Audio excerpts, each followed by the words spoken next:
Okay, Brandon O'Doy here at Jupiter High School. I'm here with Future 4 head coach and co-founder Drew Phillips of the National Middle School Quarterback Invitational. We're out here taking in practices. Drew, you're serving as our coaching coordinator. Just assess how everything's been going at these first combine practices and what we can expect. Well, it's been pretty smooth so far. A lot of things going, a lot of things moving, but the coaches are doing a good job keeping things together and keeping things flowing. As far as quarterbacks go, the 7th grade class is really stacked. Very impressed with that group. Very smart group, very quick group. 8th grade class is very, very nice. You got the Future 4 champion from the class of 2020 here, Tucker Gleason, and then you had Micah Bowens, who came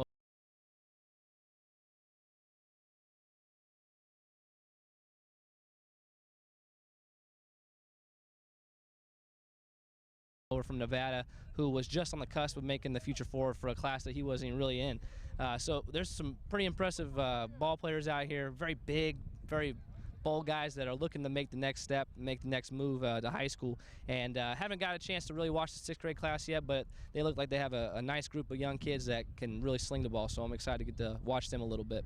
Yeah, absolutely. Excited to watch them in today's game, and also looking forward to the end of April and the National Middle School Quarterback Invitational, the Future 4. You've started to scout for that event. You already are gearing up and making invitations. What are you looking for this year? Because now the word's kind of out. The secret is sort of been uncovered from Football Hotbed and Phillips QB Academy. What is the situation now as far as what you can advise quarterbacks who possibly want to take advantage of this and be a part of this great showcase platform here at Football Hotbed?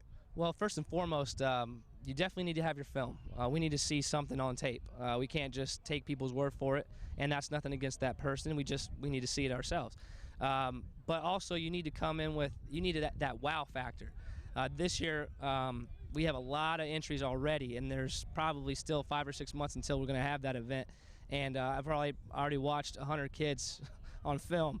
But I'm looking for that wow factor, that kid that just makes a play that just makes you go, holy smokes, what an awesome play. And a kid like Spencer Rattler last year, who came in, who nobody really knew about, but you put his tape on and you just go, holy cow, that kid can sling it.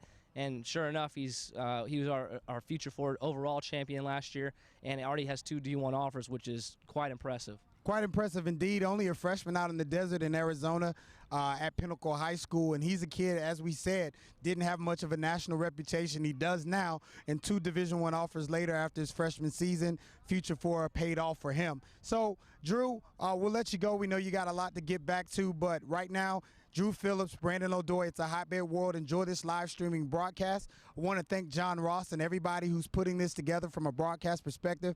And also want to thank all of our sponsors. We truly appreciate you here at Football Hotbed. Hey, I'm here with Sunjan McGarity out of Texas, West Texas. Sunjan, you come out here. You made a pretty big play on our Football Hotbed Facebook page, and everybody pretty much watched it. I think it's up to like 20,000 views right now. Did that surprise you at all? Yes, sir. It did a lot. It's just surprising me coming out of Odessa. It's not such a known city, so it's very surprising to me. Well, you know, Football Hotbed, the national platform, the nation's leading multimedia platform for youth football. We give the exposure to athletes. What made you want to come out here and play in this All-American game? I just think it's a great opportunity for me to get out there on the media and follow my dreams, make me get big, you know, and I'm very excited to be here. Okay, hey, excitement all the way from West Texas. Sunjan McGarity, running back in the 2020 class. He's someone to watch. Watch him later today on this live stream broadcast. It's definitely a Hotbed world. Okay, Brandon O'Doy, FootballHotbed.com. Hey, welcome into our live stream broadcast of the 2016 Football Hotbed Middle School All-American game. I'm here with Micah Bowens all the way from Las Vegas, Nevada. Now, pretend this is Saturday because that's when everybody's going to see this. But what are you trying to do when you come out here? We know you're going to Bishop Gorman. We know you've got a lot of things in your future. But what are you trying to prove when you come out here, play your last middle school game? I just got to prove that Vegas plays football out there. A lot of people disrespect Vegas and think we don't play football. I just got to show them what we can do. Absolutely. So you talked about that. Everybody knows Florida is a situation where a lot of people talk about Florida, even California, which is closer to you. Surely you've got something to say. You participated in our National Middle School Quarterback Showcase, the Future 4. You did very well there. You reclassified to get back in your right grade, still only 14. Talk about now what statement you could possibly make by having a strong performance here today? Just represent. That's all I gotta say is Vegas. We gotta show what we can do. Can't just let people think that we're not as good as them. We're just as good, or maybe even better. Okay, so you heard it here first, Micah, talking about what he wants to prove about West Coast, Las Vegas, Nevada desert football. So, hey, listen, stay tuned to the broadcast. We got some great football. It's the best of the best. Brandon Odoi, yours truly, FootballHotbed.com. Enjoy the live stream broadcast brought to you by the good folks at Football Hotbed.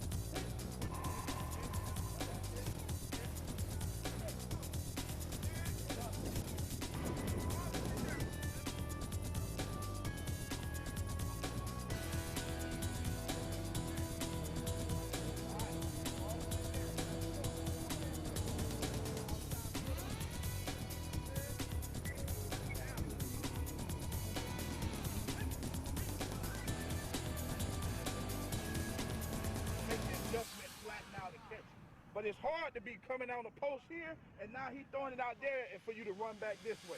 So when I come out of my break on the corner or post,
Okay, Brandon Odoi, FootballHotbed.com.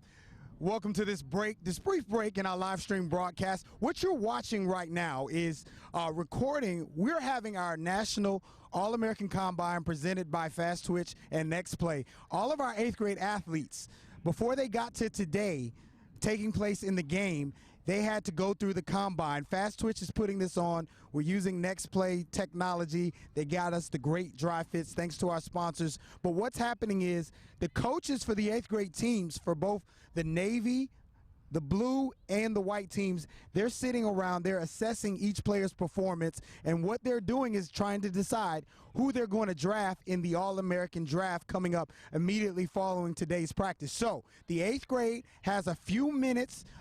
They have about an hour here going through all the combine drills. They already did their defensive skill drills, and they'll go to offensive skill right after that. So after that's over, the 8th grade coaches, the head coaches, Mario Perez of American Heritage Plantation, and also Roger Boone of PPO, they're going to draft these kids and put together an amazing performance, which you're currently about to take part of and witness. So it's a hotbed world out here, Jupiter, Florida. Brandon Odoi, yours truly, it's a hotbed world.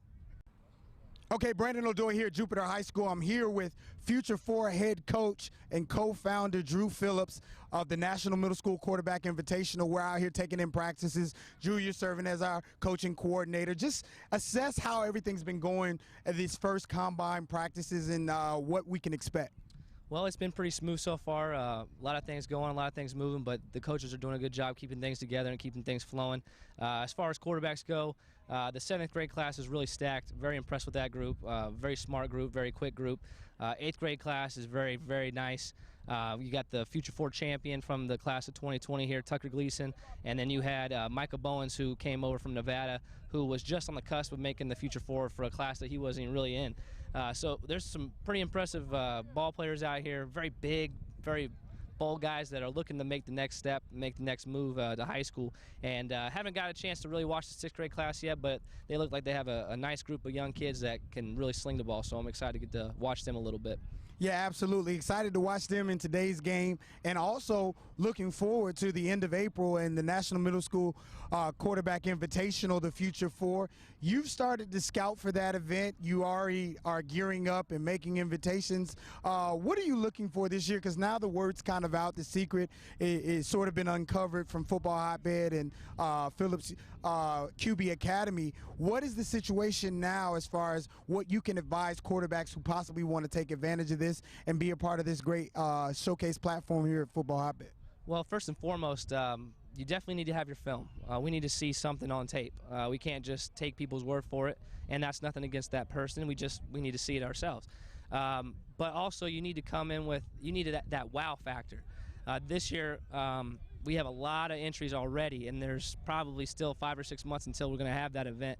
And I've probably already watched 100 kids on film. But I'm looking for that wow factor, that kid that just makes a play that just makes you go, holy smokes, what an awesome play. And a kid like Spencer Rattler last year who came in, who nobody really knew about, but you put his tape on and you just go, holy cow, that kid can sling it. And sure enough, he was our Future Four overall champion last year, and already has 2 D1 offers, which is quite impressive. Quite impressive indeed. Only a freshman out in the desert in Arizona at Pinnacle High School. And he's a kid, as we said, didn't have much of a national reputation. He does now, and 2 Division I offers later after his freshman season. Future Four paid off for him. So, Drew, we'll let you go. We know you got a lot to get back to, but right now, Drew Phillips, Brandon O'Doy, it's a Hotbed World. Enjoy this live streaming broadcast. I want to thank John Ross and everybody who's putting this together from a broadcast perspective. And also want to thank all of our sponsors. We truly appreciate you here at Football Hotbed. Hey, I'm here with Sunjan McGarity out of Texas, West Texas. Sunjan, you come out here. You made a pretty big play on our Football Hotbed Facebook page, and everybody pretty much watched it. I think it's up to like 20,000 views right now. Did that surprise you at all? Yes, sir. It did a lot. It just surprised me coming out of Odessa. It's not such a known city, so it's very surprising to me. Well, you know, Football Hotbed, the national platform, the nation's leading multimedia platform for youth football. We give the exposure to athletes. What made you want to come out here and play in this All-American game?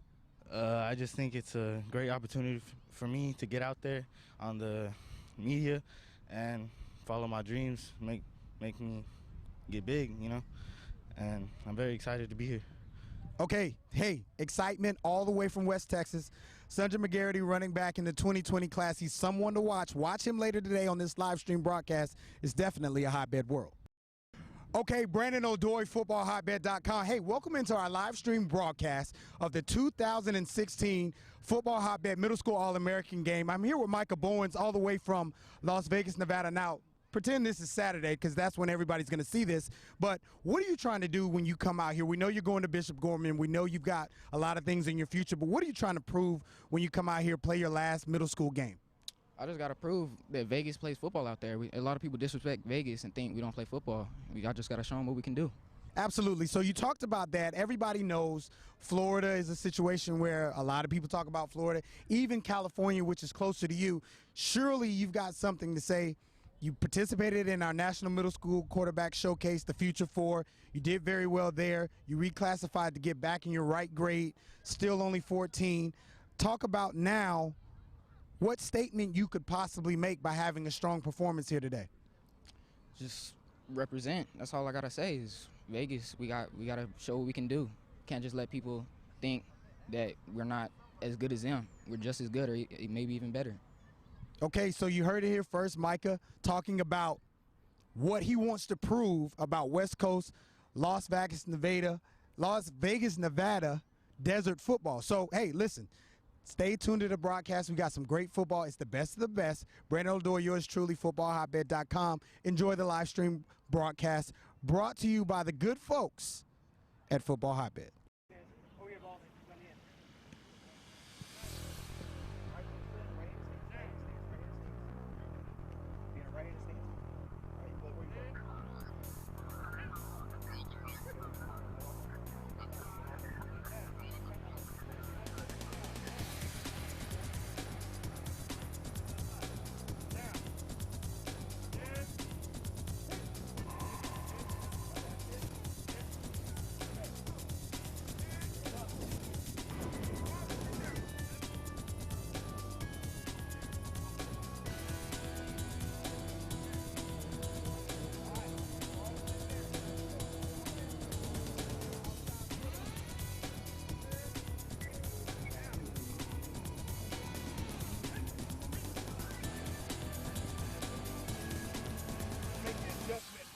to catch it. But it's hard to be coming on the post here, and now he's throwing it out there and for you to run back this way. So when I come out of my break on the corner or post,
Okay, Brandon O'Doy, FootballHotbed.com.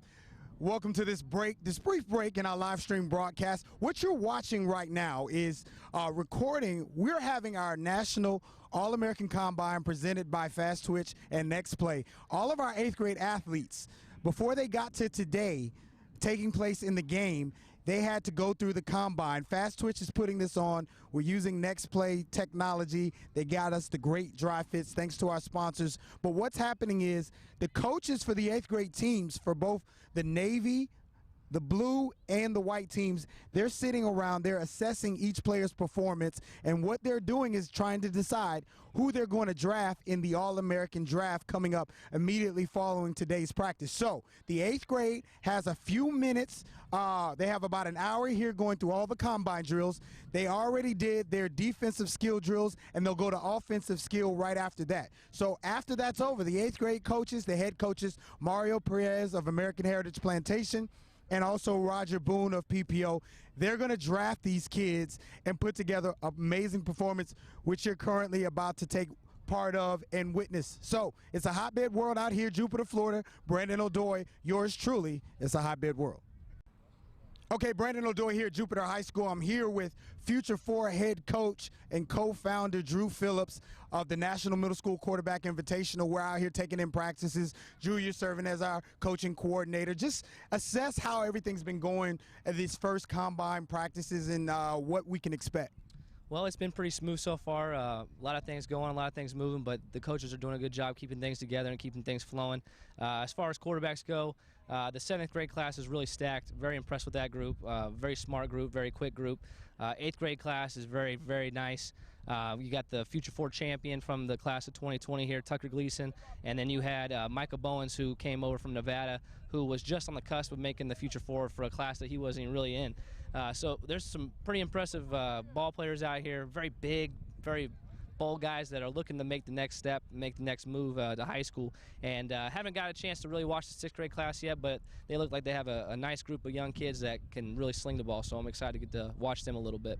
Yeah, absolutely. Excited to watch them in today's game, and also looking forward to the end of April and the National Middle School Quarterback Invitational, the Future 4.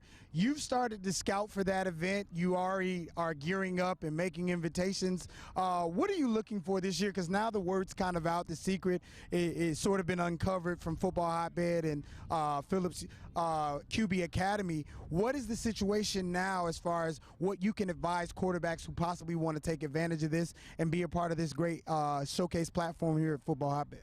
Well, first and foremost, you definitely need to have your film. We need to see something on tape. We can't just take people's word for it, and that's nothing against that person. We need to see it ourselves. But also, you need to come in with that wow factor. This year, we have a lot of entries already, and there's probably still 5 or 6 months until we're going to have that event. And I've probably already watched 100 kids on film. But I'm looking for that wow factor, that kid that just makes a play that just makes you go, holy smokes, what an awesome play. And a kid like Spencer Rattler last year who came in, who nobody really knew about, but you put his tape on and you just go, holy cow, that kid can sling it. And sure enough, he was our future forward overall champion last year, and already has 2 D1 offers, which is quite impressive. Quite impressive indeed. Only a freshman out in the desert in Arizona at Pinnacle High School. And he's a kid, as we said, didn't have much of a national reputation. He does now, and 2 Division I offers later after his freshman season. Future 4 paid off for him. So, Drew, we'll let you go. We know you got a lot to get back to, but right now, Drew Phillips, Brandon O'Doy, it's a Hotbed World. Enjoy this live streaming broadcast. I want to thank John Ross and everybody who's putting this together from a broadcast perspective. And also want to thank all of our sponsors. We truly appreciate you here at Football Hotbed. Hey, I'm here with Sunjan McGarity out of Texas, West Texas. Sunjan, you come out here. You made a pretty big play on our Football Hotbed Facebook page, and everybody pretty much watched it. I think it's up to like 20,000 views right now. Did that surprise you at all? Yes, sir. It did a lot. It just surprised me coming out of Odessa. It's not such a known city, so it's very surprising to me. Well, you know, Football Hotbed, the national platform, the nation's leading multimedia platform for youth football. We give the exposure to athletes. What made you want to come out here and play in this All-American game? I just think it's a great opportunity for me to get out there on the media and follow my dreams, make me get big, you know. And I'm very excited to be here. Okay, hey, excitement all the way from West Texas. Sunjan McGarity, running back in the 2020 class. He's someone to watch. Watch him later today on this live stream broadcast. It's definitely a Hotbed World. Okay, Brandon O'Doy, FootballHotbed.com. Hey, welcome into our live stream broadcast of the 2016 Football Hotbed Middle School All-American game. I'm here with Micah Bowens all the way from Las Vegas, Nevada. Now, pretend this is Saturday because that's when everybody's going to see this. But what are you trying to do when you come out here? We know you're going to Bishop Gorman. We know you've got a lot of things in your future. But what are you trying to prove when you come out here, play your last middle school game? I just got to prove that Vegas plays football out there. A lot of people disrespect Vegas and think we don't play football. I just got to show them what we can do. Absolutely. So you talked about that. Everybody knows Florida is a situation where a lot of people talk about Florida, even California, which is closer to you. Surely you've got something to say. You participated in our National Middle School Quarterback Showcase, the Future 4. You did very well there. You reclassified to get back in your right grade, still only 14. Talk about now what statement you could possibly make by having a strong performance here today. Just represent. That's all I got to say is Vegas, we got to show what we can do. Can't just let people think that we're not as good as them. We're just as good or maybe even better. Okay, so you heard it here first, Micah, talking about what he wants to prove about West Coast, Las Vegas, Nevada desert football. So, hey, listen, stay tuned to the broadcast. We got some great football. It's the best of the best. Brandon O'Doy, yours truly, FootballHotbed.com. Enjoy the live stream broadcast brought to you by the good folks at Football Hotbed.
You seem like you're a little loud, Matt.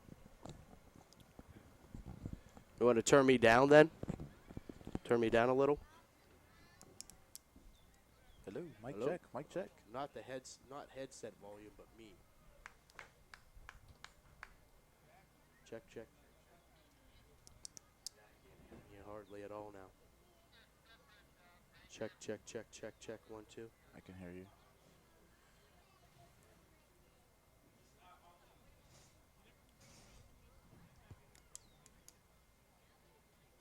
$150 of the best middle school football players received their golden ticket. Today you'll see the future of the game as the best sixth graders put on the pads. Coming up next in the 2015 Football Hotbed Middle School All-American Game. Coming to you from 500 Military Trail in Jupiter, Florida, better known as Velocity Community Credit Union Stadium on the campus of Jupiter High School. Welcome inside Game 1 of 3 of the Football Hotbed All-American Game. Joined alongside Will Brown. I'm Matt Fargo, and well, great to see you again. 368 days ago, we called this very same series, and year number 2 seems like it's going to be bigger and better in a lot of different ways. And that's the way football is. It's bigger and it's better year over year. So it will be fun to watch some of the best sixth graders do their thing and strut their stuff. No question, it will be the sixth graders getting us started, but we'll see the 7th and 8th graders a little bit later in the day. This is a postcard perfect day in Jupiter, Florida for football. 79 degrees at kickoff of this 6th grade game, and it will taper off down into the lower 70s throughout the day. But great weather for football. We're excited for it as Football Hotbed gets set for their 2nd ever All-American game. And the weather makes you appreciate and understand just why South Florida is so spectacular when it comes to producing high school and college football talent. It's the 3rd day of the year, and it's 80 degrees.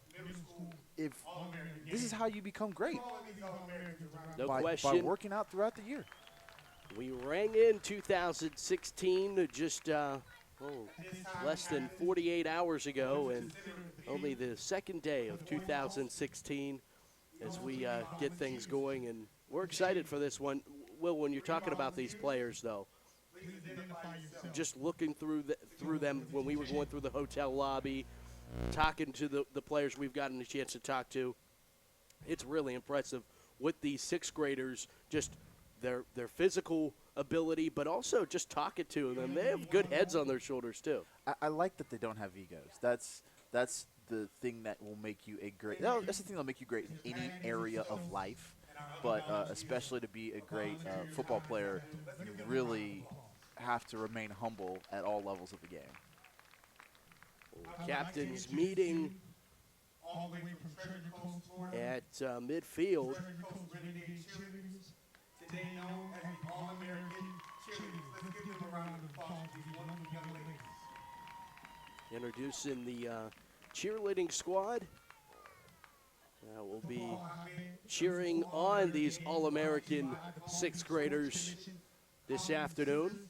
Follow us. Don't forget to follow us on social media at Football Hotbed using the hashtag HotbedWorld on Twitter. Twitter is a wonderful place. Of course. So hopefully we have a lot of highlights for these cheerleaders to show what made them All-Americans, and so that these football players can, show us some things under the Saturday afternoon sky. It doesn't sound as great as Friday Night Lights, but you got to work your way to the Friday Night Lights.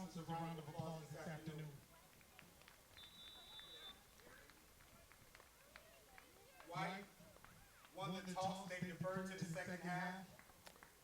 The Navy team will receive. So Navy is going to get the opening kickoff of the 2016 Football Hotbed Middle School All-American Game. Everything they came from all across the country, 15 states across the country. These young men are the most. We're getting set for game number 1, Will. Strap it in. Getting ready to put everything they've done all season to the test. This is it, the Football Hotbed Middle School All-American Game. Jupiter, Florida, we're so excited for action on this afternoon. So White will be kicking it off.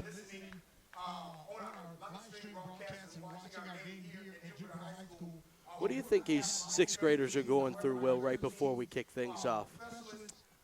I know I'm taking you back a little bit of a ways, but I think it's a combination of excitement and a combination of excitement and just ready to really finally get started. You know, a week of preparation. I'm sure a lot of them had a lot of fun on Christmas, ate a lot of food. So to finally really kick off the game is going to be a great way to focus on what they really like to do, which is play football instead of the other stuff. yeah, and most of them came down here on Tuesday. The class of 2020 will take the field. Thank you so much and welcome to Jupiter, Florida. And White will get this one going.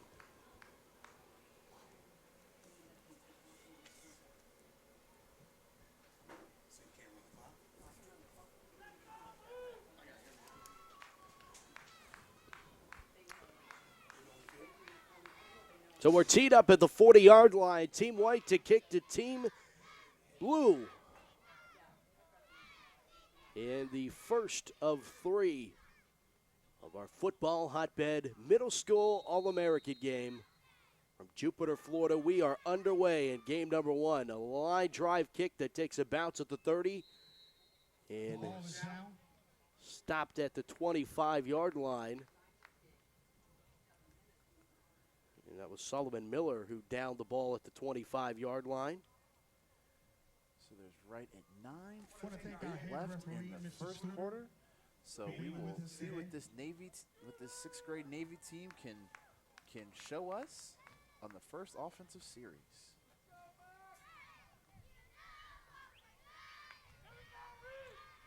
Time will be kept on the field. Time will be kept on the field. They actually moved him back to the 20-yard line. I don't know why they moved him back. Well, that's right, because all possessions will start at the 20. I think the kickoffs are in some ways to show off the Just leg the strength, legs. the leg strength of the kickers, and show what we can. You know, that there's some great talent. We will. I'm sure football fans will hope that some of these kickers don't gravitate to the other brand of football. But honestly, that's where some of the best kickers come from. That's right.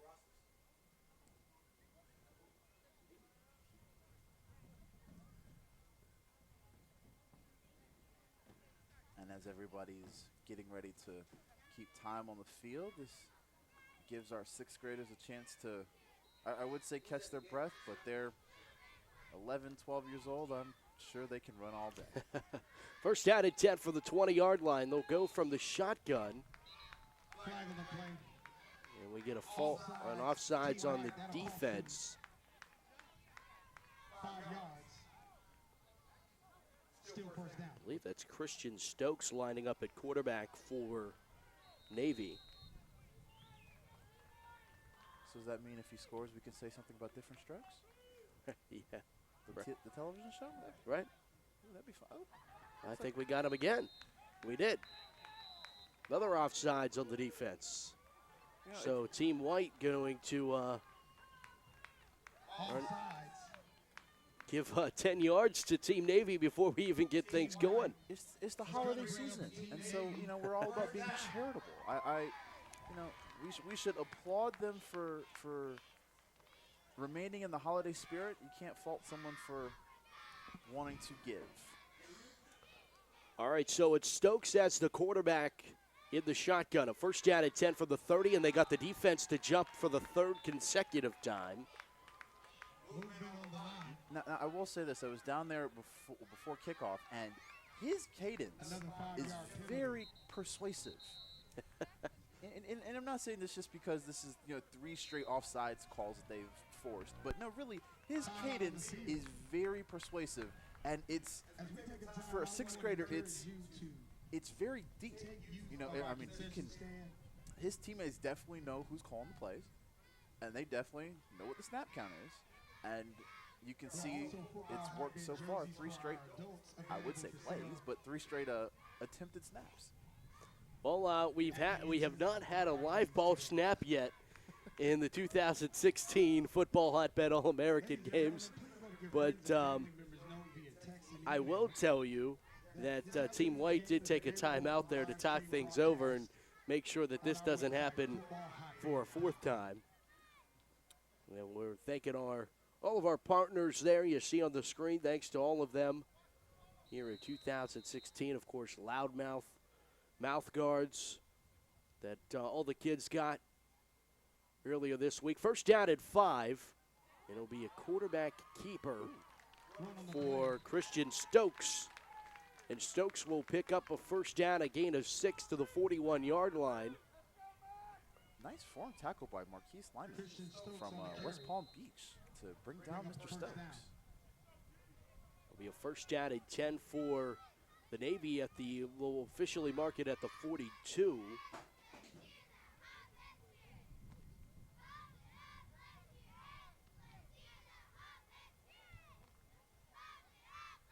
They'll operate again from the shotgun. And it's Stokes again getting the call, trying to dance his way forward. I beg your pardon, this time it's O'Shawn Ross. O'Shawn Ross Jr. out of Cocoa, Florida. Countdown County. Brought down by a host of white tacklers. Will pick up 7 yards to the 49-yard line, and a second down and 3 coming up, just short of the midfield stripe. He put his foot in the turf. It's not grass here. It's turf. Phony grass. I don't like that. Well, phony grass. You know, I guess the way I look at it is, you know, when you're in Jupiter, you can afford turf. But that was a nice cut by Mr. Ross to get upfield and get 7 yards. Second down and 3. They'll hand it off to the left side. It's Ross again to the left side into white territory to the 45-yard line. Finally knocked out of bounds Bryant Spearman, a great name for a defensive player. Knocking him out of bounds, but not before Ross able to pick up the chains and get a fresh set of downs and into white territory at the 45-yard line.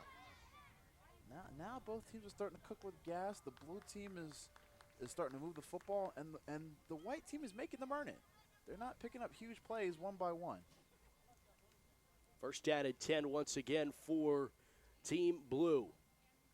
Low snap, and the ball on the floor, and it is going to be recovered by Team Blue. Diving on it, Khalil Hunter. And we're moving back to the 49-yard line, a loss of 4 yards. Very close to turnover there. But heads-up play by Hunter to dive on the pigskin. I wonder if it's like really pigskin at the youth level? No, or if it's composite pigskin. Phony pigskin. We got phony grass and phony pigskin. I wonder which is more legit, the turf or the football? That's a good question. The real football, like the ball itself, you know. The athletes are pretty good. Oh, another bobbled snap, and this time diving on it is Gavin Gosnell. Young man out of Flat Rock, North Carolina, and there's 15 states represented this year in the middle school All-American game by Football Hotbed, and that's up from 10 last year. And you definitely have all the big three represented in no particular order. California, Texas, and of course the capital of all high school football talent, the good state of Florida, is represented. Arguably. Can't fault the results. And it's nice an end around to the far side. It's Sullivan Miller getting the call. He'll get the corner before getting knocked down. Great pursuit by Jeremiah McGill for White to really string that play out. I also saw Markel King over there on the pursuit. And King is got to be the shortest one out there. Really interesting first series for Blue there. They get 15 yards thanks to 3 penalties on the White before back-to-back bad snaps of their own, and now they're going to be forced to punt the football away. Or they could pull a Clemson and fake it. I think they have to punt, if I'm not mistaken. And that young man punting is Will Bettridge out of Miami, Florida, and it will be down at the 35-yard line.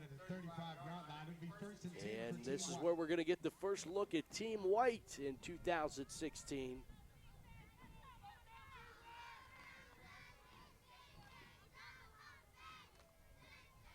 And the blue defense will take the field.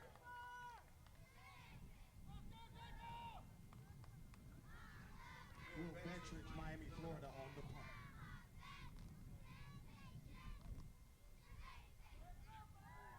Looks like Javance Johnson's going to be the quarterback for the White team. We met him and his father last night in the lobby at the hotel. It's a good conversation. I think I might start calling Javance Lil Zardis since he's from Los Angeles. There's a soccer player from the Los Angeles Galaxy who also has a blonde streak in his hair.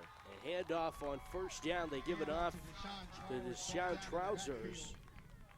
Trowers out of Fort Lauderdale. Number 6. And quickly, Joseph Patty out of Orlando makes the stop behind the line of scrimmage. A loss of 5 back to the 30. It'll be second down 15. Second and 15 for Team White.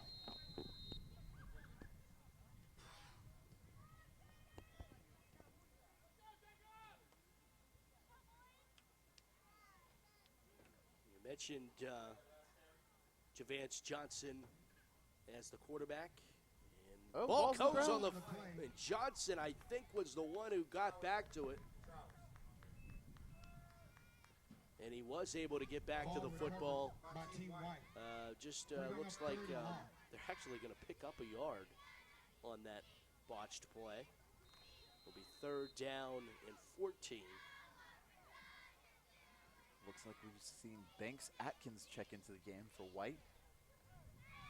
Looks like he might be a quarterback. It says here he's from Roswell, Georgia.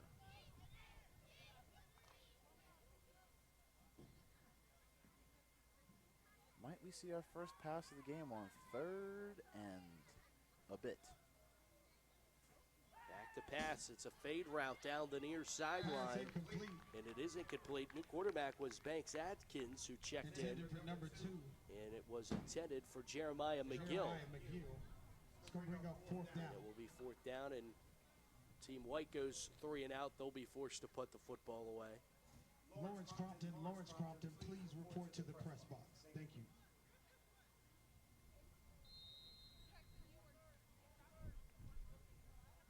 Got a wonderful crowd here in Jupiter, Florida. Thank everyone for supporting the Football Hotbed Middle School All-American game.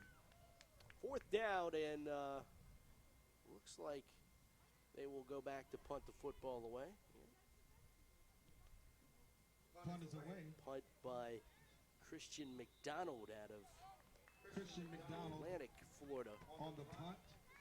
So that's down in the, again, another one from Countdown County, which is the Florida Space Coast. It's called the Countdown County because the area code is 321. And so that's, the 321 was actually intentional. And back when the space program was in Cape Canaveral, that's definitely a big part of it. But Indy Atlantic is a little beach community, and it's good to have a lot of people from, Indy Atlantic and Cocoa and Rockledge, Florida. Some good football down there. First down at 10, they're going to hand it off to the right side. It's Sullivan Miller getting the call on first down. He'll pick up 1 to the 49, back into White territory.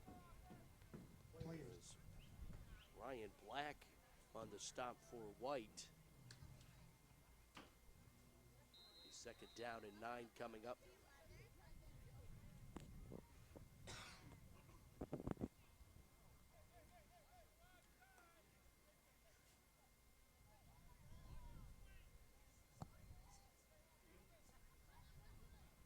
Low snap, it's picked up and then dropped in the backfield. Christian Stokes on the carry. It was Stokes that got thrown back by Marcus Lyman. Bring up a third down and long. Marquise Lyman out of West Palm Beach. Throws it back for a loss, and now we're looking at 3rd and 14 back at the 46-yard line. A lot more backward than forward here in this first quarter. They're still getting their feet wet. I would purely assume that most of these kids have not played a game in a few weeks. So it takes a little bit of time to kind of get used to it. Plus, most of these kids have not played together. Right. So they're taking a while to get used to their teammates, to get a feel for themselves. Rolling out, get a pop pass, and it knocked out of the atmosphere again. Marquise Lyman comes up and knocks this one incomplete. Jurian Brooks almost had an interception there. He thought he might have had it, and if the ball would have found someone on the white team, they might have still been running for 6. There was nothing but fake green grass ahead of them. That's Gosnell in at quarterback.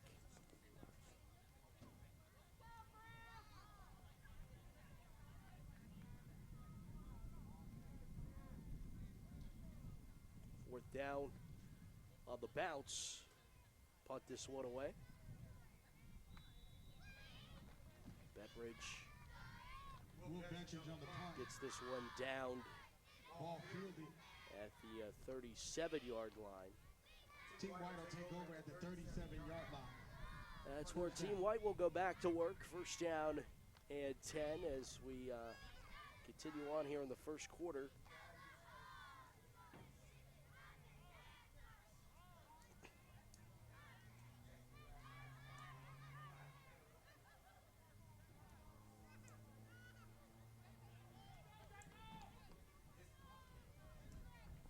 So far on this first White possession, well, this is the second one, but the first White possession, when Banks Atkins was at quarterback, the White team tried to throw the football.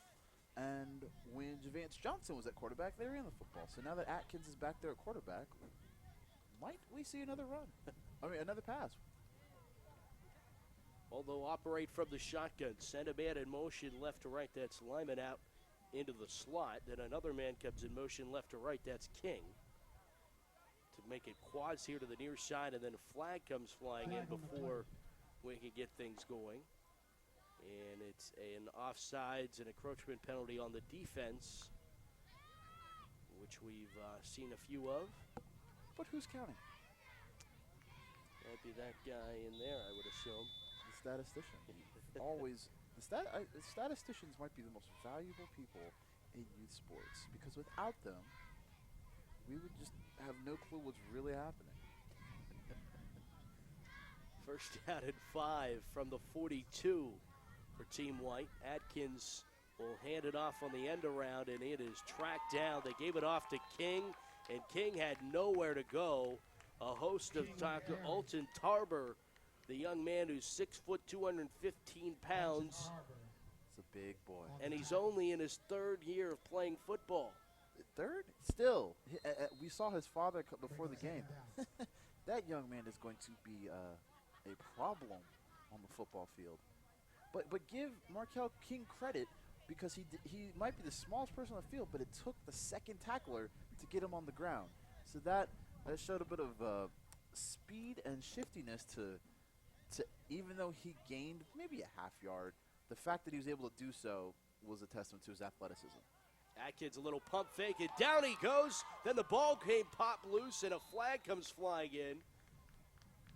And we're going to have to sort this one out, let the officials sort this one out. Was it a fumble? First question. Second question, what are all the flags about? And that was Trey Brown, who just came flying in and really forced Atkins to pump fake, and that small pump fake blew up the entire play.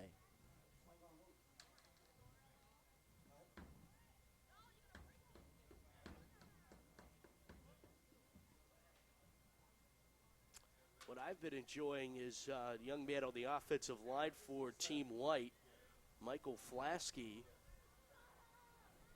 He's the biggest one on the offensive line, and this is going to be a penalty on Team Blue. Mr. Flasky's from Windermere, Florida, which is just outside of Orlando. Might be the first guy to ever call him Mr. Flasky, by the way. You got to, I mean, when you're an All-American, you get the full formal treatment. Respect, man.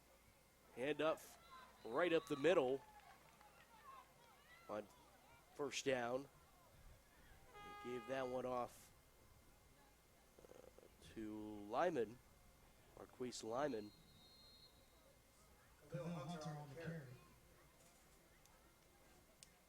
And it will be a gain of 1. It will be second down and 9 coming up.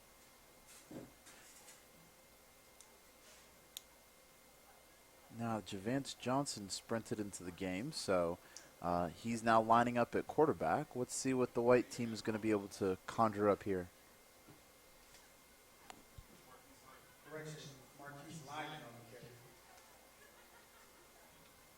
A little play action at a quarterback keeper as Javance Johnson, the young man from Cali, the Cali boy,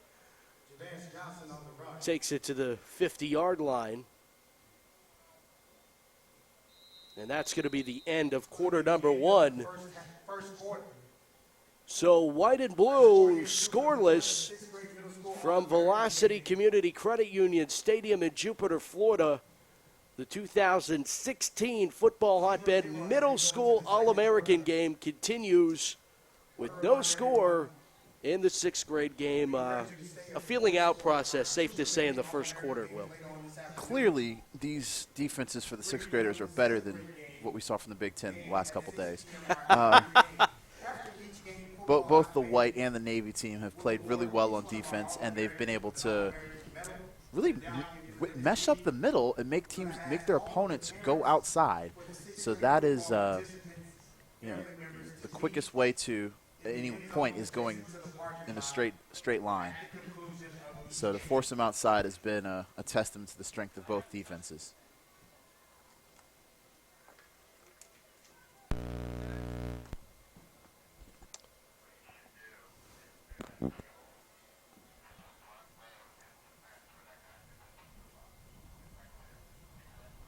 So we'll switch sides and get set for the second quarter. You're tuning in live or watching archived on FootballHotbed.com. Glad to have you along here in Jupiter, Florida.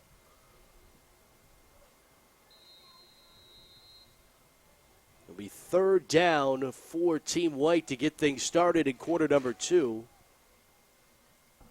Third down, Team White, start of the second quarter. Johnson will send a man in the backfield. This is going to be a legal procedure on the offense for sure. No, it's going to be an encroachment penalty on the defense. No such thing as false starts here. It's all on the defense. I've never seen so many encroachment, more false starts. False dawns, not false starts. Right. All right, so it's what, third and about 2? A few nerves here early this morning as we have a lot of players who haven't played in several weeks. So a third down and 2 from the 45 of Team Blue. And I'm a poet there, my friend. And it's a quarterback sneak for Javance Johnson. And they'll get inside the 40 down to the 39-yard line. Shoestring tackle kept Mr. Johnson from running north to the end zone.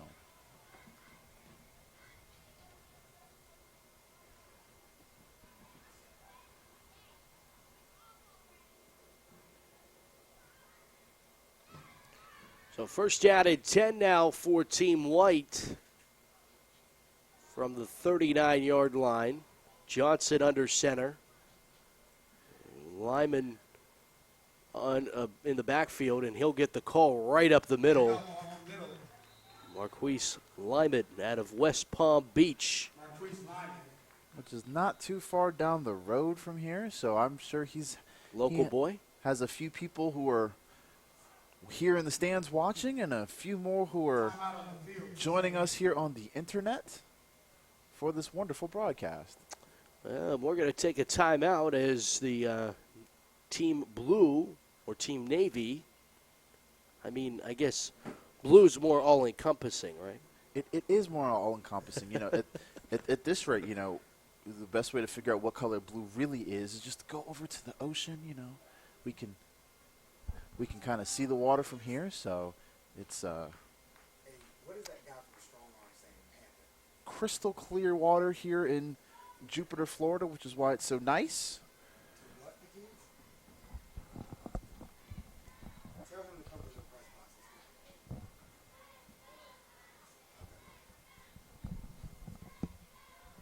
Say blue, because that's what it says on the. But I'm going to say blue, because that's what the teams are being called. I should have said that. No, it's like red, white, and blue. All American. Second down for Team White. Handoff dive play on second down. Didn't catch that. Was again Lyman on the carry. And the white team is really able to work inside the last 3 or 4 plays with a quarterback sneak from Johnson and then 2 straight carries from Lyman. They're really starting to find some headway in the middle of this blue defense.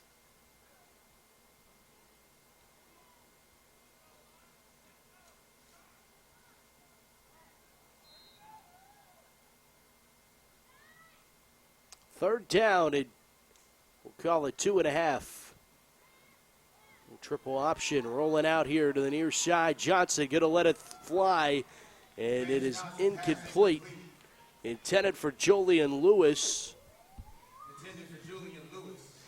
And as Javance gets older and as he develops in the game, he will learn to get his eyes upfield a little sooner because his wide receiver Julian Lewis was open, and he just will eventually. Johnson will learn to trust himself and trust what he's seeing more to deliver the football, even if it might not look perfect. Well, and I think the other thing is squaring up your shoulders is really difficult for the youth football players when they're on the run like that to make sure that you're just fundamentally and systematically correct as far as squaring the shoulders before you're going to let the ball go. And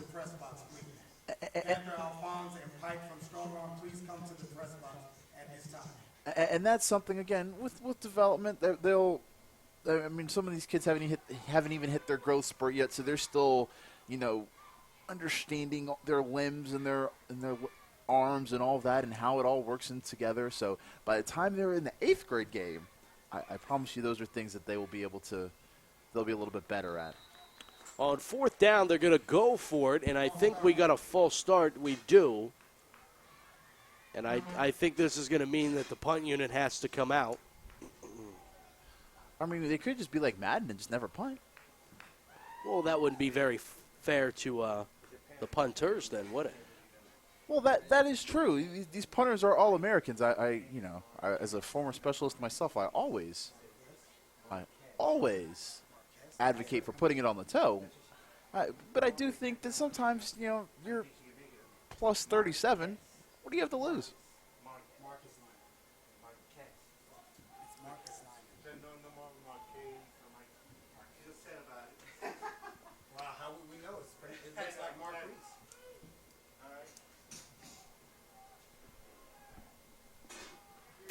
Fourth down.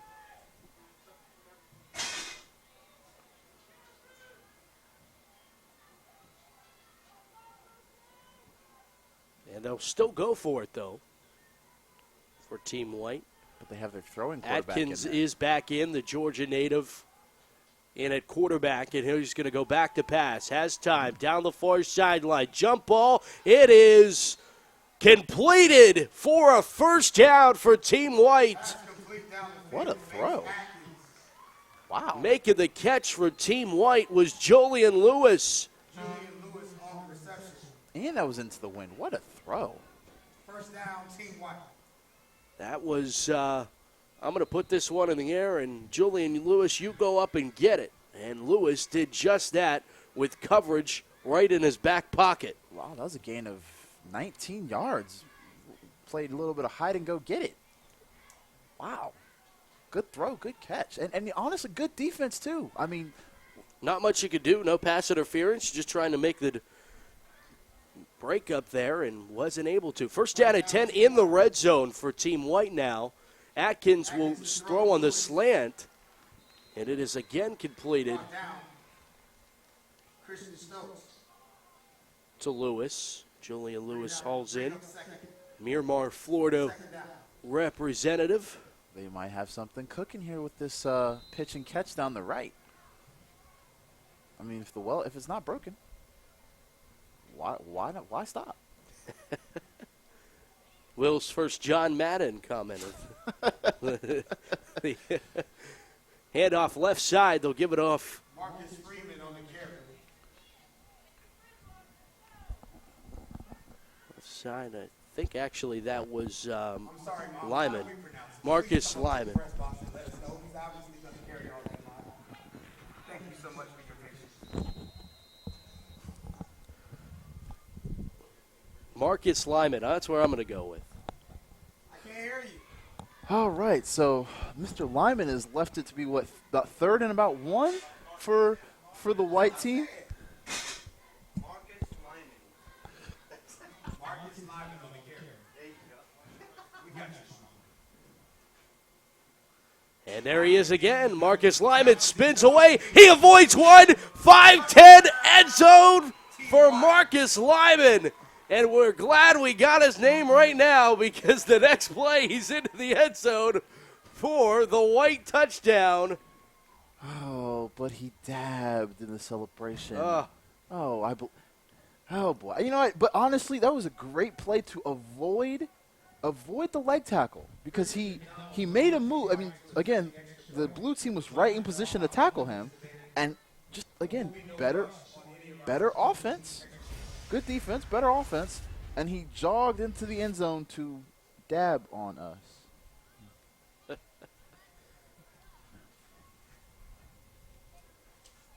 Not a fan of the dab then? It's almost. I think it's becoming played out. I think that's my thing. You know, when you see like people on your local television station who are like 62 years old doing the dab, time to retire it. Wow. So that's. So put it like this. If you're born in the 50s and you're doing a dab on live television. It's very short-lived. Here's Christian McDonald for the extra point. Ugh. No good. So it's Marcus Lyman into the end zone from 8 yards away for the touchdown for Team White. And we finally have 6-0 White. We finally have our first drive. So that is good to see.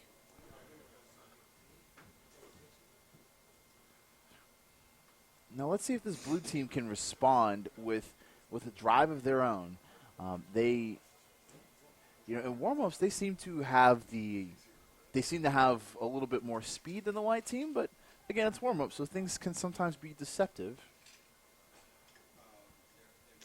Love to tell you what the time is on the clock, but that's downstairs, so we will,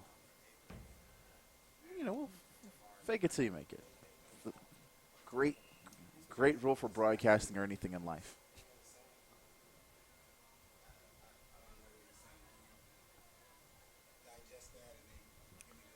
So blue trying to answer white now as the sixth grade game, the class of 2022, continues.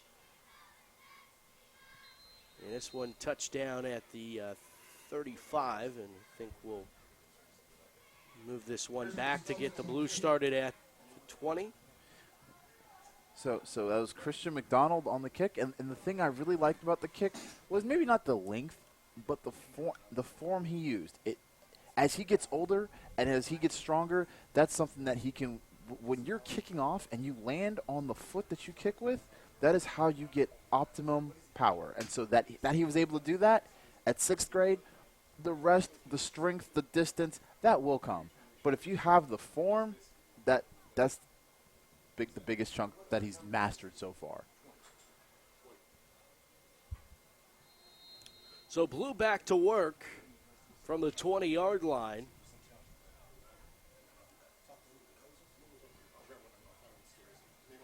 I think O'Shawn Ross will run as quarterback once again. He will. O.J. Ross getting the call, and he is stacked up very quickly. No gain on the play. 17 in white on the stop, Brian Spearman.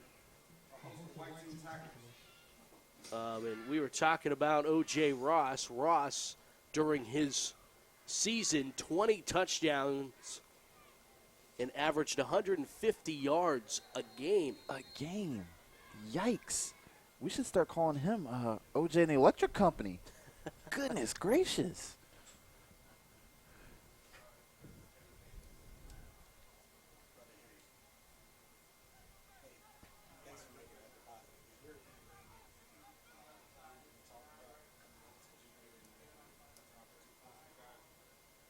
All right, we'll go back to the right side. And spinning forward. And now Christian Stokes getting some help from some teammates. Pushing forward and going to be marginally close to a first down. It's going to be third down. It's short now at the 28-yard line. And how about that Powell just moving forward, almost rugby scrum-like. He picked up a full 3 yards after that pile just because he kept moving his feet. And that's, again, those are the type of things that as he gets older, they will really start to pay dividends of just keeping your feet moving. Good things will happen. Stokes barking out the signals. Now it's going to be Ross the carry. Ooh, Quarterback nice cut. keeping, and Ross broke a tackle, has the first down across the 35 up to the 37-yard line. Nice cut. Nice cut by Mr. Ross. And Ross will move the sticks and give Team Blue a fresh set of downs. His big guys up front from Florida Power and Light made a little bit of a hole, and he ran through it, made one cut, and he was upfield in a flash. First down and 10 from the 37. And they'll give it right back off to Christian Stokes off the right side. Stokes using the sideline and picking up the 42 to the 43-yard line before being met by Jalen Hill, the young man out of Portsmouth, Virginia. And that was a collision there. I mean, the two of them, they stood each other right up. And that's one of the fun parts about this game is watching how these young men are going to develop, and they're just doing the fundamentals that will allow for them to become better football players. You know, from form tackling to kicking to making the right cut, or the offensive lineman making the proper block. Those are things that you'll only get better at as you get older and more mature in your body. There's Ross getting the carry just shy of the first down sticks, it looks like. That was Ryan Black, Rockledge, Florida native, on the stop for Team White. They lead it 6-0 here in the second quarter of game number one, the sixth grade game. Graduating class of 2022. Does that make you feel old? Of course it does, because none of these kids know what dial-up internet is. That's right. And this one lost behind the line, and then trying to recover, moving forward, O.J. Ross, as he'll pick up the fumble, and then flags come flying in. We'll check the flags. Blue would certainly hope that it's on the white and would negate that negative play for them.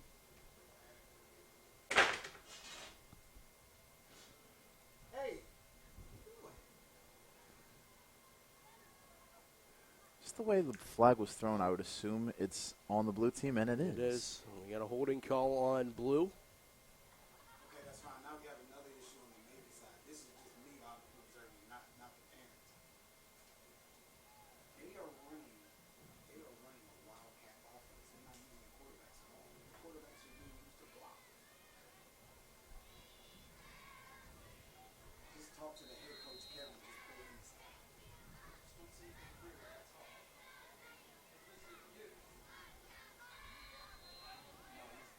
We got a timeout taken now by the blue.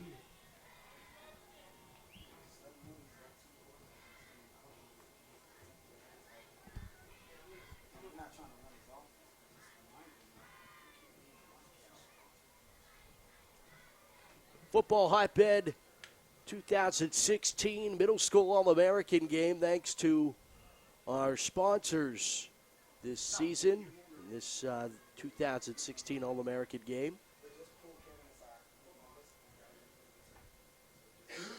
Get a look at Team White during this timeout. Thanks for tuning in with us on the World Wide Web, this Hotbed World Internet broadcast. Don't forget to follow us on Instagram, Twitter, and Facebook at Football Hotbed. Thanks to all of our sponsors, Common Sensors, Loudmouth Mouth Guards. Look at the kids there sporting them. All the kids got them and wearing them in the game here this afternoon. FirstDownPlaybook.com, one place, all the football. We'll return to action after the timeout. A passing attempt that is intercepted, pulled down out of the atmosphere. Jeremy McGill. Jeremiah McGill makes the interception out of Hollywood, Florida, and Hollywood makes the interception. He's another one from South Florida, and he went and got that one. I think that might have been one of the first passes for the Navy team.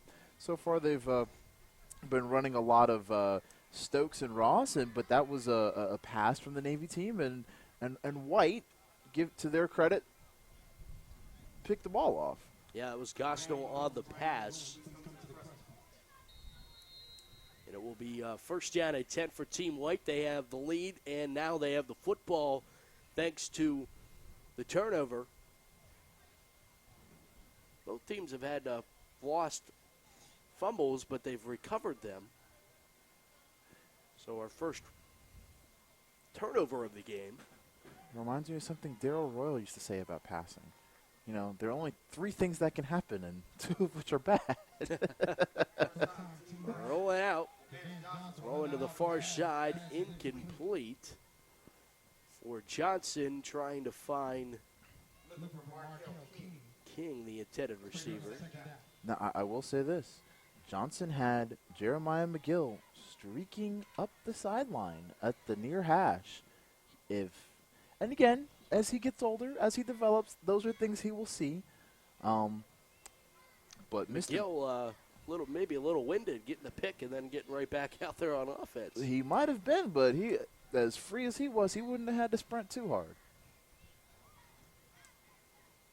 You know who I want to see get the football, Matt?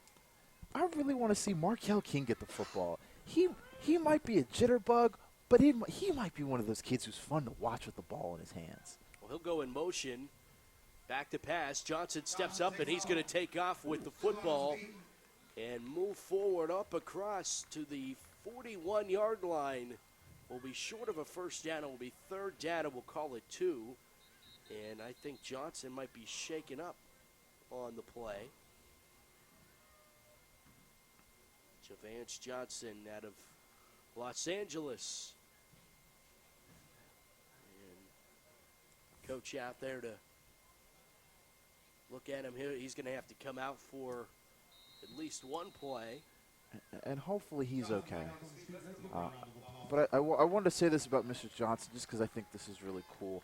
One, he seems like a very mannerable young man. He was yes, sir, to both of us yesterday. But I just thought of this. He wears number 13 and has the top of his hair is blonde. You know who that reminds us of? Odell. It does. It does look very similar.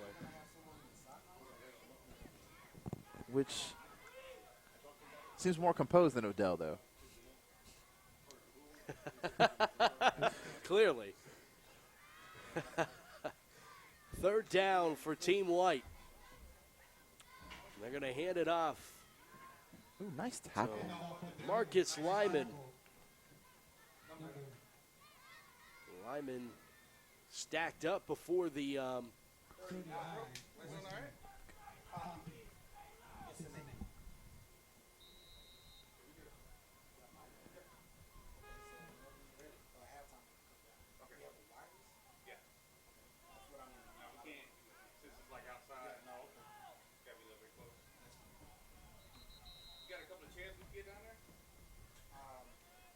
We get a timeout, Team White.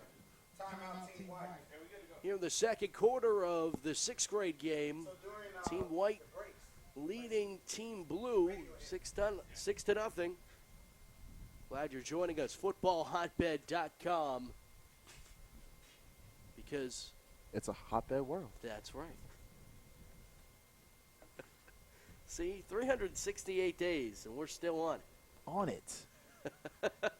Again, we're like the Thanks anti. to the Palm Beach County Sports Commission for making this game possible. Next play. It's time to change the way we measure performance. All the kids sporting the Next Play Combine shirts by Rock Solid. Ah, there's soft shell helmets. And then look at some of our other partners, too. There's some of the others. Wristband Resources, Body Armor Super Drink. Thank you to all of you who've helped make this possible. Absolutely, and if you're watching this saying, I want to be a part of this, I want to get in on the action, FootballHotbed.com. Get over to Brandon O'Doy, Executive Director of Football Hotbed and this All-American Game series. And the author of It's a Hotbed World. Fourth down for Team White. Adkins is in at quarterback. Man in motion left to right. That is Lyman.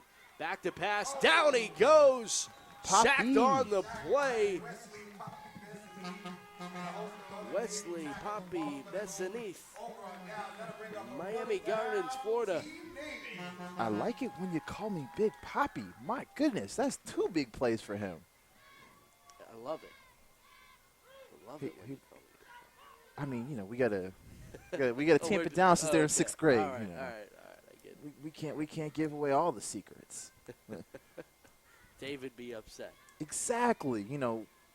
When he gets to high school, then we can say, I love it when you call me Big. But in 6th grade, Big Papa.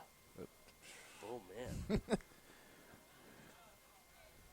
All right, first down at 10.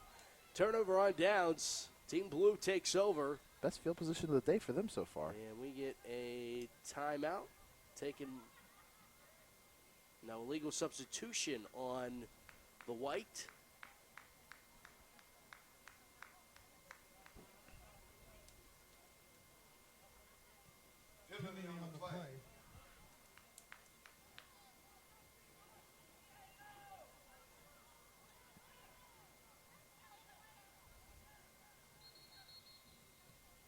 Moore's pre-snap penalty.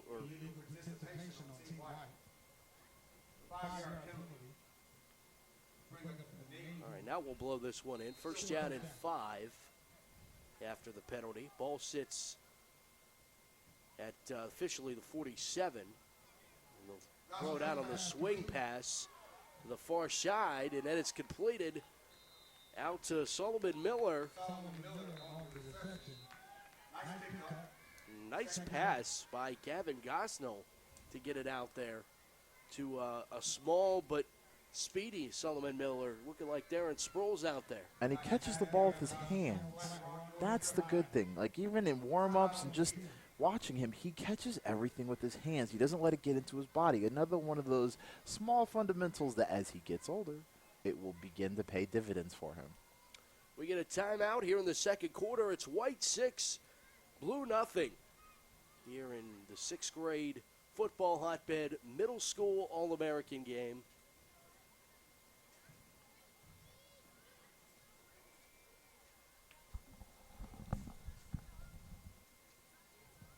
Get a look at what Team White's doing on the sidelines here during the timeout.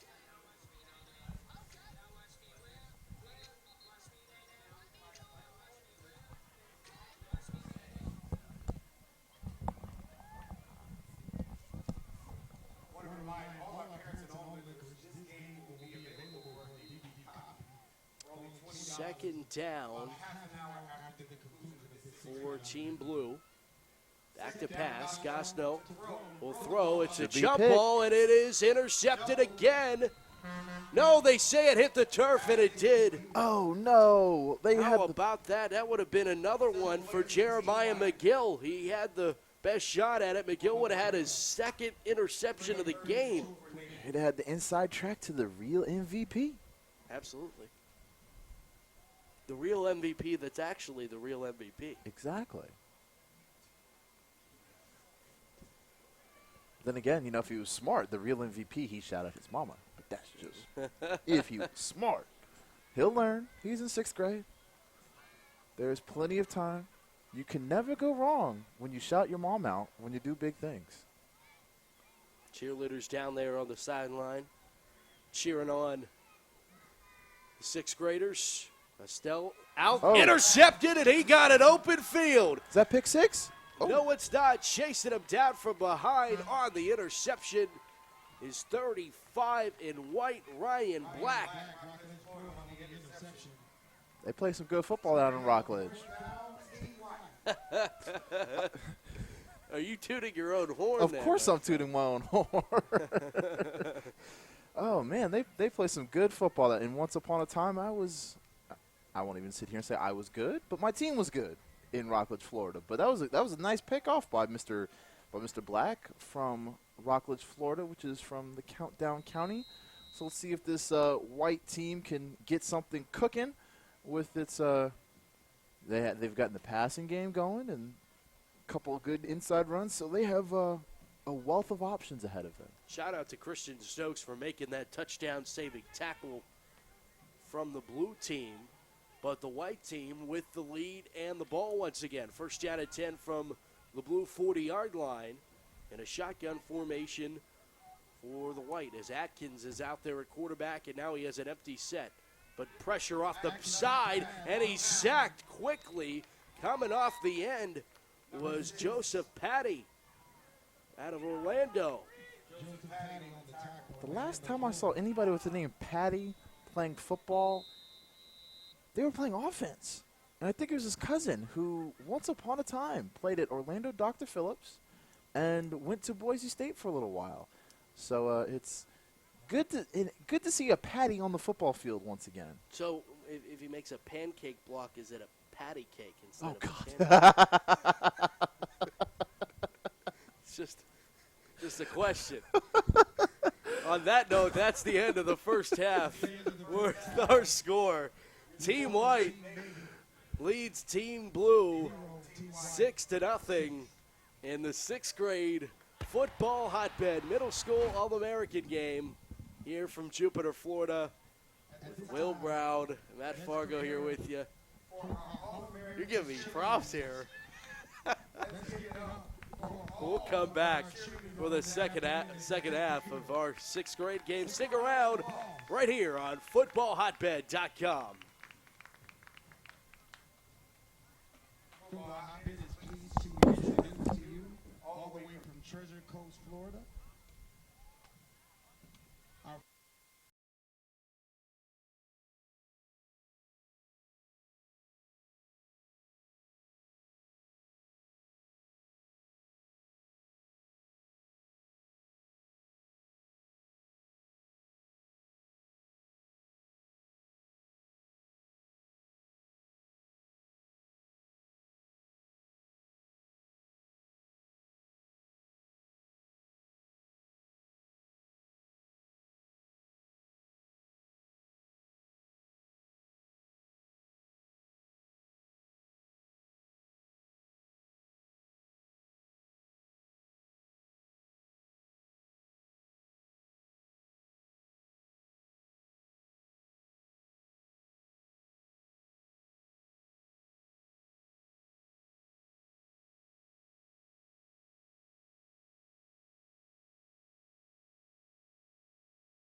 Okay, Brandon O'Doy, FootballHotbed.com. Welcome to this brief break in our live stream broadcast. What you're watching right now is recording. We're having our National All-American Combine presented by Fast Twitch and Next Play. All of our 8th grade athletes, before they got to today, taking place in the game, they had to go through the combine. Fast Twitch is putting this on. We're using Next Play technology. They got us the great dry fits thanks to our sponsors. But what's happening is the coaches for the 8th grade teams for both the Navy, the blue, and the white teams, they're sitting around, they're assessing each player's performance, and what they're doing is trying to decide who they're going to draft in the All-American draft coming up immediately following today's practice. So the 8th grade has a few minutes. They have about an hour here going through all the combine drills. They already did their defensive skill drills, and they'll go to offensive skill right after that. So after that's over, the 8th grade coaches, the head coaches, Mario Perez of American Heritage Plantation, and also Roger Boone of PPO, they're going to draft these kids and put together an amazing performance, which you're currently about to take part of and witness. So it's a hotbed world out here, Jupiter, Florida. Brandon O'Doy, yours truly. It's a hotbed world. Okay, Brandon O'Doy here at Jupiter High School. I'm here with Future 4 head coach and co-founder Drew Phillips of the National Middle School Quarterback Invitational. We're out here taking in practices. Drew, you're serving as our coaching coordinator. Just assess how everything's been going at these first combine practices and what we can expect. Well, it's been pretty smooth so far. A lot of things going, a lot of things moving, but the coaches are doing a good job keeping things together and keeping things flowing. As far as quarterbacks go, the 7th grade class is really stacked. Very impressed with that group. Very smart group, very quick group. 8th grade class is very, very nice. You got the Future 4 champion from the class of 2020 here, Tucker Gleason, and then you had Micah Bowens, who came over from Nevada, who was just on the cusp of making the Future 4 for a class that he wasn't even really in. So there's some pretty impressive ball players out here, very big, very bold guys that are looking to make the next step, make the next move to high school. And haven't got a chance to really watch the 6th grade class yet, but they look like they have a nice group of young kids that can really sling the ball, so I'm excited to get to watch them a little bit. Yeah, absolutely. Excited to watch them in today's game, and also looking forward to the end of April and the National Middle School Quarterback Invitational, the Future 4. You've started to scout for that event. You already are gearing up and making invitations. What are you looking for this year? Because now the word's kind of out. The secret is sort of been uncovered from Football Hotbed and Phillips QB Academy. What is the situation now as far as what you can advise quarterbacks who possibly want to take advantage of this and be a part of this great showcase platform here at Football Hotbed? Well, first and foremost, you definitely need to have your film. We need to see something on tape. We can't just take people's word for it, and that's nothing against that person. We need to see it ourselves. But also, you need to come in with that wow factor. This year, we have a lot of entries already, and there's probably still 5 or 6 months until we're going to have that event. And I've probably already watched 100 kids on film. But I'm looking for that wow factor, that kid that just makes a play that just makes you go, holy smokes, what an awesome play. And a kid like Spencer Rattler last year, who came in, who nobody really knew about, but you put his tape on and you just go, holy cow, that kid can sling it. And sure enough, he was our Future 4 overall champion last year, and already has 2 D1 offers, which is quite impressive. Quite impressive indeed. Only a freshman out in the desert in Arizona at Pinnacle High School. And he's a kid, as we said, didn't have much of a national reputation. He does now, and 2 Division I offers later after his freshman season. Future 4 paid off for him. So, Drew, we'll let you go. We know you got a lot to get back to, but right now, Drew Phillips, Brandon O'Doy, it's a hotbed world. Enjoy this live streaming broadcast. I want to thank John Ross and everybody who's putting this together from a broadcast perspective. And also want to thank all of our sponsors. We truly appreciate you here at Football Hotbed. Hey, I'm here with Sunjan McGarity out of Texas, West Texas. Sunjan, you come out here. You made a pretty big play on our Football Hotbed Facebook page, and everybody pretty much watched it. I think it's up to like 20,000 views right now. Did that surprise you at all? Yes, sir. It did a lot. It's just surprising me coming out of Odessa. It's not such a known city, so it's very surprising to me. Well, you know, Football Hotbed, the national platform, the nation's leading multimedia platform for youth football. We give the exposure to athletes. What made you want to come out here and play in this All-American game? I just think it's a great opportunity for me to get out there on the media and follow my dreams, make me get big, you know. And I'm very excited to be here. Okay, hey, excitement all the way from West Texas. Sundra McGarity, running back in the 2020 class. He's someone to watch. Watch him later today on this live stream broadcast. It's definitely a hotbed world. Okay, Brandon O'Doy, FootballHotbed.com. Hey, welcome into our live stream broadcast of the 2016 Football Hotbed Middle School All-American Game. I'm here with Micah Bowens all the way from Las Vegas, Nevada. Now, pretend this is Saturday because that's when everybody's going to see this. But what are you trying to do when you come out here? We know you're going to Bishop Gorman. We know you've got a lot of things in your future. But what are you trying to prove when you come out here, play your last middle school game? I just got to prove that Vegas plays football out there. A lot of people disrespect Vegas and think we don't play football. I just got to show them what we can do. Absolutely. So you talked about that. Everybody knows Florida is a situation where a lot of people talk about Florida, even California, which is closer to you. Surely you've got something to say. You participated in our National Middle School Quarterback Showcase, the Future Four. You did very well there. You reclassified to get back in your right grade, still only 14. Talk about now what statement you could possibly make by having a strong performance here today. Just represent. That's all I got to say is Vegas, we got to show what we can do. Can't just let people think that we're not as good as them. We're just as good or maybe even better. Okay, so you heard it here first, Micah, talking about what he wants to prove about West Coast, Las Vegas, Nevada desert football. So, hey, listen, stay tuned to the broadcast. We got some great football. It's the best of the best. Brandon O'Doy, yours truly, FootballHotbed.com. Enjoy the live stream broadcast brought to you by the good folks at Football Hotbed.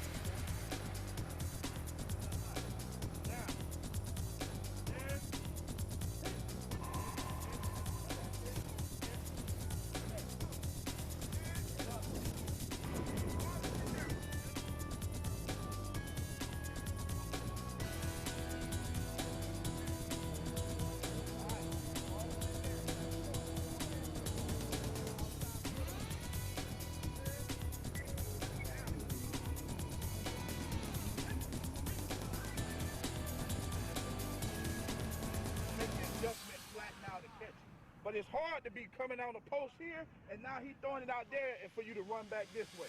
So when I come out of my break on a corner or post,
Jupiter, Florida.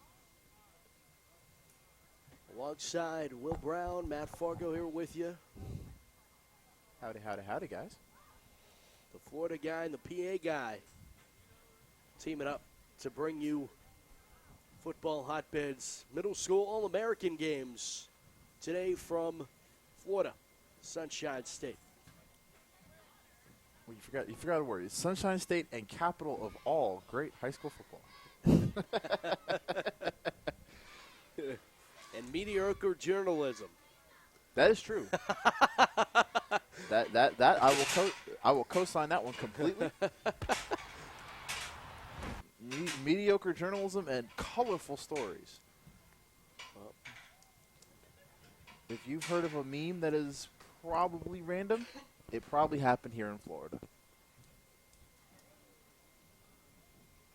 All right, Blue is going to kick this one back to White, who has a 6-0 lead. Hopefully both teams give these lovely cheerleaders from the Treasure Coast something to cheer about in these final 20 minutes. Ready for the start of the second half.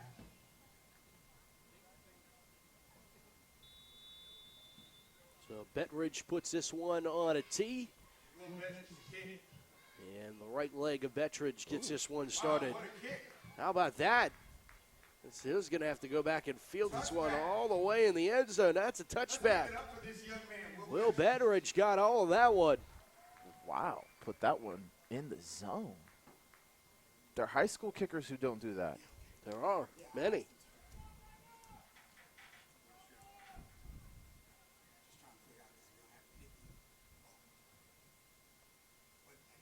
So White will get things going.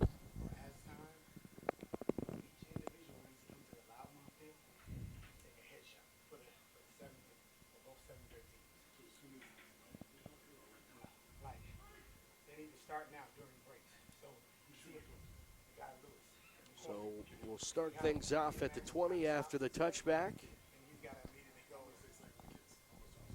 Let's see who's going to be the quarterback. It looks like the quarterback is still Banks Atkins for the White team. Roswell, Georgia. I stand corrected. That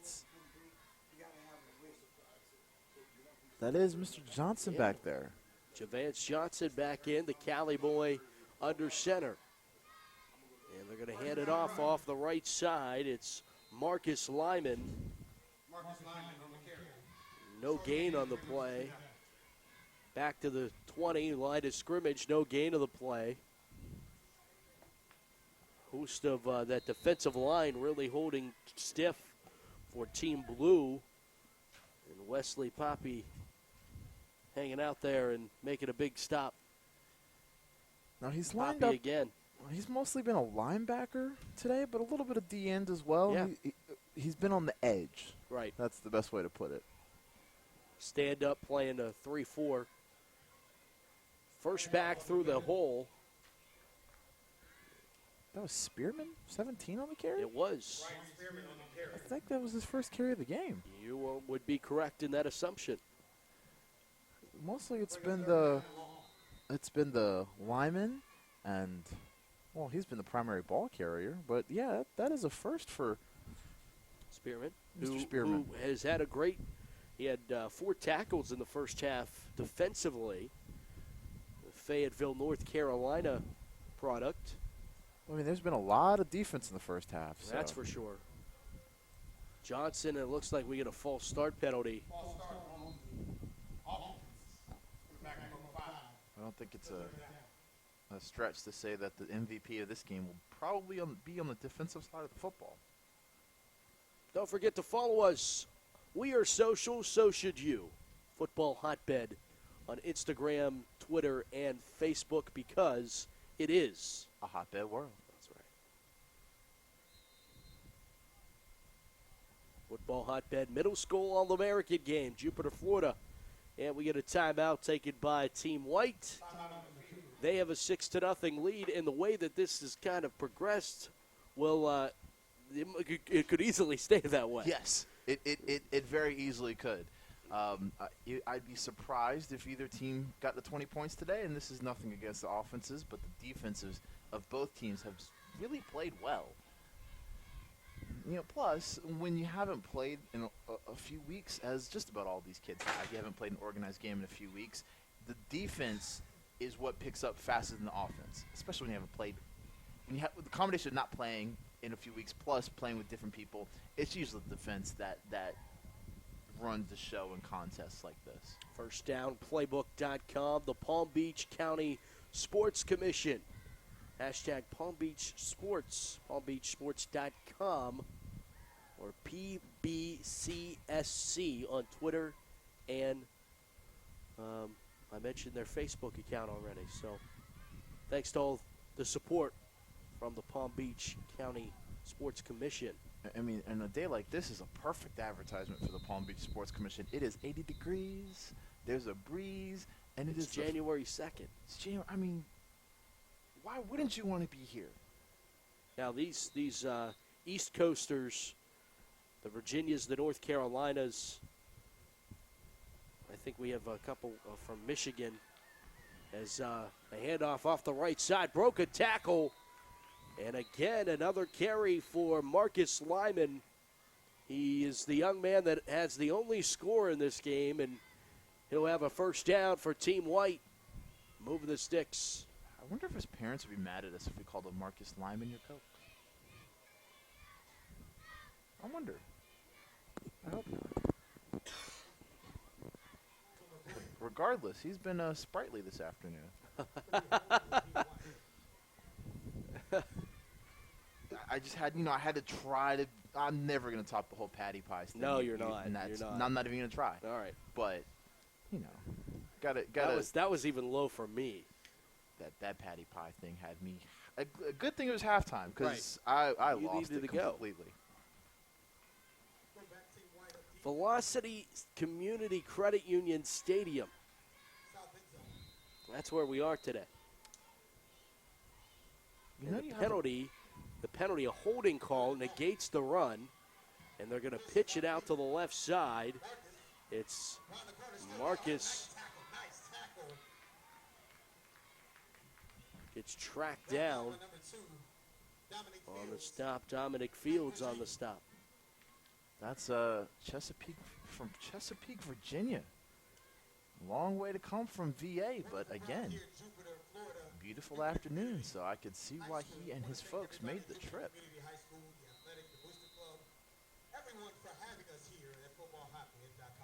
We have, fourth and about 12?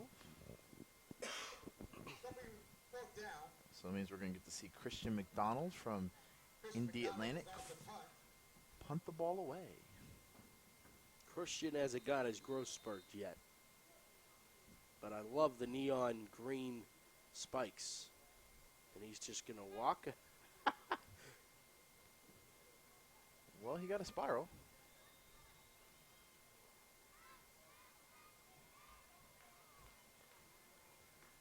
It's going to be down at the, white? 25? Yeah. So this is Navy's chance, or Blue's chance. Navy blue. It says Navy on my sheet, blue on the screen. It's all the same. Right. Bluish. Yeah. It is blue. Yeah. Navy's just a type of blue. Exactly.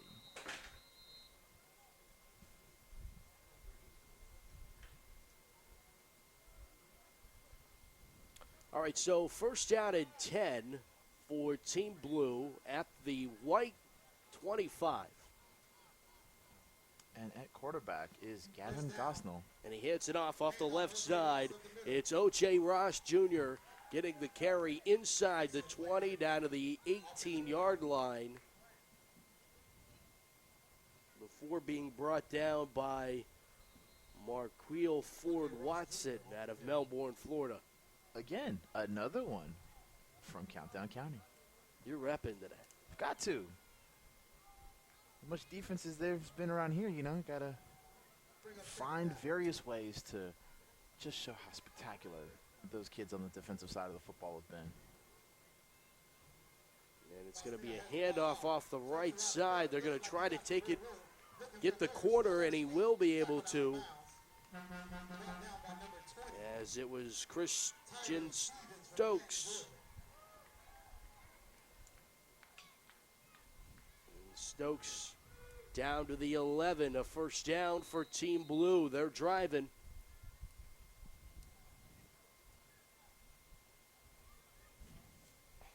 And coming into the game for White is my little jitterbug, Markel King. Small scale in the field, but playing outside linebacker. Hand off left side, off the left tackle. It's Ross. into a pile inside the 10 down to the 7. A host of white jerseys in on that stop, among them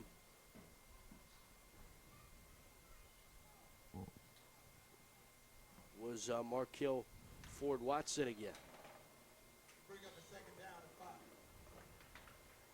Second down, and we'll call it 6. They can get the first down with the 1, so not goal yet. Low snap handled, and a handoff on the right side. It's Ross inside the 5 down to the 3. See where they officially mark this. Your jitterbug, Markel King on the stop. Number 17, Brian Spearman's having a wonderful game today on defense. They officially mark it at the 4. So 3rd down and 3 from the 4. Definitely one of the bigger plays of the game right here. This is a chance for our friends in blue to, if not get a first down, get a touchdown. I think we got an encroachment penalty on a long snap count. And once again, that snap count has really been a weapon for the blue team today. That's for sure, even from the very get-go.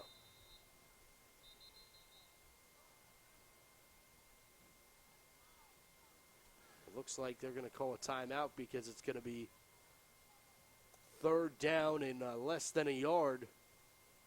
From the 1.5, they could get the 1 and have 4 shots. So, timeout taken. Thanks all for tuning in, whether you're tuning in on the World Wide Web live on FootballHotbed.com, whether you're watching this archived or have purchased a DVD copy to tune in.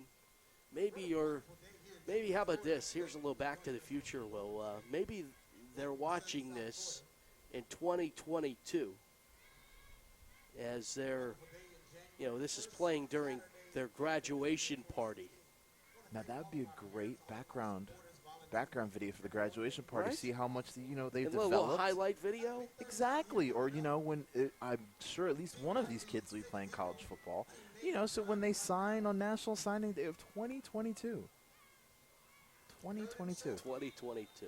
That some of these kids probably weren't even born when Facebook came out. All right, 3rd down and 1. They hand it off. It's Ross.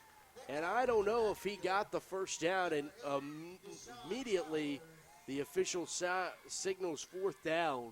Good tackle by Deshaun Trowers. Just came off the right edge and blew that play up. So it's going to be 4th and 2. Might need to give it to OJ and the Electric Company here. They'll go for it. Pastel hands it off to the right side. He's brought down back at the 5-yard line. They handed it off to Stokes, but it was Spearman and Lyman who came off the edge. Great defensive stand by the white team. Lyman was the man who made the tackle. They had 3 plays inside the 5-yard line and did not score. Great push by the white defensive lineman. That's Michael Flasky was one of them. Again, our friend Markel King was a linebacker, and Marquise Lyman, your Coke. He was another defensive player, but really that entire front for the white team was just really stout on that goal line series. And watching youth football over the years, this is a time where I wouldn't be 100% surprised if the white team broke a huge play right here. 1st or 2nd down, they just ran the football and just broke past that first wave and got 35, 40 yards. Well, Atkins back in a quarterback. This is just where you don't want to turn the ball over. They hand it off to Victor Jones, his first carry of Afternoon. Afternoon, yeah.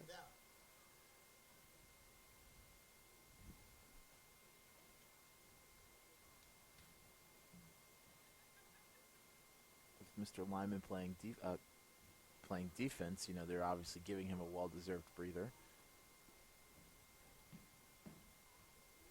Second down.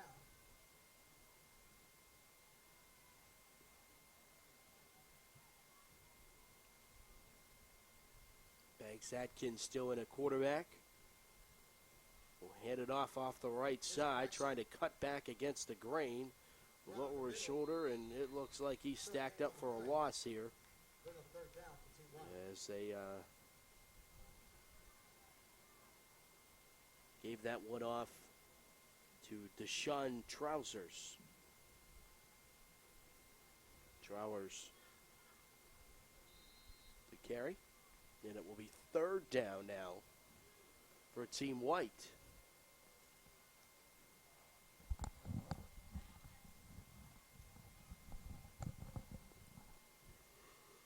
This might be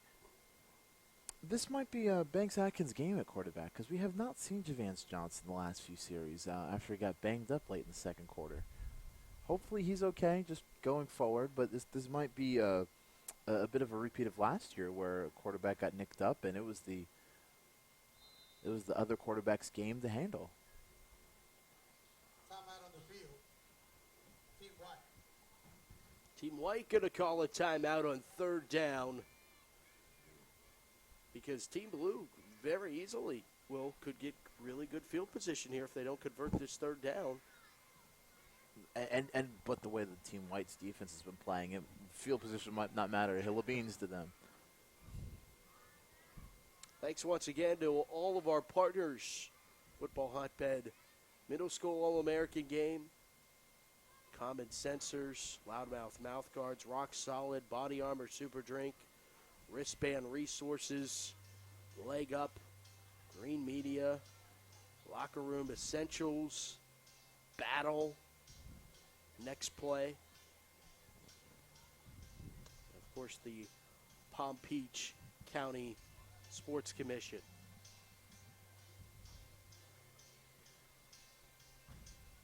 I want a loudmouth mouth guard. Look at those. Those are pretty fun. Kind of reminds me of like the old school Michael Irvin ones. Remember how Michael Irvin Deuce Staley? Yeah. Wow, I forgot about Deuce Staley. Speak of which, Ole Miss, goodness gracious. They put a hurting on Oklahoma State last night. Wow. Laquan Treadwell. Wow, that was a great segue. I thought it was going to be a stretch, so I'm surprised it all worked That out. all worked out, yeah.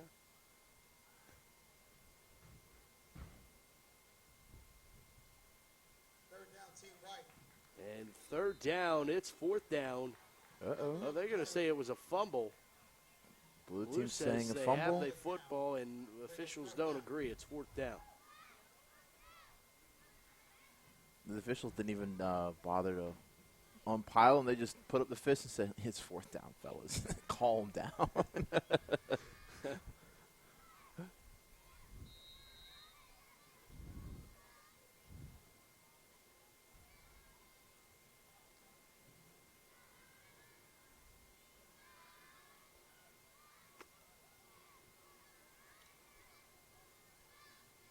The punt unit, I don't see him.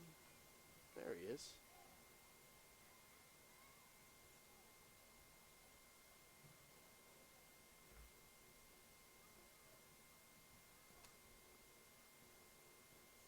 Punt from Christian McDonald. It's going to take a nice little roll here. Be down at the 34-yard line. 34. That just seems like a perfect recipe for a fake punt. I'm not sure. I should have done more research on whether or not they're allowed to do that or not. I'm going to have some words with this PA announcer. They're playing Let's Go Wildcats like this is Bethune-Cookman University. Might have some words with them. I'm a proud Florida A&M graduate. We Florida A&M and Bethune-Cookman are rivals unlike anything you've ever seen. They always get it on in the Florida Classic every year in Orlando every November. The Rattlers haven't been on the winning end in the last 5 years, but Is the band battle almost as good or better than the football? band battle. Oh, yeah, the band battle's way better. Yeah. That's what most people go to the game to see. Handoff right side, cutting back against the grain inside the 30. They give it off to Ross. I'm sure someone in Mr. Ross's family went to one of those two schools since he's from the Space Coast, which is about 45 minutes to an hour away from Orlando. But yeah, back to your point. The bands are a lot of people leave at the start of the third quarter because they've seen the band and that's all they came to see. So second down in 4 for Team Blue. Handoff left side. Christian Stokes. Stokes is tracked down on the far sideline. He'll pick up maybe 3. Brought down by number 8. Tossed out of bounds by Towers.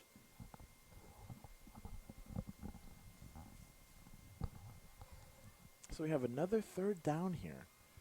And this is where the white team defense has really been making their hay of stopping the blue team in short yardage situations.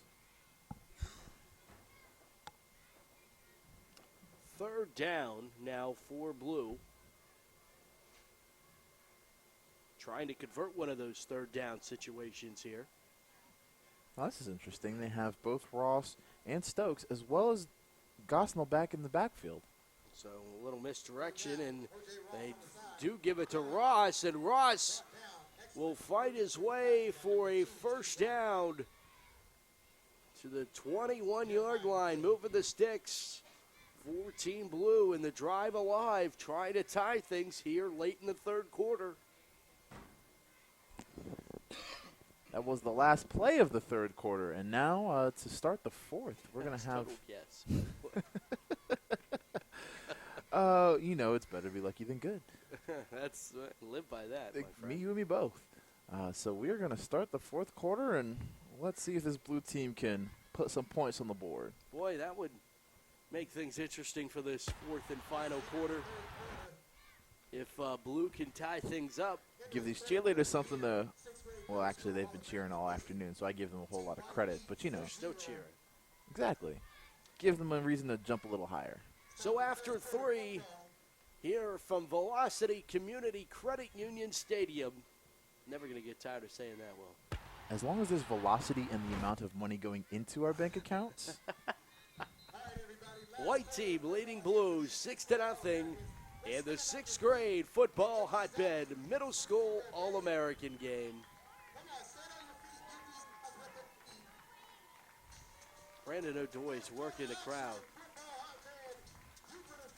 I mean, these young kids deserve the standing ovation that they're going to get. I mean, it is, again, this is first weekend in January, and they are out here playing a football game when it's 80 degrees. That is not easy.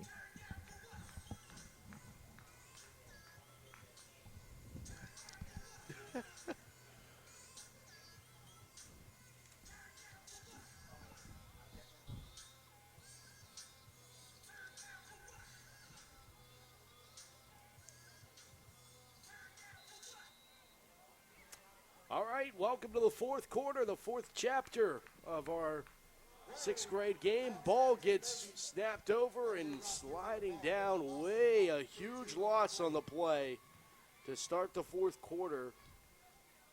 And jumping on it, Jay Ross.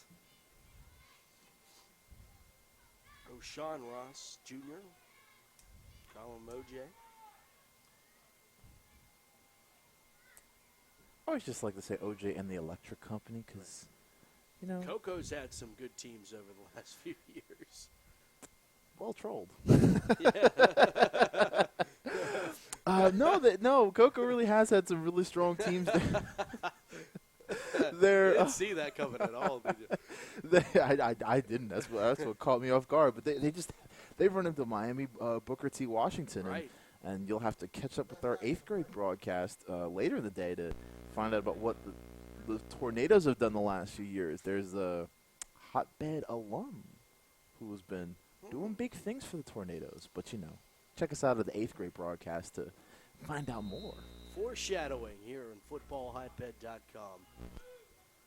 So a long work to plan out here for Team Blue, as now they're well behind the sticks. Back at the 35-yard line on second down. Back to pass, throwing. It's tipped and nearly caught. It was a great throw that thrown over the two closing defensive backs, trying to get it to Solomon Miller, and Miller just wasn't able to make the catch. Had he made it, that's some open field to run with.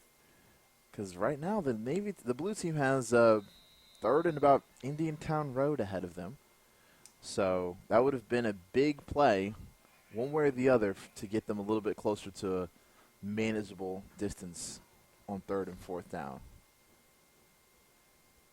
And if you're wondering, well, how did my loved one get on Team Blue or Team White? They drafted earlier this week after the Combine. I mean, that's what youth football's all about. Like, when you're playing, like, football or playing any sport, it's all about, hey, let me get you on my team and you on my team. And in trouble, and he's sacked. Big-time sack by Jalen Hill, the Portsmouth, Virginia native. He's had a couple of strong plays on defense. He got a Colts logo on his helmet, looking like Dwight Freeney back in the day. Back in the day, that's now Dwight Freeney, he's still winning just with Arizona. But right. and the thing about Jalen's performances today is, he might not make every single play, but when he's making plays, it's third down or it's second and short. I mean, that's when he's coming up. And so I would assume most coaches that if you have someone who's making the for your defense making the negative plays at the big times, you can't ask for anything more than that. It will be fourth down early in the fourth quarter, and this is a big punt trying to pin White back to hopefully get good field position themselves again.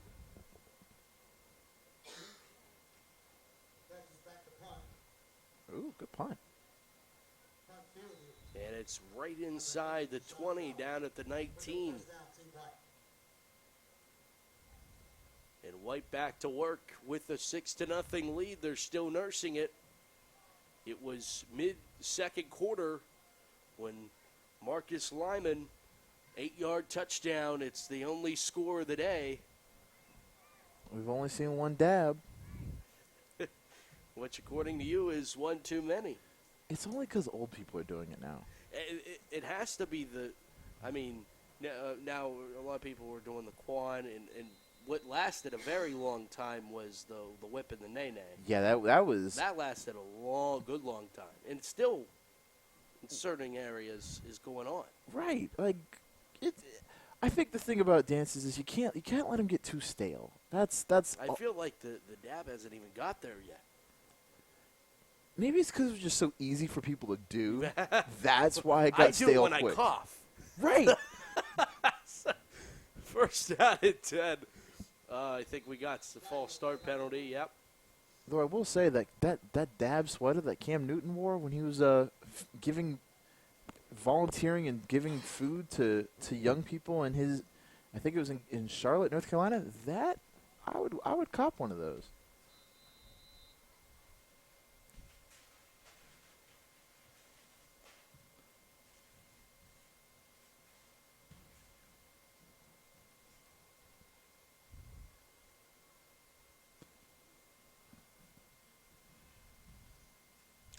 They have food vendors here at the stadium.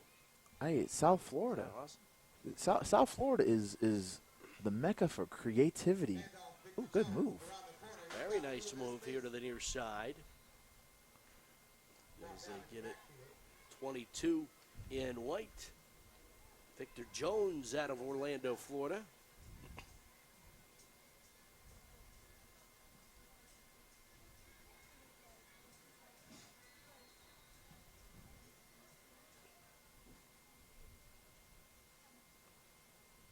Second down, back at the 15 now. That pizza does smell good, though. Yeah, it's almost that time, first feeding of the day.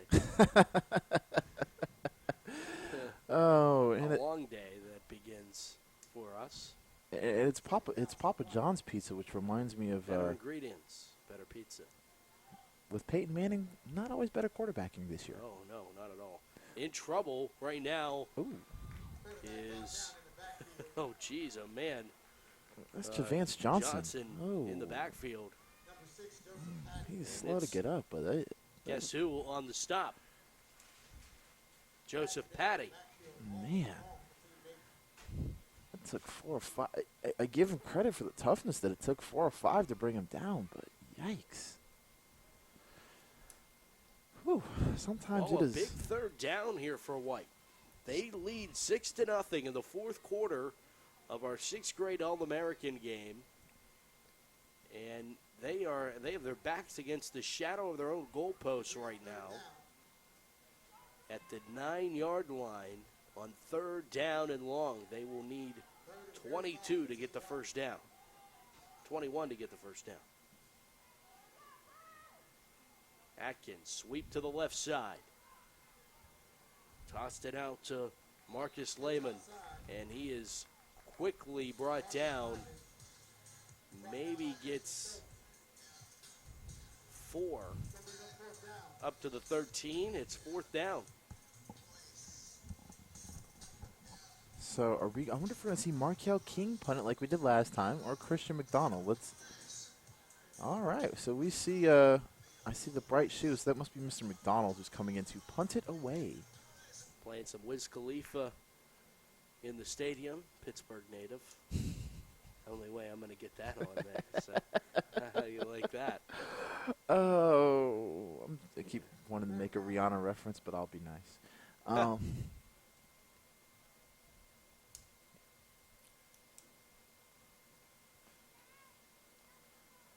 right, here's the punt from Christian McDonald.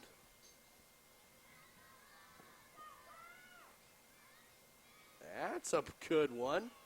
Nice catch. About 25 yards, right about? If that hits the turf, that's rolling for a while. It so sure good is. Catch for Blue at the 40. So could this be Blue's maybe last shot, you think?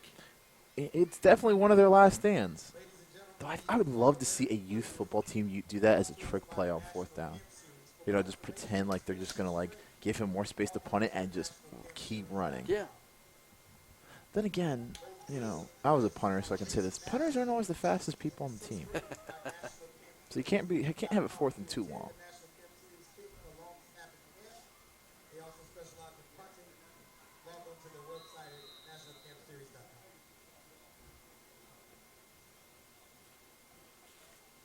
Yeah, don't forget, if you're trying to get into this game next year, as they hand it off on first down, and he is brought down by guess who again? Jalen Hill. Portsmouth representing well. Mr. Hill. It's a second down.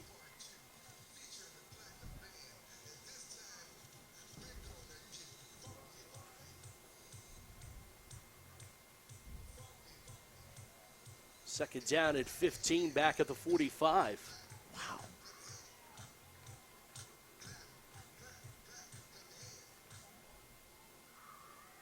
Low snap, handoff, right side, track down to the backfield again. This time, it's Tyler Stevens, the Canton, Georgia product. Making the stop back at the 49-yard line. And it will be third down. And a good ways here, 19. This seems like another time when our friend Jalen Hill, who's from Portsmouth, Virginia, the Chesapeake region, they have some really, really, really good football players from down there. So this might be another time for him to make one of his patented defensive plays.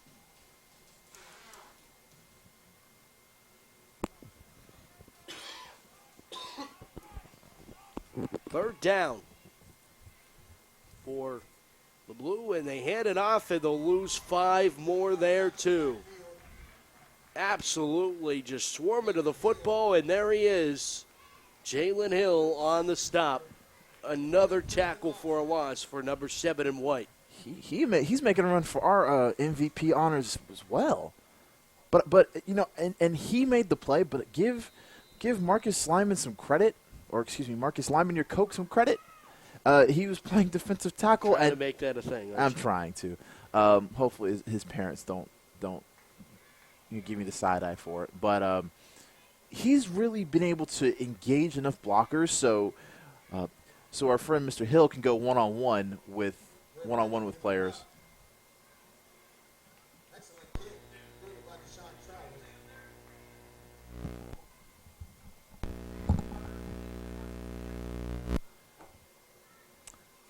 So this punt's down at the 33. White gets the ball back, and, I mean, the Blues going to have to make a 3-and-out, cause a 3-and-out here, I think. I think that's... I tend to agree with you. They're gonna, we're gonna need Poppy and Patty to make a couple plays on defense. 2 minutes and 53 seconds officially.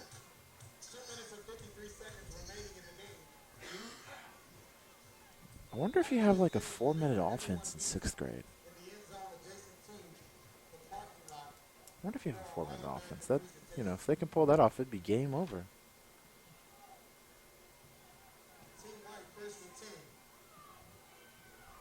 First down at 10 for the White. They're trying to put it away here with 2 minutes left. And a sack on first down, and the ball came free, and he's going to take it all the way to the barn. Touchdown, Team Blue.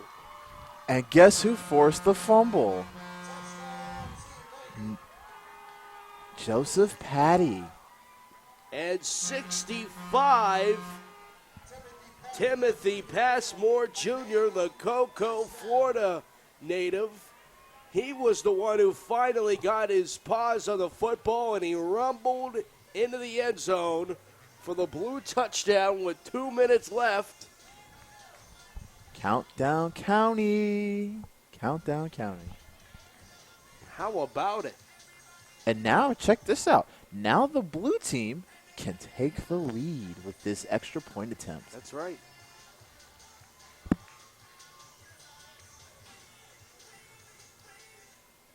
How about it? Are they going for 2? Defensive touchdown. No, they got the T out there. They We have got the a T out there? timeout. Okay. Taken by Blue. This is are you trying to ice your own kicker here? It's 6th grade, I'm sure he's probably oblivious to whatever pressures. I'd say 23 yards on the scoop and score. I'm going to go. I'm going to go with 6 points. Okay.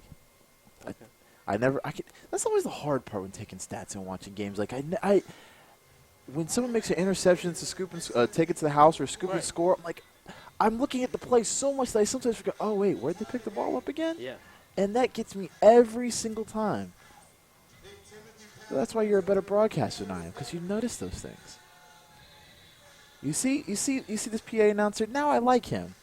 Playing this Queen's We Will Rock You. This is what I can get down with.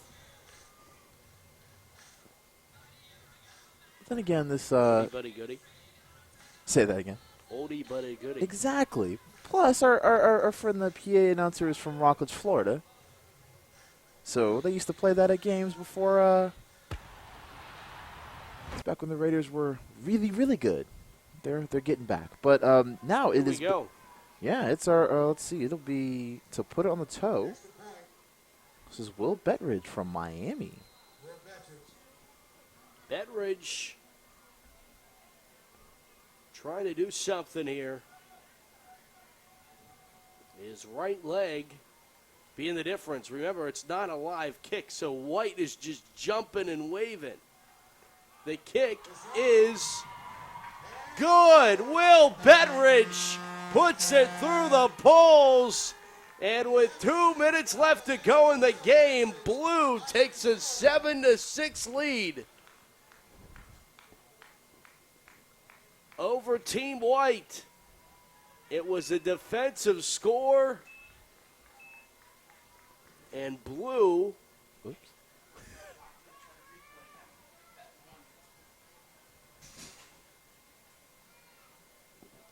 I think we're going to try to see the scooped score for the touchdown. 2 minutes and 43 seconds remaining. Here we go. A lot more backward than forward here in this first quarter. I don't believe that's it.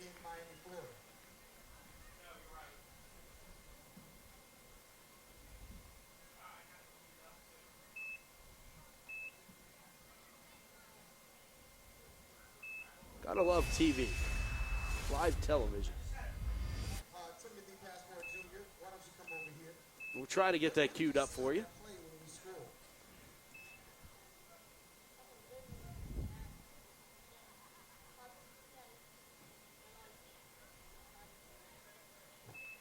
Did you think you were fast enough to get there? Did you trust your speed? All right, congratulations on a big touchdown. You changed this game. Give it up for the young man. Well, that's a Lady Mo shifter, is it not? That definitely is. So now, can the white team respond after a little bit of adversity? That's what football's all about, responding to adversity.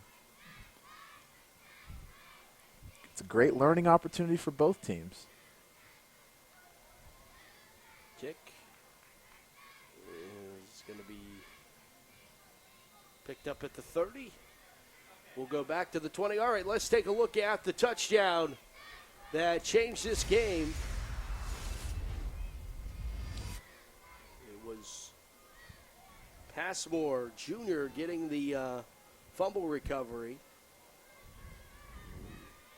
Snap was good, and then the pressure from the backside. Oh, boy. And 39 ended up lateraling it to Passmore. That was Poppy, who lateraled it to Passmore to get the touchdown. That's very unselfish football. I mean, that's the way to win. And who caused the pressure here on the back end? Your friend. My friend and yours, Joseph Patty Cakin. How about it? And I love the dance move following the touchdown. No dabbing there. No dabbing. No dabbing. All right. Here we go. First down and 10 for Team White. Good ending to this one with under 2 minutes to go. 7-6. White trails blue. Man in motion from left to right. Back to pass is Johnson throwing. Incomplete. Trying to find Markel King. Incomplete. He left. Be second down coming up. White had a few wide receivers who left early, but, you know, it didn't get called, so it didn't happen.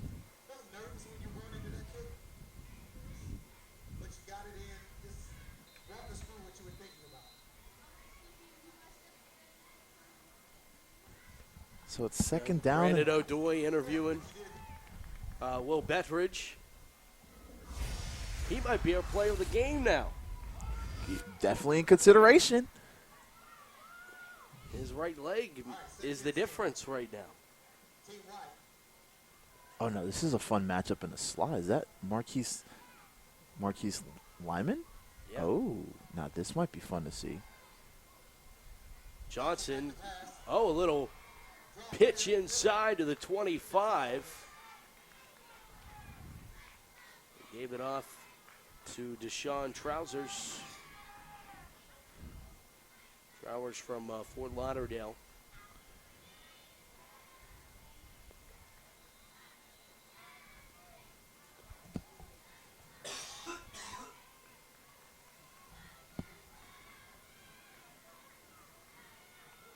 Bring up a third down.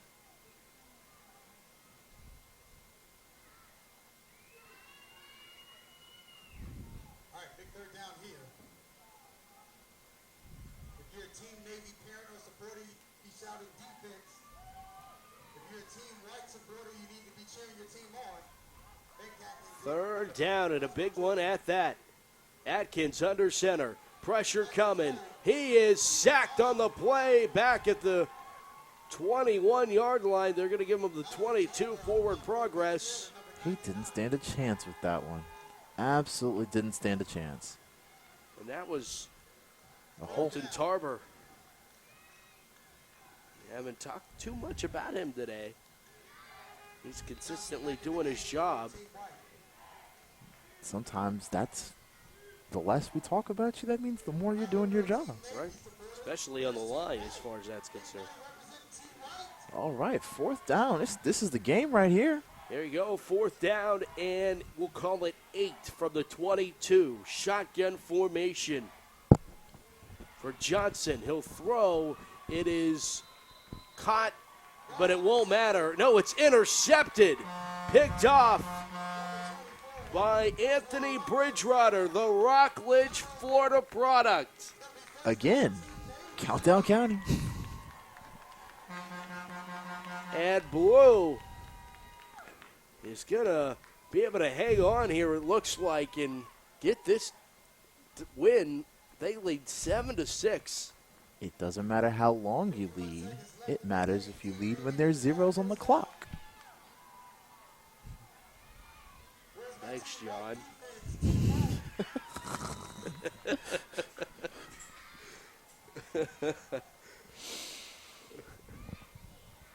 Unfortunately, I don't travel around the country in a bus. I prefer a Prius. Timeout taken. Blue 7-6 over White, and what has been a great 6th grade All-American game. Our first of 3 here from Jupiter, Florida today. 7th grade will be coming up next.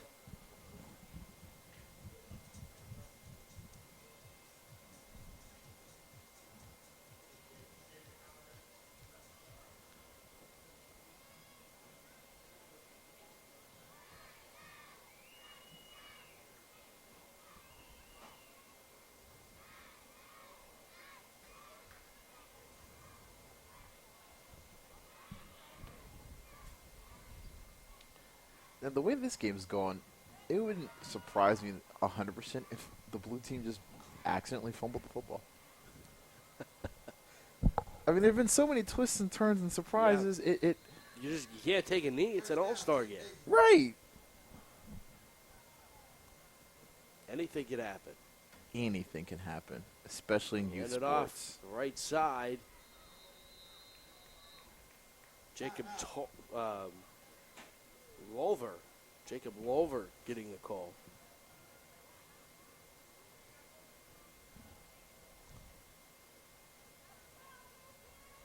Second down.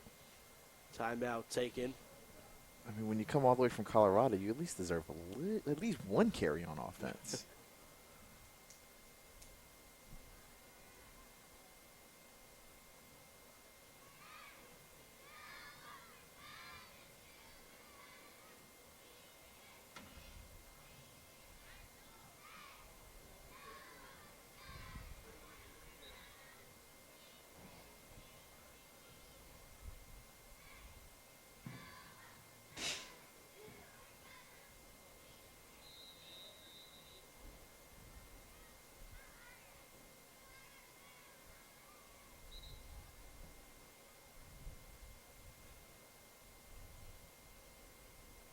Second down for Team Blue.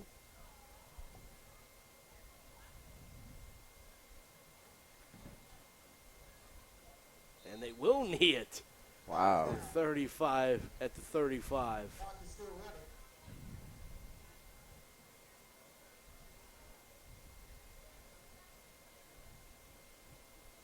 A knee in an all-star game? That's crazy. That's surprising. Just a tad, yeah.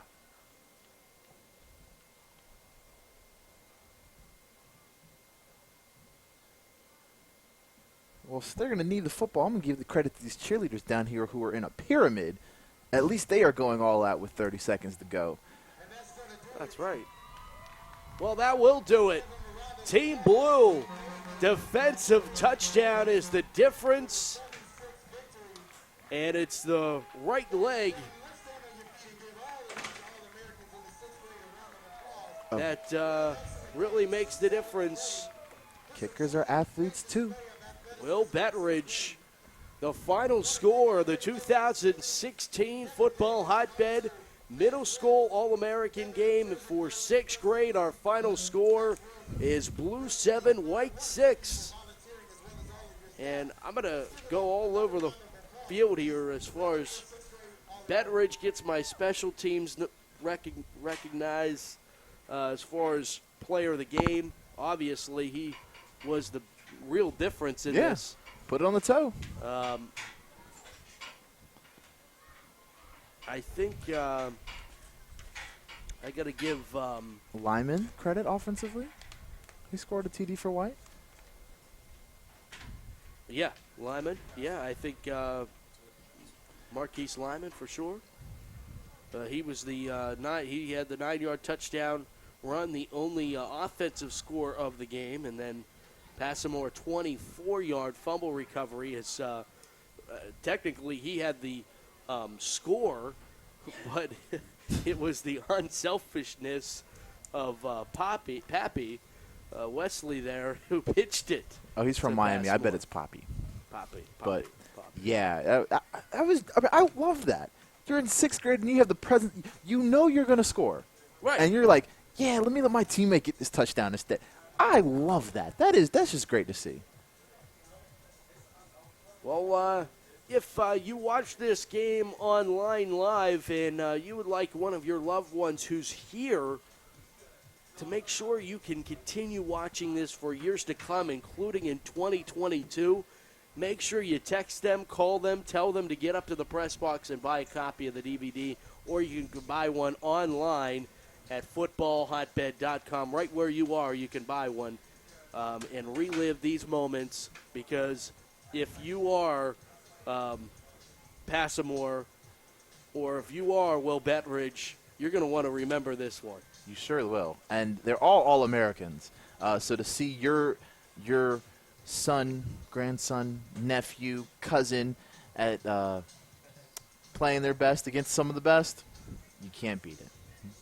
You sure can. So, once again, final score, Team Blue defeats Team White 7-6. For Will Brown, I'm Matt Fargo. Thanks so much for tuning in. Stick around. More Football Hotbed Middle School All-American games to come. 7th grade game is coming up next when we come back to Jupiter, Florida. Until then, thanks so much for listening. And remember, it's a hotbed world. We're all just living in it.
Okay, Brandon O'Doy, FootballHotbed.com. Welcome to this brief break in our live stream broadcast. What you're watching right now is recording. We're having our National All-American Combine presented by Fast Twitch and Next Play. All of our 8th grade athletes, before they got to today, taking place in the game, they had to go through the combine. Fast Twitch is putting this on. We're using Next Play technology. They got us the great dry fits thanks to our sponsors. But what's happening is the coaches for the 8th grade teams for both the Navy, the blue, and the white teams, they're sitting around, they're assessing each player's performance, and what they're doing is trying to decide who they're going to draft in the All-American draft coming up immediately following today's practice. So the 8th grade has a few minutes. They have about an hour here going through all the combine drills.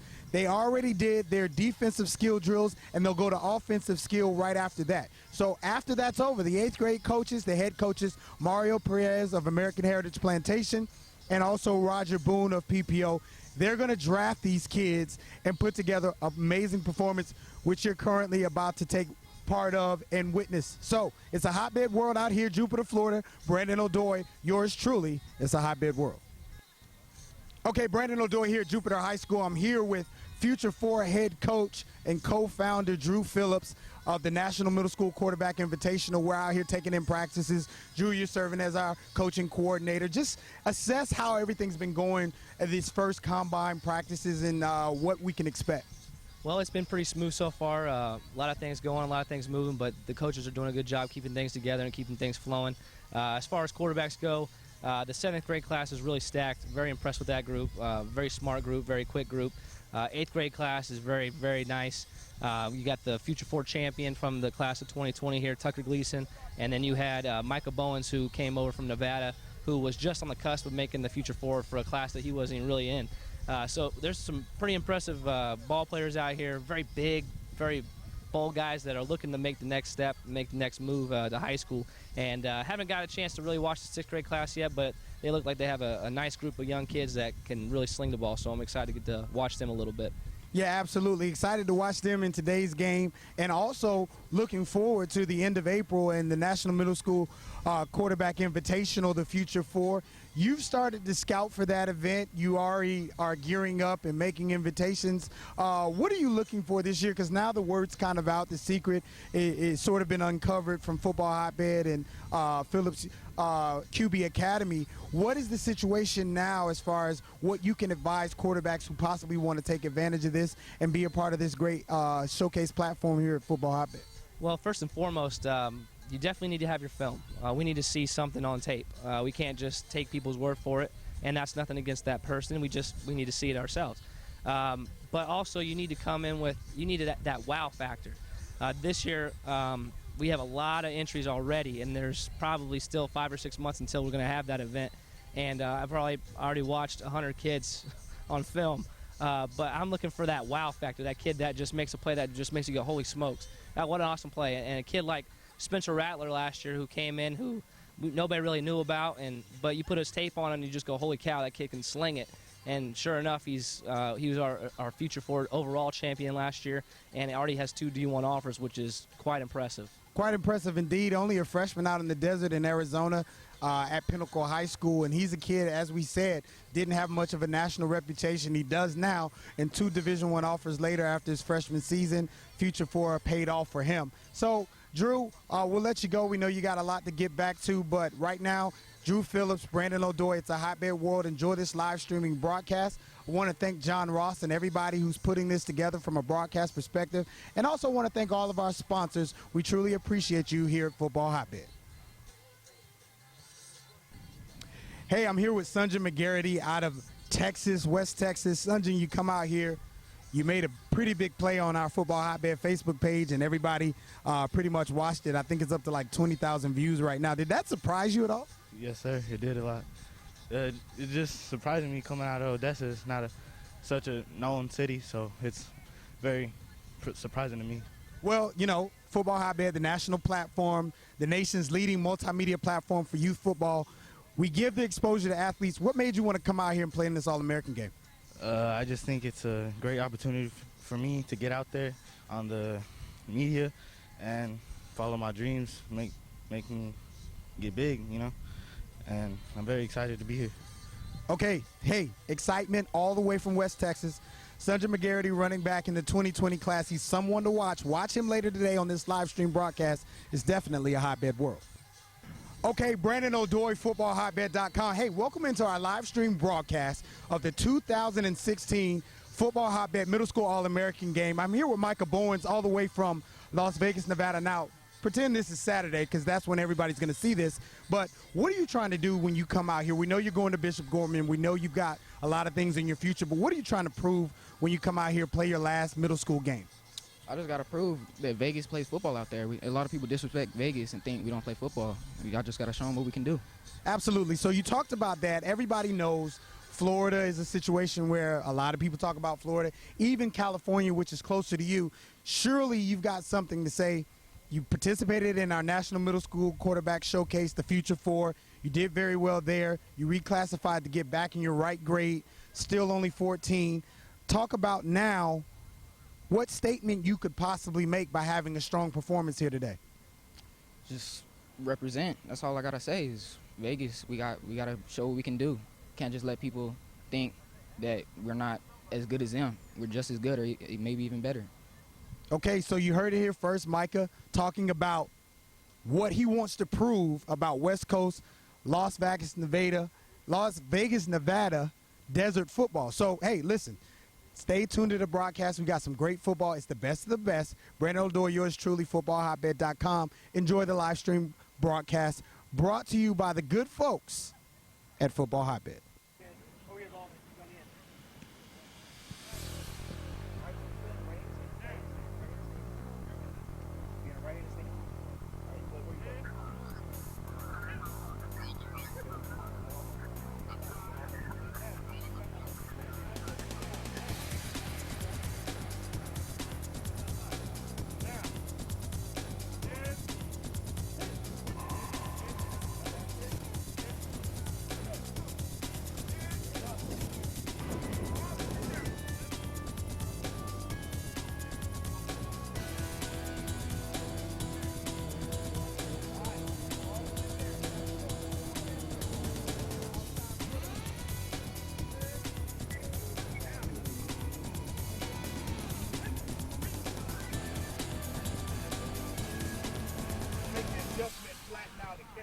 But it's hard to be coming on the post here, and now he's throwing it out there and for you to run back this way.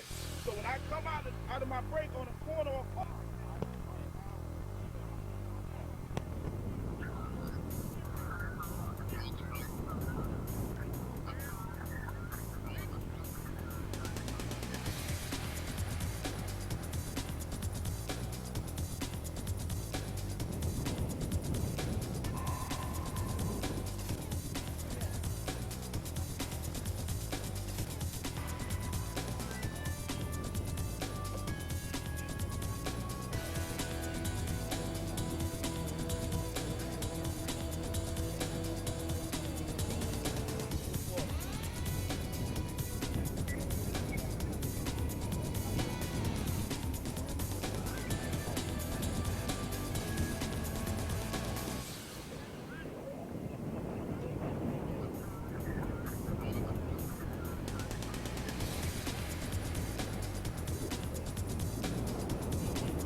Okay, Brandon O'Doy, FootballHotbed.com. Welcome to this brief break in our live stream broadcast. What you're watching right now is recording. We're having our National All-American Combine presented by Fast Twitch and Next Play. All of our 8th grade athletes, before they got to today, taking place in the game, they had to go through the combine. Fast Twitch is putting this on. We're using Next Play technology. They got us the great dry fits thanks to our sponsors. But what's happening is the coaches for the 8th grade teams for both the Navy the blue and the white teams, they're sitting around, they're assessing each player's performance, and what they're doing is trying to decide who they're going to draft in the All-American draft coming up immediately following today's practice. So the 8th grade has a few minutes. They have about an hour here going through all the combine drills. They already did their defensive skill drills, and they'll go to offensive skill right after that. So after that's over, the 8th grade coaches, the head coaches, Mario Perez of American Heritage Plantation, and also Roger Boone of PPO, they're going to draft these kids and put together an amazing performance, which you're currently about to take part of and witness. So it's a hotbed world out here, Jupiter, Florida. Brandon O'Doy, yours truly. It's a hotbed world. Okay, Brandon O'Doy here at Jupiter High School. I'm here with Future 4 head coach and co-founder Drew Phillips of the National Middle School Quarterback Invitational. We're out here taking in practices. Drew, you're serving as our coaching coordinator. Just assess how everything's been going at these first combine practices and what we can expect. Well, it's been pretty smooth so far. A lot of things going, a lot of things moving, but the coaches are doing a good job keeping things together and keeping things flowing. As far as quarterbacks go, the 7th grade class is really stacked. Very impressed with that group. Very smart group, very quick group. 8th grade class is very, very nice. You got the Future 4 champion from the class of 2020 here, Tucker Gleason, and then you had Micah Bowens, who came over from Nevada, who was just on the cusp of making the Future 4 for a class that he wasn't even really in. So there's some pretty impressive ball players out here, very big, very bold guys that are looking to make the next step, make the next move to high school. And haven't got a chance to really watch the 6th grade class yet, but they look like they have a nice group of young kids that can really sling the ball, so I'm excited to get to watch them a little bit. Yeah, absolutely. Excited to watch them in today's game, and also looking forward to the end of April and the National Middle School Quarterback Invitational, the Future 4. You've started to scout for that event. You already are gearing up and making invitations. What are you looking for this year? Because now the word's kind of out. The secret is sort of been uncovered from Football Hotbed and Phillips QB Academy. What is the situation now as far as what you can advise quarterbacks who possibly want to take advantage of this and be a part of this great showcase platform here at Football Hotbed? Well, first and foremost, you definitely need to have your film. We need to see something on tape. We can't just take people's word for it, and that's nothing against that person. We need to see it ourselves. But also, you need to come in with that wow factor. This year, we have a lot of entries already, and there's probably still 5 or 6 months until we're going to have that event. And I've probably already watched 100 kids on film. But I'm looking for that wow factor, that kid that just makes a play that just makes you go, holy smokes, what an awesome play. And a kid like Spencer Rattler last year, who came in, who nobody really knew about, but you put his tape on and you just go, holy cow, that kid can sling it. And sure enough, he was our Future 4 overall champion last year, and already has 2 D1 offers, which is quite impressive. Quite impressive indeed. Only a freshman out in the desert in Arizona at Pinnacle High School, and he's a kid, as we said, didn't have much of a national reputation. He does now, and 2 Division I offers later after his freshman season. Future 4 paid off for him. So, Drew, we'll let you go. We know you got a lot to get back to, but right now, Drew Phillips, Brandon O'Doy, it's a hotbed world. Enjoy this live streaming broadcast. I want to thank John Ross and everybody who's putting this together from a broadcast perspective, and also want to thank all of our sponsors. We truly appreciate you here at Football Hotbed.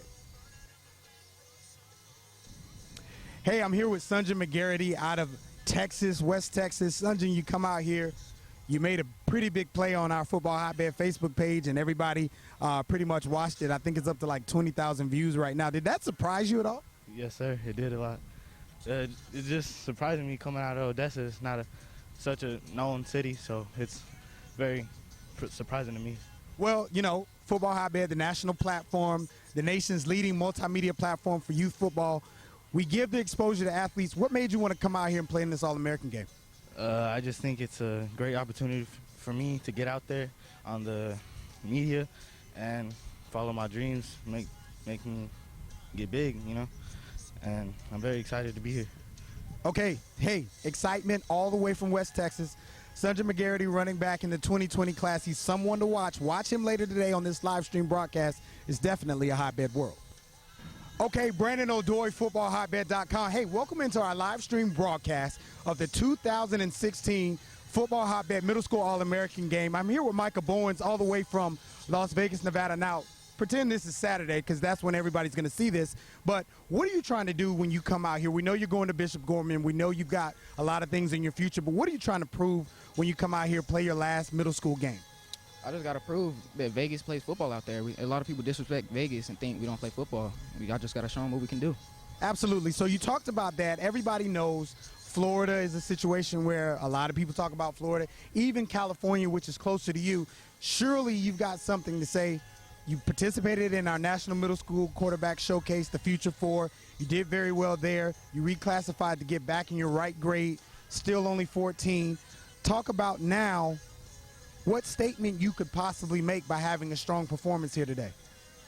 Just represent. That's all I got to say is Vegas, we got to show what we can do. Can't just let people think that we're not as good as them. We're just as good or maybe even better. Okay, so you heard it here first, Micah, talking about what he wants to prove about West Coast, Las Vegas, Nevada desert football. So, hey, listen, stay tuned to the broadcast. We got some great football. It's the best of the best. Brandon Odoi, yours truly, FootballHotbed.com. Enjoy the live stream broadcast brought to you by the good folks at Football Hotbed.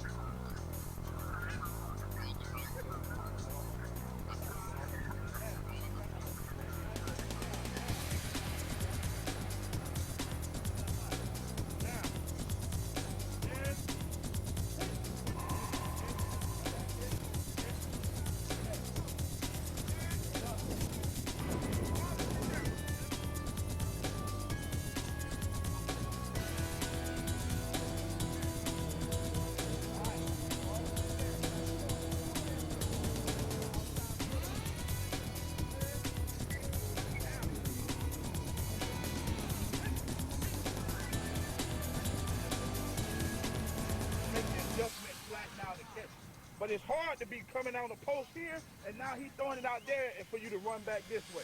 So when I come out of my break on the corner or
Okay, Brandon Odoi, FootballHotbed.com. Welcome to this brief break in our live stream broadcast. What you're watching right now is recording. We're having our National All-American Combine presented by Fast Twitch and Next Play. All of our 8th grade athletes, before they got to today, taking place in the game, they had to go through the combine. Fast Twitch is putting this on. We're using Next Play technology. They got us the great dry fits thanks to our sponsors. But what's happening is the coaches for the 8th grade teams for both the Navy, the blue, and the white teams, they're sitting around, they're assessing each player's performance, and what they're doing is trying to decide who they're going to draft in the All-American draft coming up immediately following today's practice. So the 8th grade has a few minutes. They have about an hour here going through all the combine drills. They already did their defensive skill drills, and they'll go to offensive skill right after that. So after that's over, the 8th grade coaches, the head coaches, Mario Perez of American Heritage Plantation, and also Roger Boone of PPO, they're going to draft these kids and put together an amazing performance, which you're currently about to take part of and witness. So it's a hotbed world out here, Jupiter, Florida. Brandon Odoi, yours truly, it's a hotbed world.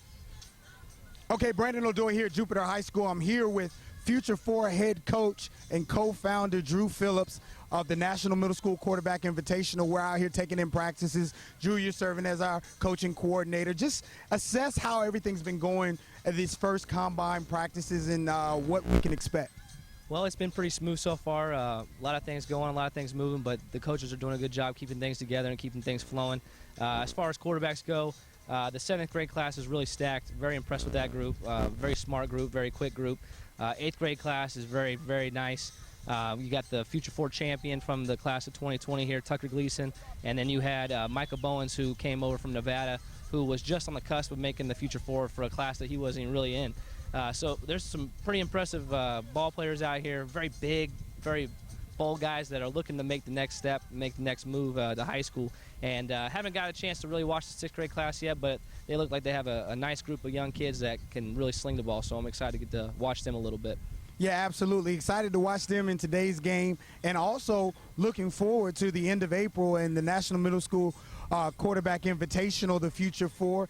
You've started to scout for that event. You already are gearing up and making invitations. What are you looking for this year? Because now the word's kind of out. The secret is sort of been uncovered from Football Hotbed and Phillips QB Academy. What is the situation now as far as what you can advise quarterbacks who possibly want to take advantage of this and be a part of this great showcase platform here at Football Hotbed? Well, first and foremost, you definitely need to have your film. We need to see something on tape. We can't just take people's word for it, and that's nothing against that person. We need to see it ourselves. But also, you need to come in with that wow factor. This year, we have a lot of entries already, and there's probably still 5 or 6 months until we're going to have that event. And I've probably already watched 100 kids on film. But I'm looking for that wow factor, that kid that just makes a play that just makes you go, holy smokes, what an awesome play. And a kid like Spencer Rattler last year, who came in, who nobody really knew about, but you put his tape on and you just go, holy cow, that kid can sling it. And sure enough, he was our Future 4 overall champion last year, and already has 2 D1 offers, which is quite impressive. Quite impressive indeed. Only a freshman out in the desert in Arizona at Pinnacle High School. And he's a kid, as we said, didn't have much of a national reputation. He does now, and 2 Division I offers later after his freshman season. Future 4 paid off for him. So, Drew, we'll let you go. We know you got a lot to get back to, but right now, Drew Phillips, Brandon O'Doy, it's a Hotbed World. Enjoy this live streaming broadcast. I want to thank John Ross and everybody who's putting this together from a broadcast perspective. And also want to thank all of our sponsors. We truly appreciate you here at Football Hotbed. Hey, I'm here with Sunjan McGarity out of Texas, West Texas. Sunjan, you come out here. You made a pretty big play on our Football Hotbed Facebook page, and everybody pretty much watched it. I think it's up to like 20,000 views right now. Did that surprise you at all? Yes, sir. It did a lot. It just surprised me coming out of Odessa. It's not such a known city, so it's very surprising to me. Well, you know, Football Hotbed, the national platform, the nation's leading multimedia platform for youth football. We give the exposure to athletes. What made you want to come out here and play in this All-American game? I just think it's a great opportunity for me to get out there on the media and follow my dreams, make me get big, you know. And I'm very excited to be here. Okay, hey, excitement all the way from West Texas. Sunjan McGarity, running back in the 2020 class. He's someone to watch. Watch him later today on this live stream broadcast. It's definitely a Hotbed World. Okay, Brandon O'Doy, FootballHotbed.com. Hey, welcome into our live stream broadcast of the 2016 Football Hotbed Middle School All-American game. I'm here with Micah Bowens all the way from Las Vegas, Nevada. Now, pretend this is Saturday because that's when everybody's going to see this. But what are you trying to do when you come out here? We know you're going to Bishop Gorman. We know you've got a lot of things in your future. But what are you trying to prove when you come out here, play your last middle school game? I just got to prove that Vegas plays football out there. A lot of people disrespect Vegas and think we don't play football. I just got to show them what we can do. Absolutely. So you talked about that. Everybody knows Florida is a situation where a lot of people talk about Florida. Even California, which is closer to you. Surely you've got something to say.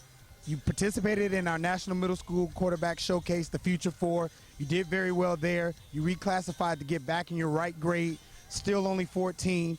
Talk about now what statement you could possibly make by having a strong performance here today.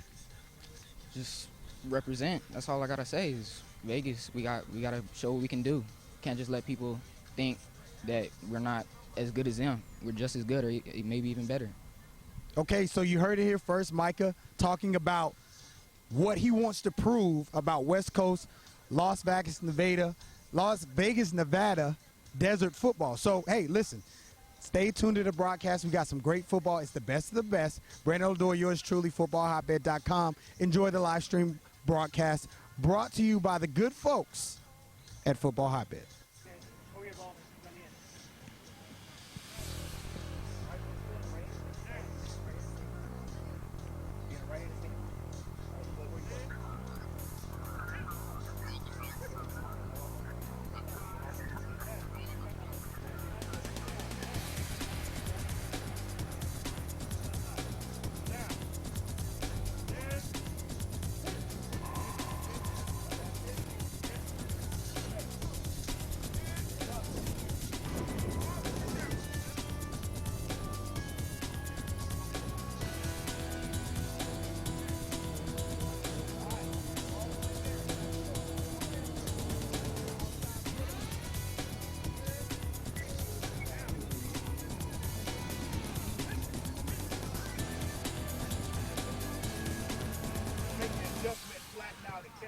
But it's hard to be coming on the post here, and now he's throwing it out there and for you to run back this way. So when I come out of my break on the corner or post,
Okay, Brandon Odoi, FootballHotbed.com.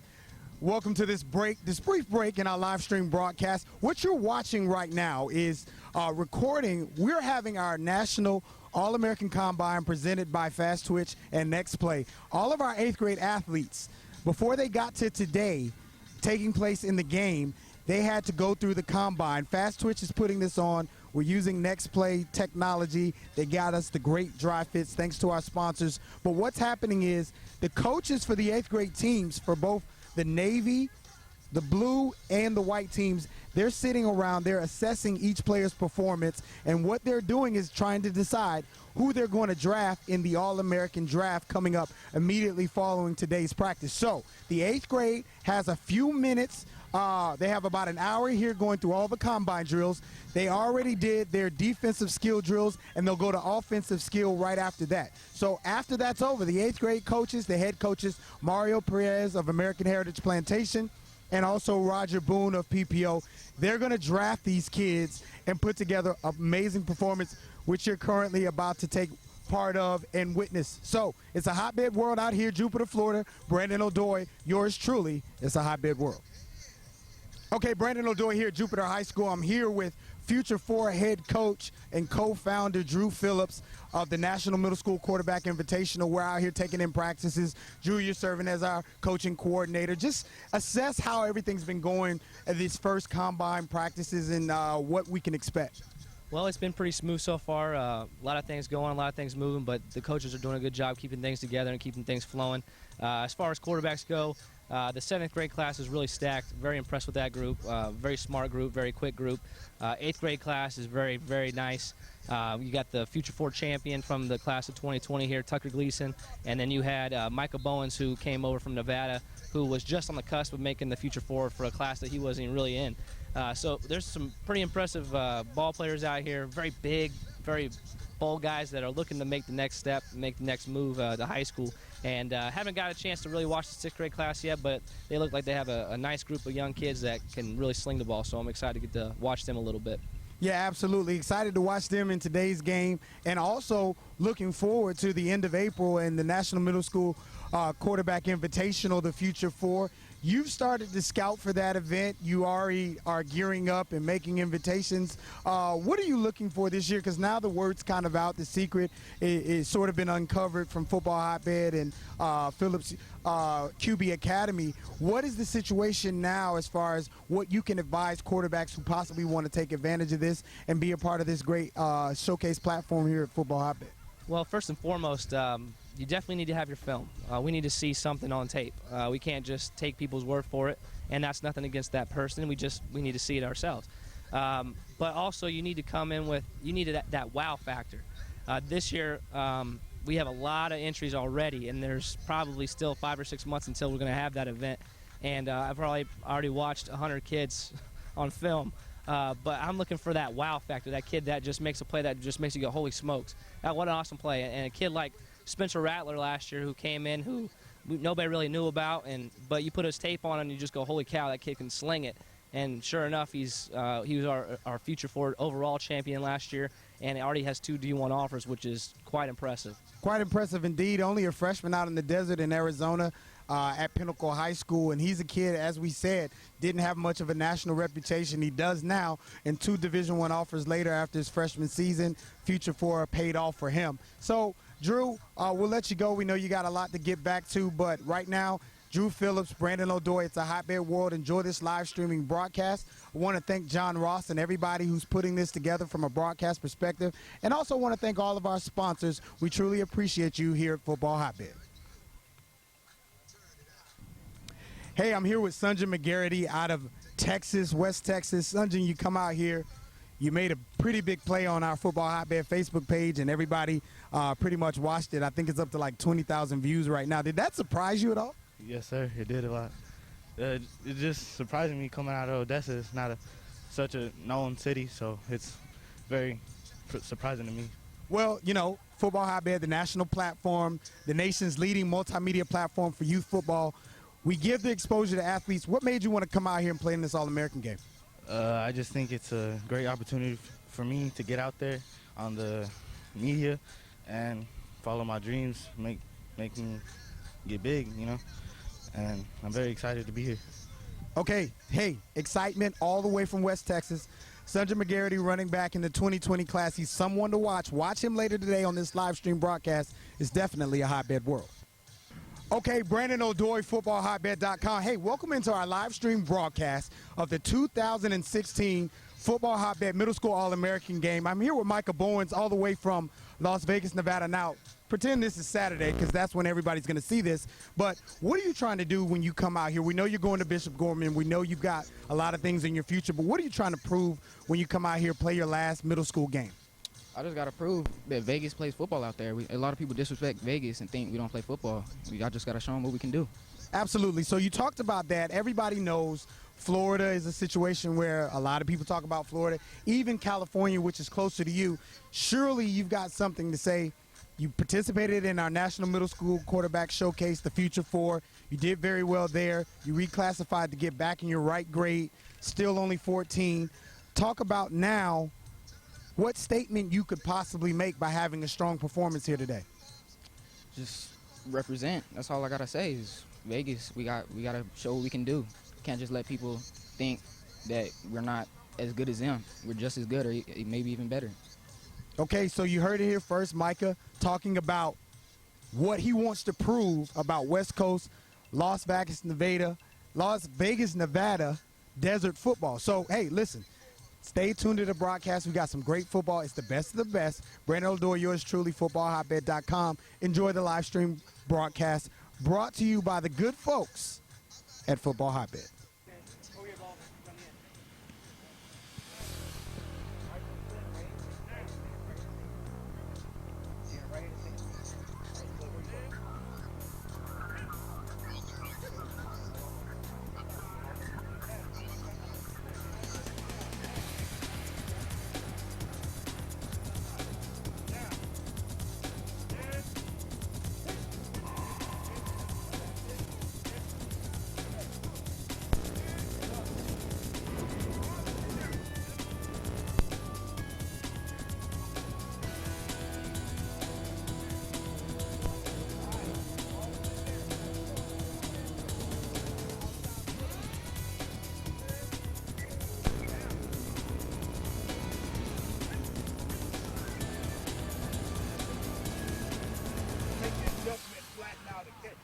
But it's hard to be coming on the post here, and now he's throwing it out there and for you to run back this way.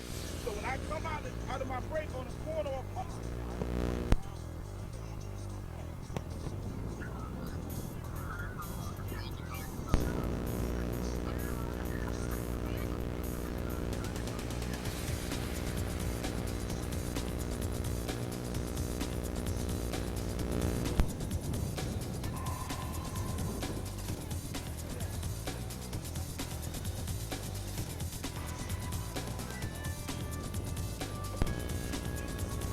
Hello.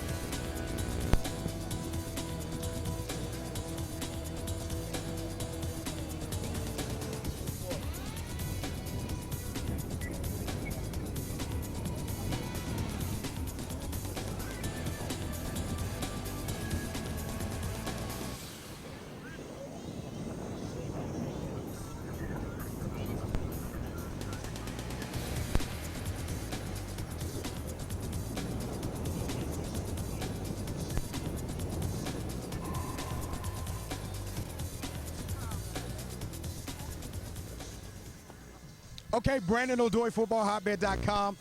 Welcome to this brief break in our live stream broadcast. What you're watching right now is recording. We're having our national All-American Combine presented by Fast Twitch and Next Play. All of our 8th grade athletes, before they got to today, taking place in the game, they had to go through the Combine. Fast Twitch is putting this on. We're using Next Play technology. They got us the great dry fits thanks to our sponsors. But what's happening is the coaches for the 8th grade teams for both the Navy, the blue, and the white teams, they're sitting around, they're assessing each player's performance, and what they're doing is trying to decide who they're going to draft in the All-American draft coming up immediately following today's practice. So the 8th grade has a few minutes. They have about an hour here going through all the combine drills. They already did their defensive skill drills, and they'll go to offensive skill right after that. So after that's over, the 8th grade coaches, the head coaches, Mario Perez of American Heritage Plantation, and also Roger Boone of PPO, they're going to draft these kids and put together an amazing performance, which you're currently about to take part of and witness. So it's a hotbed world out here, Jupiter, Florida. Brandon O'Doy, yours truly. It's a hotbed world. Okay, Brandon O'Doy here at Jupiter High School. I'm here with Future 4 head coach and co-founder Drew Phillips of the National Middle School Quarterback Invitational. We're out here taking in practices. Drew, you're serving as our coaching coordinator. Just assess how everything's been going at these first combine practices and what we can expect. Well, it's been pretty smooth so far. A lot of things going, a lot of things moving, but the coaches are doing a good job keeping things together and keeping things flowing. As far as quarterbacks go, the 7th grade class is really stacked. Very impressed with that group. Very smart group, very quick group. 8th grade class is very, very nice. You got the Future 4 champion from the class of 2020 here, Tucker Gleason, and then you had Micah Bowens, who came over from Nevada, who was just on the cusp of making the Future 4 for a class that he wasn't even really in. So there's some pretty impressive ball players out here, very big, very bold guys that are looking to make the next step, make the next move to high school. And haven't got a chance to really watch the 6th grade class yet, but they look like they have a nice group of young kids that can really sling the ball, so I'm excited to get to watch them a little bit. Yeah, absolutely. Excited to watch them in today's game, and also looking forward to the end of April and the National Middle School Quarterback Invitational, the Future 4. You've started to scout for that event. You already are gearing up and making invitations. What are you looking for this year? Because now the word's kind of out. The secret is sort of been uncovered from Football Hotbed and Phillips QB Academy. What is the situation now as far as what you can advise quarterbacks who possibly want to take advantage of this and be a part of this great showcase platform here at Football Hotbed? Well, first and foremost, you definitely need to have your film. We need to see something on tape. We can't just take people's word for it, and that's nothing against that person. We need to see it ourselves.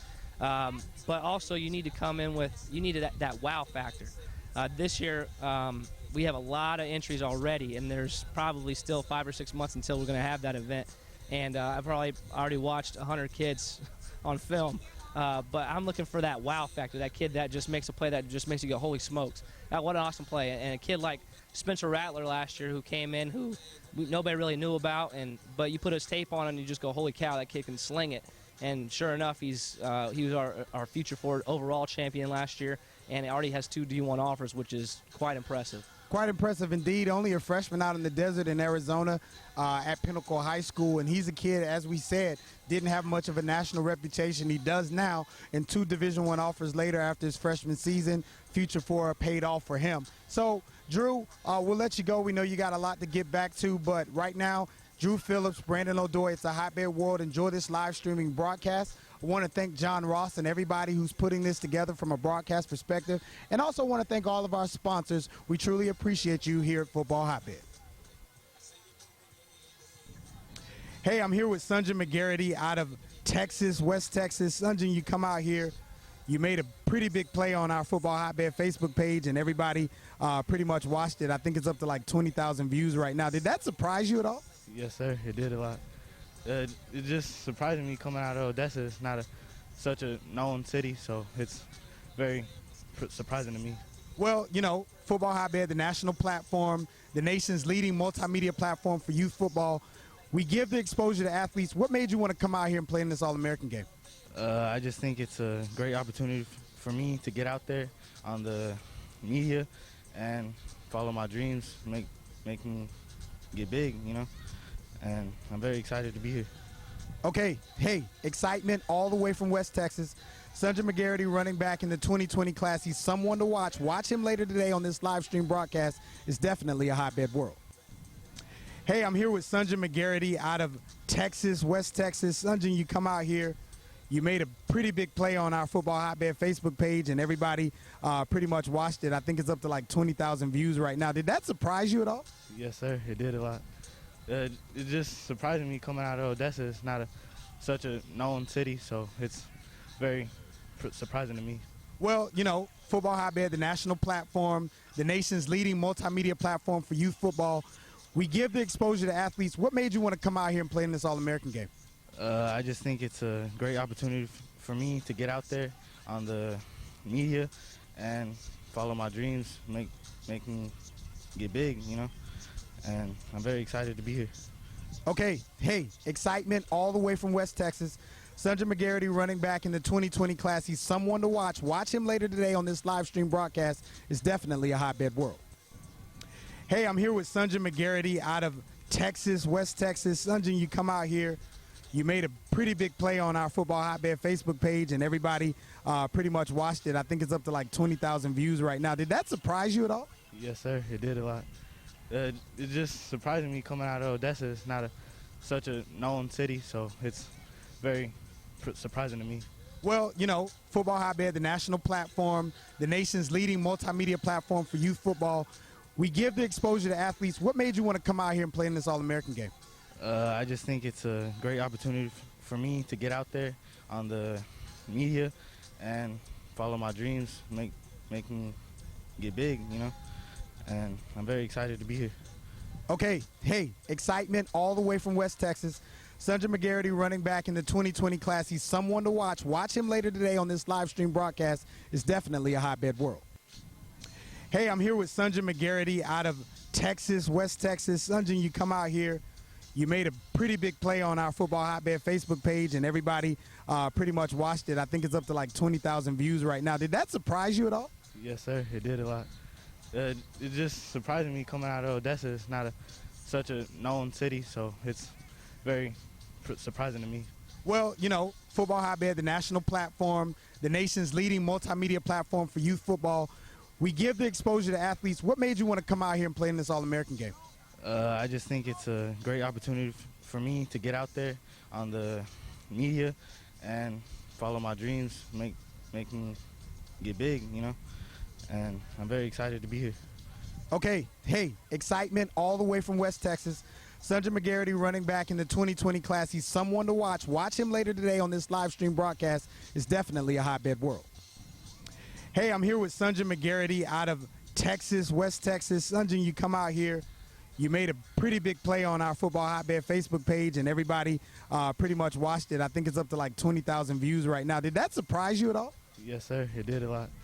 It just surprised me coming out of Odessa. It's not such a known city, so it's very surprising to me. Well, you know, Football Hotbed, the national platform, the nation's leading multimedia platform for youth football. We give the exposure to athletes. What made you want to come out here and play in this All-American game? I just think it's a great opportunity for me to get out there on the media and follow my dreams, make me get big, you know. And I'm very excited to be here. Okay, hey, excitement all the way from West Texas. Sundra McGarity, running back in the 2020 class. He's someone to watch. Watch him later today on this live stream broadcast. It's definitely a hotbed world. Hey, I'm here with Sundra McGarity out of Texas, West Texas. Sundra, you come out here. You made a pretty big play on our Football Hotbed Facebook page, and everybody pretty much watched it. I think it's up to like 20,000 views right now. Did that surprise you at all? Yes, sir. It did a lot. It just surprised me coming out of Odessa. It's not such a known city, so it's very surprising to me. Well, you know, Football Hotbed, the national platform, the nation's leading multimedia platform for youth football. We give the exposure to athletes. What made you want to come out here and play in this All-American game? I just think it's a great opportunity for me to get out there on the media and follow my dreams, make me get big, you know. And I'm very excited to be here. Okay, hey, excitement all the way from West Texas. Sundra McGarity, running back in the 2020 class. He's someone to watch. Watch him later today on this live stream broadcast. It's definitely a hotbed world. Hey, I'm here with Sundra McGarity out of Texas, West Texas. Sundra, you come out here. You made a pretty big play on our Football Hotbed Facebook page, and everybody pretty much watched it. I think it's up to like 20,000 views right now. Did that surprise you at all? Yes, sir. It did a lot. It just surprised me coming out of Odessa. It's not such a known city, so it's very surprising to me. Well, you know, Football Hotbed, the national platform, the nation's leading multimedia platform for youth football. We give the exposure to athletes. What made you want to come out here and play in this All-American game? I just think it's a great opportunity for me to get out there on the media and follow my dreams, make me get big, you know. And I'm very excited to be here. Okay, hey, excitement all the way from West Texas. Sundra McGarity, running back in the 2020 class. He's someone to watch. Watch him later today on this live stream broadcast. It's definitely a hotbed world. Hey, I'm here with Sundra McGarity out of Texas, West Texas. Sundra, you come out here. You made a pretty big play on our Football Hotbed Facebook page, and everybody pretty much watched it. I think it's up to like 20,000 views right now. Did that surprise you at all? Yes, sir. It did a lot. It just surprised me coming out of Odessa. It's not such a known city, so it's very surprising to me. Well, you know, Football Hotbed, the national platform, the nation's leading multimedia platform for youth football. We give the exposure to athletes. What made you want to come out here and play in this All-American game? I just think it's a great opportunity for me to get out there on the media and follow my dreams, make me get big, you know. And I'm very excited to be here. Okay, hey, excitement all the way from West Texas. Sundra McGarity, running back in the 2020 class.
Ladies and gentlemen, before we can start our seventh grade game, we need 3 volunteers for the chain crew.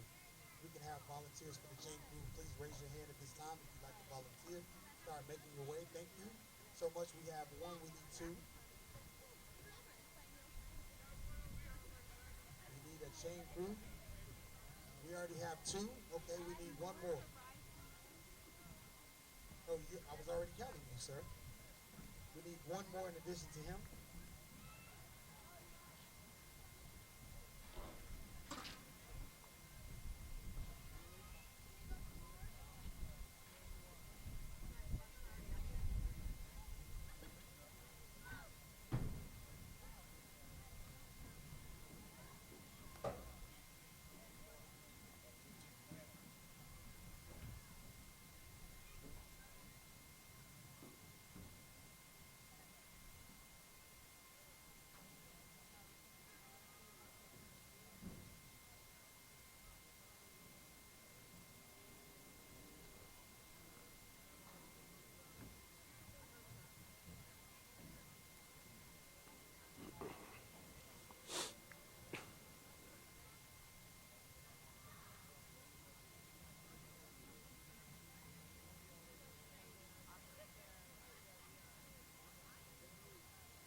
Coach Kevin, these guys are going to do it. Thank you so much.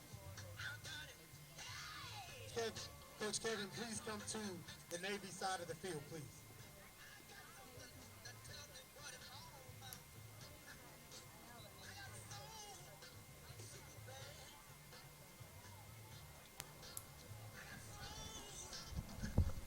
"150 of the best middle school football players received their golden ticket. Today you will see the future of the game as the best 7th graders, the class of 2021, will put on the pads. Coming up next in the 2016 Football Hotbed Middle School All-American Game. Coming to you from 500 Military Trail in Jupiter, Florida, better known as Velocity Community Credit Union Stadium on the campus of Jupiter High School. Welcome back inside once again for the 2016 Football Hotbed Middle School All-American Game. It's the 7th graders alongside Will Brown. I'm Matt Fargo. Glad to have you along if you're just joining us. And welcome back to those of you that tuned in for our 6th grade game. As the 7th graders' turn is up next, Will, and this was my favorite game last year, and it has the makings to be just that again here in 2016. There are some dynamic young athletes on the field for both teams, and so this is going to be an exceptional one to watch because they're not quite as put together as the 8th graders, and they're not quite as figuring it out as the 6th graders, so it's a combination of everything of youth football, and you can see the talent, but they just might not be able to see it in themselves quite yet. Yeah, and this one is going to be fun. I think the draft that takes place earlier, they have the combine earlier this week. Back here at Jupiter, they had the combine, and then both coaches get to select, and it is the truest form. It's like backyard football where I'll take you, and, well, that kid looks pretty good. I'll take you, or this is what I saw from him. So it's almost the truest form of the game as far as how these teams are selected. I would agree, and I would even say, even for those who weren't maybe drafted when they wanted to be, guess what? That means in the offseason, which is about to start for everyone in this game, essentially now, after the game is over, you work harder, and next year when you're an 8th grade football hotbed All-American, you'll be drafted a little higher. And I think this is going to be interesting because this is the 2nd year of the Football Hotbed All-American Series, that this is the first group of kids that we saw from last year into last year in the 6th grade game, and now coming to the 7th grade game. There's a few players that we saw last year that have done big things between then and now. There's one who I'd be stunned if he doesn't play high-level Division I college football. And then there's a hot-shot quarterback from down in South Florida that we'll see. So there's so many good young athletes that know what it's like to be on the stage. And experience is a valuable thing in football. Well, thanks for tuning in. It's the Football Hotbed Middle School All-American game. Football Hotbed is the nation's leading multimedia platform for youth football. And we are here in Jupiter, Florida, getting things teed up. It will be Team White receiving from Team Blue. Of course, Team Blue got the big win in the 6th grade game, 7-6 over Team White. I'm always amused. The PA on the field is playing Trick Daddy's Take It to the House. Fitting because we're about to kick off, and also because we're here in South Florida. That's right. I was rolling down 95, and I had to put a little Pretty Ricky on. Oh. It's impossible not to. Personally, I'm New shoes on my ride, rolling down 95. Right? Better than that than Rick Ross. We're underway in the 7th grade game. This one will be tapped down and fielded at the 15. We'll move it to the 20. Of course, the kickoffs are dead here in the All-American game. So ball spotted at the 20-yard line, even though the kick was better than that. And Team White will take the field, and offensively we're going to get our first look at a couple pretty dangerous guys that can throw and run. And that quarterback, Nick Vadiato, we'll see if he gets the start.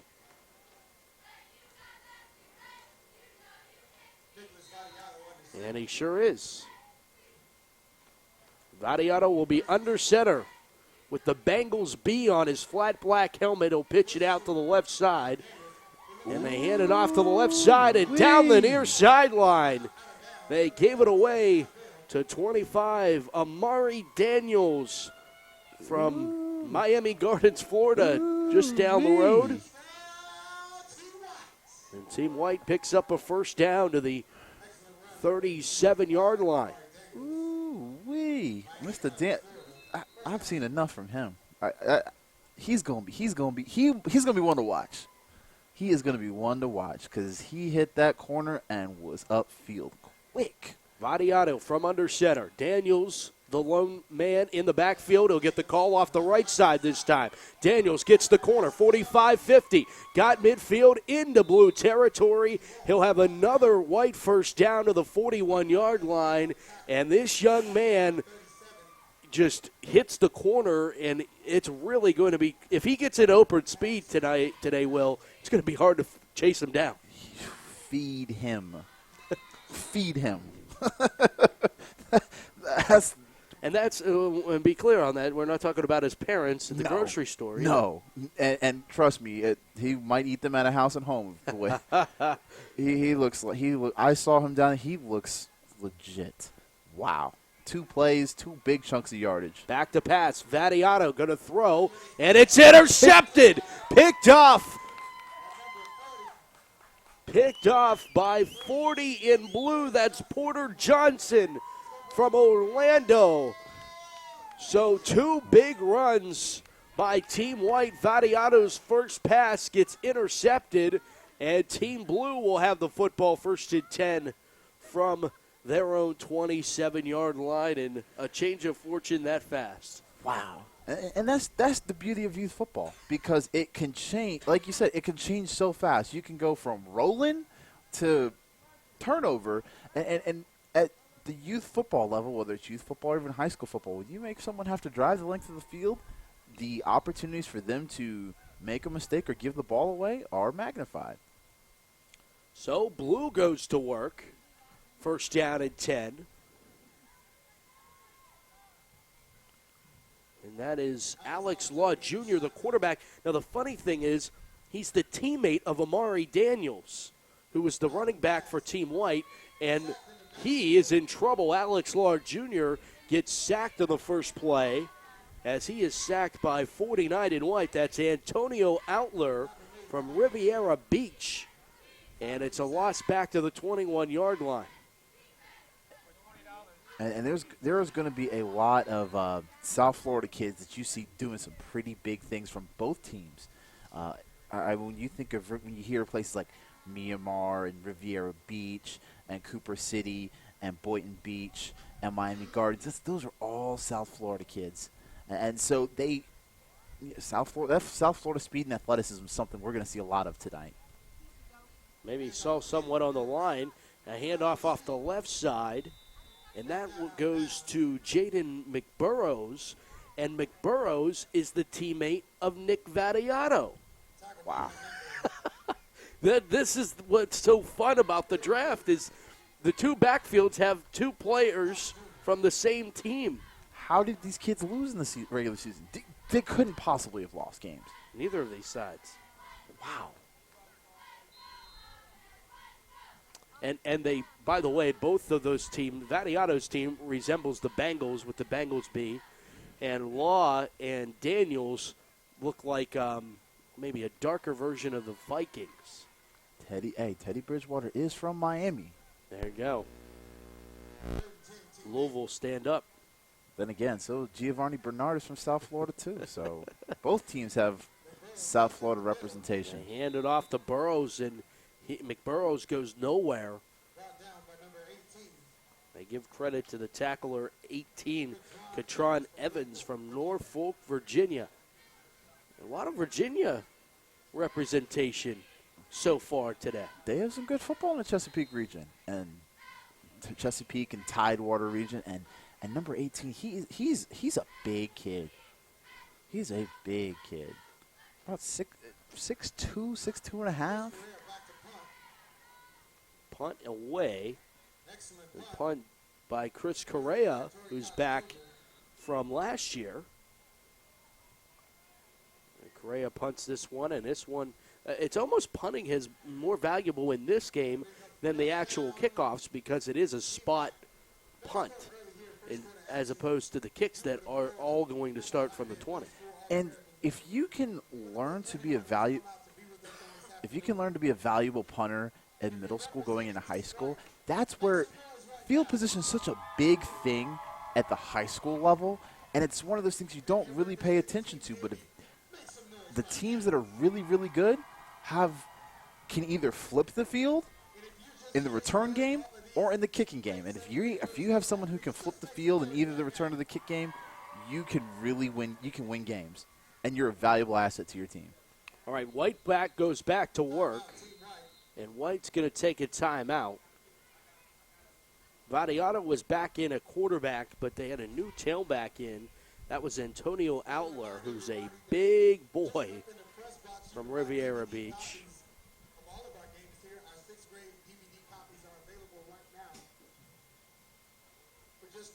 There's a look at Team White, figuring their play call out to start their second offensive possession. Glad to have you along in our broadcast coverage here on FootballHotbed.com, as it's the Middle School All-America game, 7th grade edition. New set of cheerleaders out there for... And they've had some things to cheer about so far. Sure.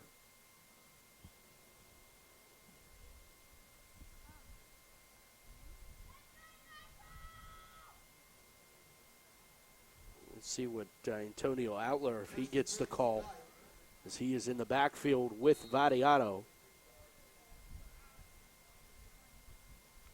He'll operate from the shotgun, back to pass. We'll sling it over the middle of the field, and it is completed here to the near side. They got the 50, sidesteps a man over the 45, down inside the 45 to the 43. The pass was completed to Vincent Davis Jr. from Miami Gardens, Florida.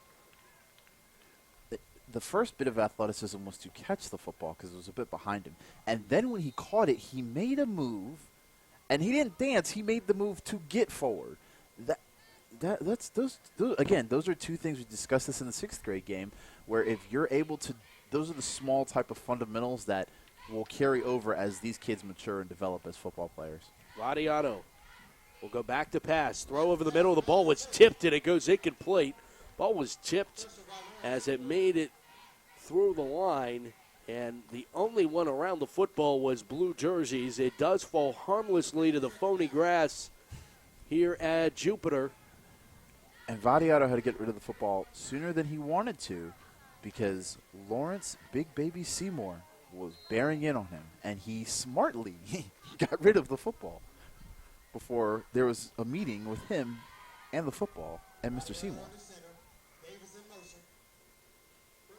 And they're going to hand it off, giving it away to Vincent Davis Jr. He gets the call inside the 40 down to the 35-yard line. Is the young man from Miami Gardens before finally getting tripped up by Travis Jeter, who we caught up with, told me that he'd like to either go to Alabama or Oregon because of the coaches. He said he really likes Nick Saban. How do you know? It's amazing to me what these kids know and the research that they already do at this age. Pressure's coming. Ball's on the carpet. It's picked up down the sideline. It's 30 to the 25-20. He's still going, and he's finally tripped up as he went right down the side. Big baby. It was 62 in blue. Lawrence Seymour, a.k.a. Big Baby, 260 pounds of 7th grader, was going down the field. That's a man right there. Wow. Goodness gracious. He's going to be one of those young people that you say, I saw him win. Right. It really is that. And we said that last year when he was a 6th grader. And he's gotten better. Yeah, and bigger. Yeah. Which I didn't think was possible then. I mean, he's still growing. And I remember he showed us his parents last year. He's not done yet, folks. Unbelievable. Well, Blues back to work. No score still in the first quarter of the 7th grade game, but big turnovers have been the story. That's 2 turnovers for the blue team so far. And now Alex Long Jr. goes back to work. Man goes in motion. It's a wide receiver end around as they give it to Jaden McBurrows. McBurrows to the corner, and he's finally knocked out of bounds inside the 5 down at the 4-yard line. And McBurrows showing what he can do, a Miramar, Florida guy. But it's coming back. It looks like to be an illegal shift. Really? It looks to be an illegal shift on the blue. So that play's going to get negated.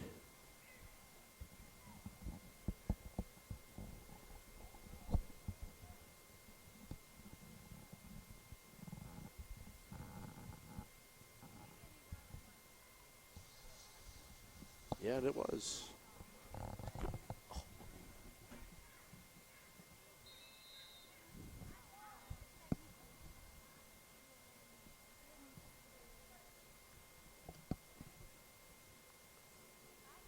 So it'll be a first down now back at the 18-yard line for Blue.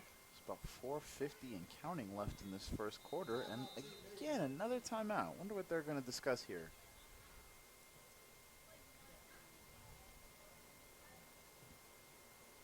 And I think we got another timeout with 4:44 on the clock. We get the timeout in the first quarter. No score between white and blue here in our 7th grade game, the class of 2021. Wow. I mean, there have been some big plays on both sides of on both teams from both sides of the football. It just, I'm starting to ask myself, what's next? I'd like to thank Next Play, the official T-shirt provider of our Combine T-shirts. Proud sponsor of Football Hotbed.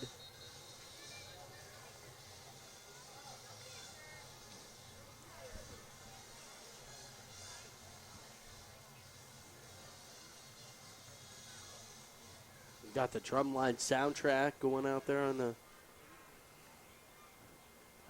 I promise he's just doing that to make fun of me. First down, we'll go, 14.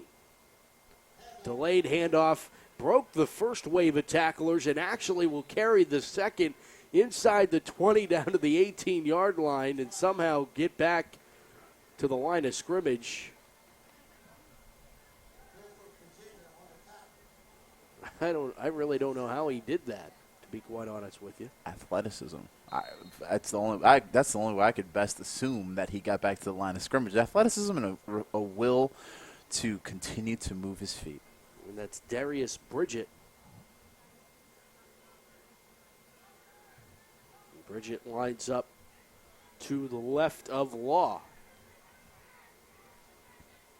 And then a man in motion. And the wide receiver ended up taking it. It's McBurrows around. A flag comes flying in as Burrows dives into the end zone for the what would have been a touchdown, but I think this is going to come back anyway, so they didn't even signal it. We got a hold. So 2 plays, Will. One that would have set them up within the 5, another that would have been a touchdown, that both get called back and negate big plays for Team Blue. And they keep running to the field, to the far side of the field, and the field side of the field. So I wonder if the blue team might try something. The field side of the field? There's probably a better way of saying it, but I can't think of it off the top of our live webcast. The short side of the field? But isn't that the boundary, though? I mean, you know, there's always much for me to learn. If I had a telestrator that had, if there's a telestrator with Google attached to it, you'd be set. I'd be set. I'd probably have to find another guy. You'd be bigger places. Definitely not. I'd be right here with you. Oh. Pass completed. Oh, wow. Burrows, and he's still fighting his way inside the 15 down to the 14-yard line. And honestly, one of the differences between the 7th grade game and the 6th grade game, I think there's a much bigger difference between the 6th and 7th grade game than the 7th and 8th grade game, is a number of these 7th graders have hit their growth spurt or started to hit it. Whereas in the 8th grade, you know, everyone has grown a good bit, but in the 6th grade game, there's some who have started to and others who haven't. But here, you can just physically, they're bigger than they were a year ago because at 13, 14. White's going to take a timeout with 2:43 to go in the first. No score. Sorry, Will. Oh no, I was probably talking too much. But no such thing, my friend. But the simple point is that this is when a lot of people grow. Some people grow vertically, some people grow get a little thicker, but one way or the other, there's a different size than they were in 6th grade.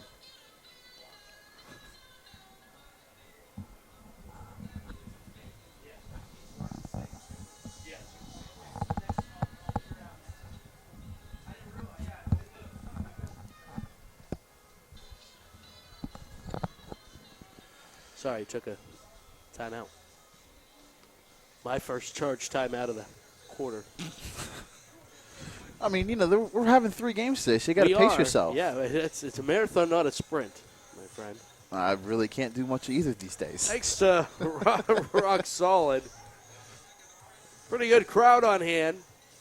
Next play.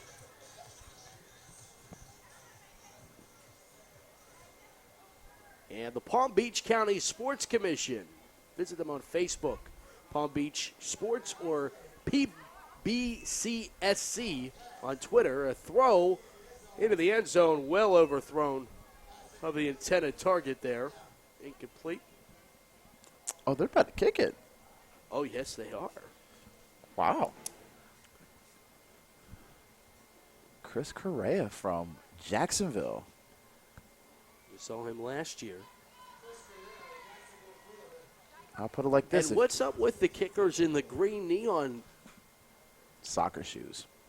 Is that what it is? Yep. Though I will say, this is your area of expertise. I will say this: if he makes this, he needs to try out for the Jaguars because their kicker has been a work in progress this year. Well, my team took your team's kicker, and we wish we would have left them there. And that kick is off to the left. Had a good bit of distance on it. Good bit of distance. He's still working on it. Low So liner. So we'll stay tied at 0 here in the first quarter with 2:32 to go. No score, and White will go back to work at trying to end a drive, not at a turnover. The last two have ended in such. There's the cheerleaders. Look at there. From, where did you say? Treasure Coast. Yeah. So that's about, I'd say about 30 or 40 miles north of here.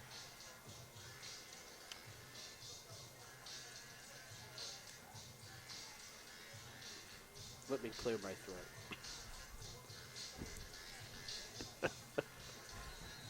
I think these cheerleaders are a little too young to know anything about that. Should the way we're getting, their parents about to be too young for that. Flags come flying in and a little cutback. Then you would be too young. Oh, you can never be too young. Okay. That run will pick up nothing because there's a penalty. And we saw this in the 6th grade game where both teams started slowly. And again, we have to remember, even though this is our second game of the day, this is these athletes, this is their first game in at least a few weeks, in no small part because of New Year's and Christmas, and the end of the youth football season was many weeks ago. Right. So it takes them a little while to kind of get back into the swing of things on the football field. Well, Vadiato is playing in his 20th game of the season. He's back under center. And he hands it off right up the middle and off to the races. It's Daniels. Daniels breaks free down the sideline. He has one to beat. He slows his step down, and he's going all the way for the touchdown. Oh, my 85 goodness. yards for Amari Daniels. Oh, word. Oh, my. Oh, the stutter step. What? Wow. I thought he was going to make a cutback, but The slow step into the end zone. Goodness gracious. That kid is special. I mean, and we were told beforehand that he is something to see, but man. Wow. I'll put it like this. The only way to really remember that he's in 7th grade into this is that he has braces. Otherwise, whoo-wee. Man, I don't know. That move with that helmet on, that's Adrian Peterson going down the far sideline there. My goodness. My goodness. Oh, whoa. Extra point. Nice boot on number 2. Carter Davis. No, number 8, Carter Davis. Oh, he's number 2. So he switched jerseys. Yes. But, yeah, man. Goodness gracious, that was something to see. And you knew it was trouble once he got around the right, but it was just a matter of how long he'd continue to run.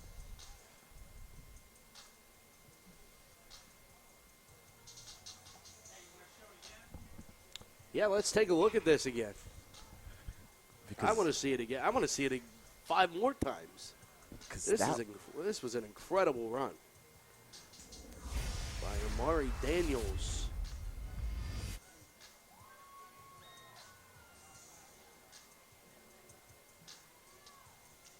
There's 1, 2.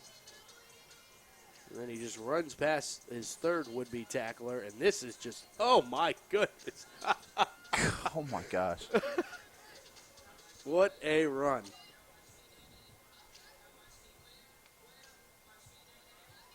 Only thing that can slow him down is the lack of a belt. My gosh.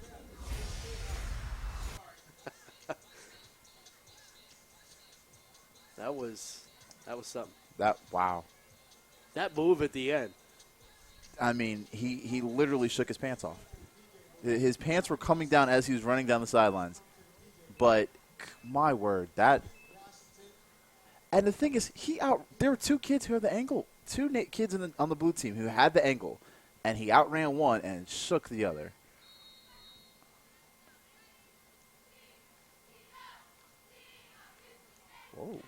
kick. Very nice kick.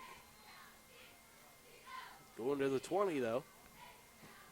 Still good to see Carter Davis. If he's doing that in 7th grade. Into what win there is. All right, we're going to see this move one more time.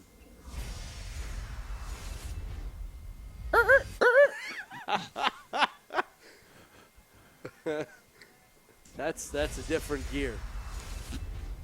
I think that's not even 5th gear. I think that might be like 4th for him. Yeah.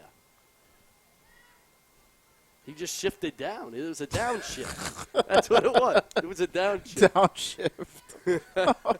From 4th to 3rd. Right. Oh, my. That was incredible.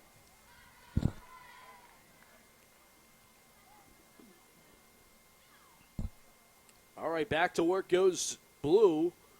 Alex Law, the quarterback, will hand off, and there was a lot of congestion back there when he gave the ball away and gave it to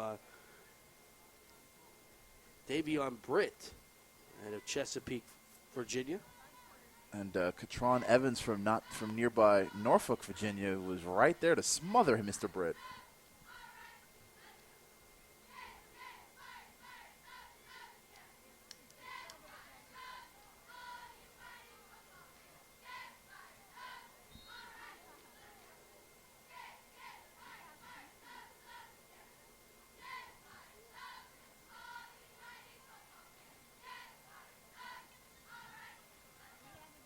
So we got a second down and 12 after the loss of 2. We'll pitch it to the right side. And, oh, my goodness, a big hit. Coming in to lay the lick there, 45. Davion White, Cocoa, Florida product. Introduces himself to Jaden McBurrows. And this White team, they're defensive tackles, both of them. White and Evans, they have been dominant so far. I mean, this Blue team has really had a hard time controlling the line of scrimmage.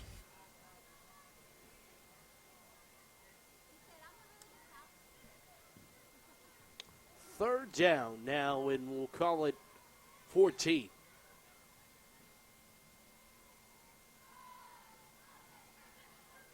Law came all the way over to his receiver to talk to him.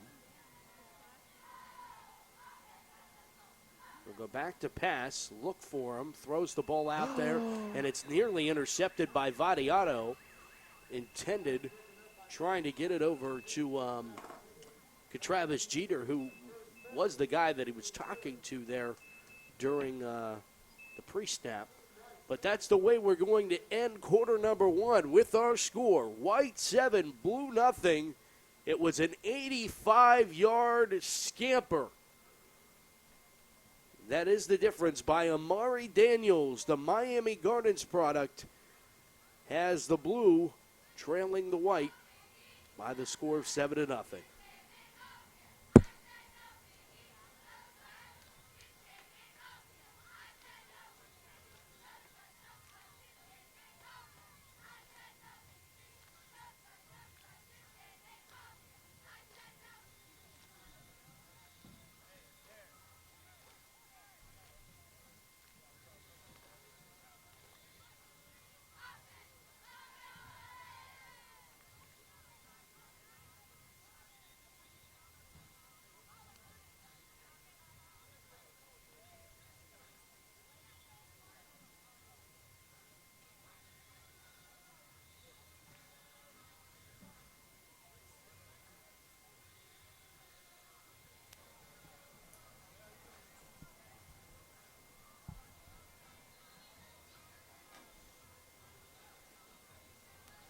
Second quarter action here from Velocity Community Credit Union Stadium.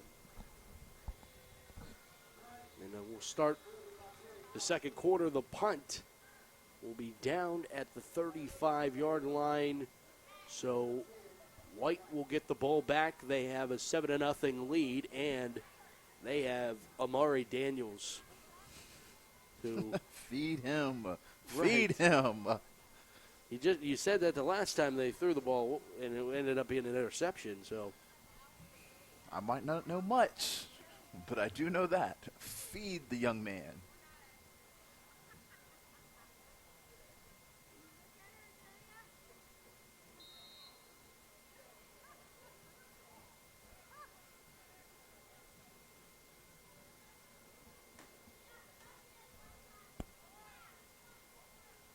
first down and 10 for Team White. Vadiato back in at quarterback. It will be a little sweep to the far side of the field. It's still up. Tossed that out of bounds. That was 40. I thought that was 10 for a second. It was 40. Vincent Davis. Vincent Davis Jr.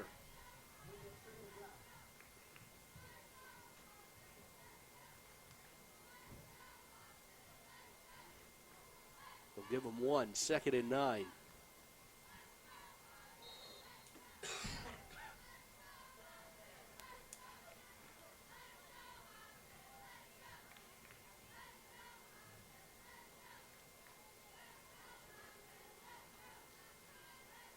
Operate from the shotgun. Davis still the setback. Then they'll go to a screen. Breaking one wave of tacklers, then the second wave before diving to the 25-yard line. Nicely done by Anthony Diggs. Making the catch and moving the sticks for a White first down. Nice sling by Vadiato, by the way.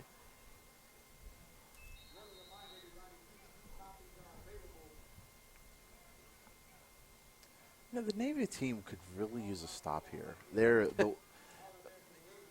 Lawrence Seymour has made one play, but they really are making sure they don't. Oh, is the ball on the ground?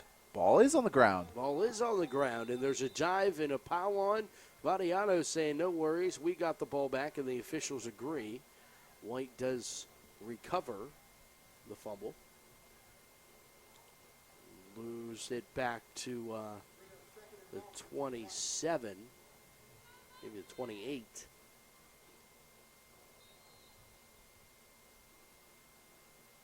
Vadiato was the MVP of the FBU championship.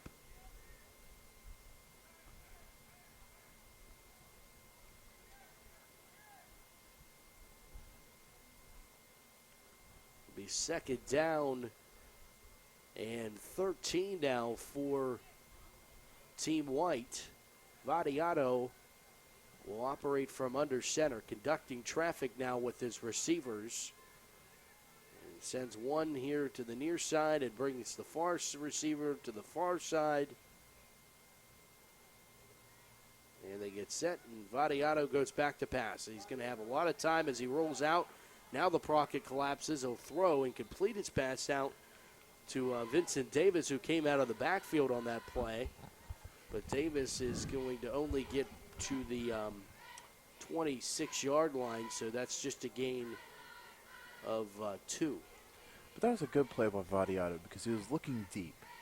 And when he realized that the deep receiver was not there or was not there good enough so he could make the completion, he checked it down to Davis. So instead of getting no yards, they got 2 yards. And that's the type of decision making that I don't think he had last year.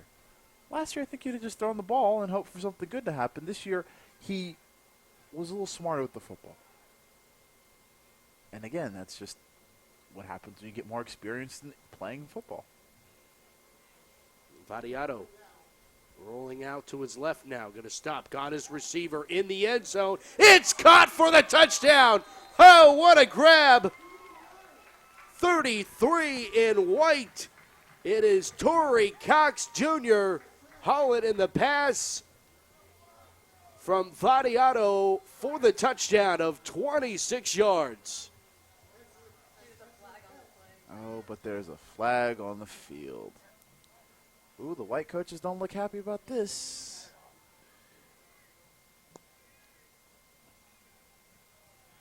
Looks like I don't see there's not that much dabbing, running in place. spiking, celebrating.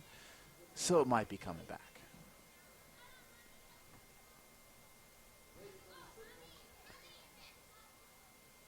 Looks like it is.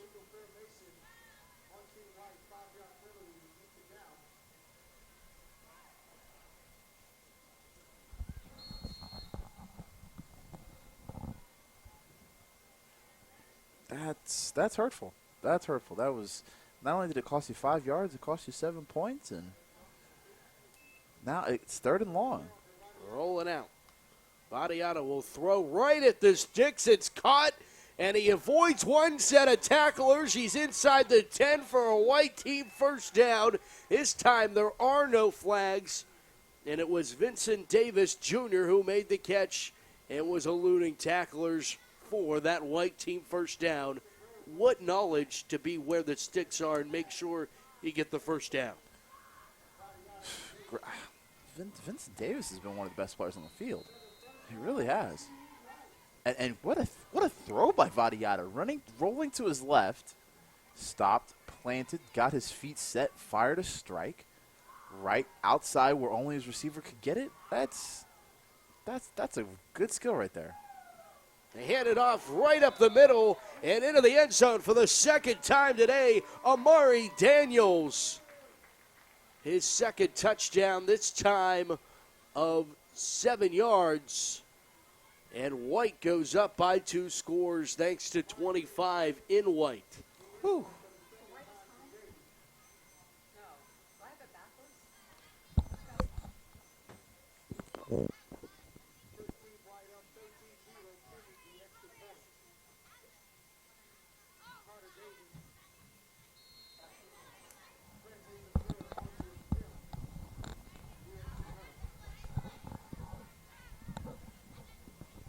The extra point from Carter Davis. Snap, hold, and kick. It all works. Young man got a leg on him. Sure does. So, with 6:32 to go in the second quarter, it's Team White 14, Team Blue nothing. Football Hotbed Middle School All-American game from Jupiter, Florida continues right here, only on FootballHotbed.com because, Will, it's a hotbed world. That's right. Whew. Don't forget about it. That was a strong touchdown run from Amari Daniels, but Vincent Davis he's lined up in the backfield, he's lined up at wide receiver, and he's been quick. It hasn't. I'm sure he's fast, but right now he's just used his acceleration to create space.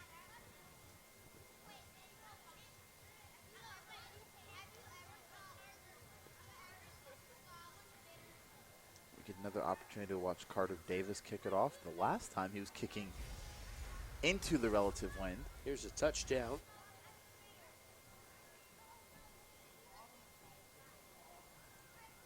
This kid's special, man.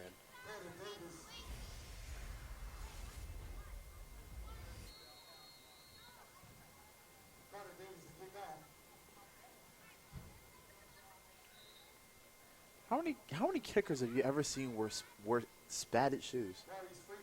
Not many. I've never seen that. Did you wear Spanish shoes? No. Not that cool. Goodness, no.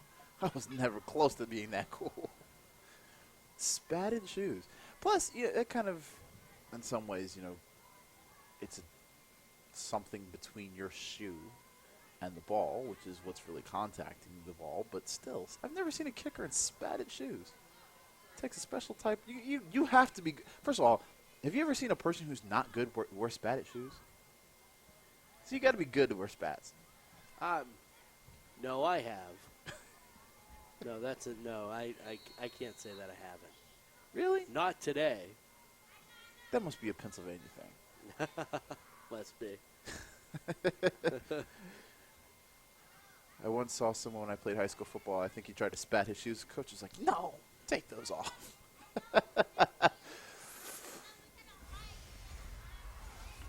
All right. So, first down and 10 for Team Blue. They'll go back to work. Shotgun formation. Law will throw, complete his pass out.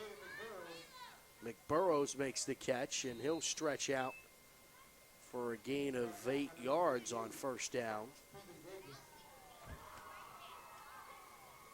Davis makes the stop.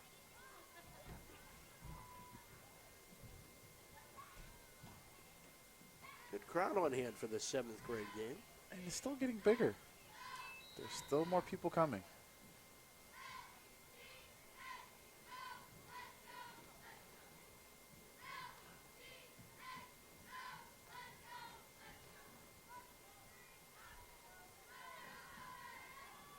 So 2nd down and 2 from the 28. They'll need the 30 for the first down. Law back to pass. Rolling out. Pressure comes. He conducts traffic downfield. Got his man. And just in and out. Incomplete. Trying to hit Marquise Freeman, the Chesapeake, Virginia native. And that was another opportunity where, you know, Mr. Law. He wanted to throw the football, but the pressure from the inside, and this time it was Katron Evans who was forcing the pressure, made him roll out the pocket and roll to his right. Really, Evans and Davion White, as the 2 nose tackles for the white team, have really slowed down the blue offense, whether it's running the football or just making Law get rid of the ball at quarterback before he's ready to.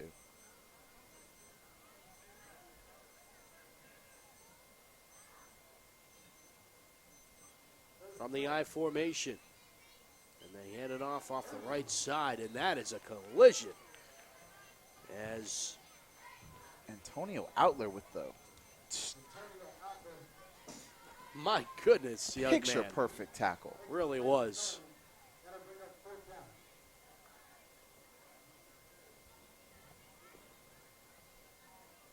And that handoff was to Porter Johnson as Outler introduced himself to Johnson.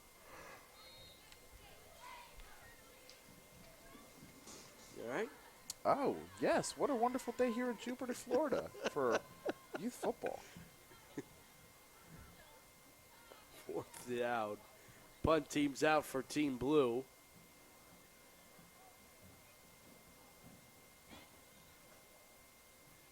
Chris Correa got that punt away, and it's down at the 46-yard line. And we said this before a little bit on their last defensive series, but the Navy defense is going to be needed to make a play because the white team's defense has really found ways to get the Navy offense off their game.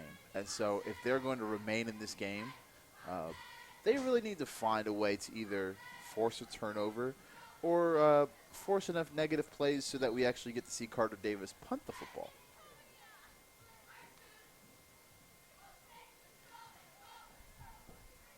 First down and 10 for Team White. They're back on offense, man in motion right to left, and then they get it off to the left side. It's Antonio Outler, and Outler with a huge hole, getting the corner to the far boundary and then knocked out of bounds, but not before they cross into blue territory again out at the 35-yard line. Good block by Vincent Davis out there at wide receiver to really get his teammate free and into space. 24 yards on the run.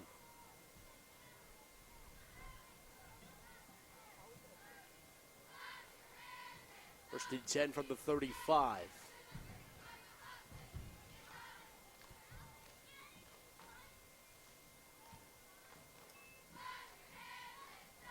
Hand off a spin move there to avoid one set of tacklers. That's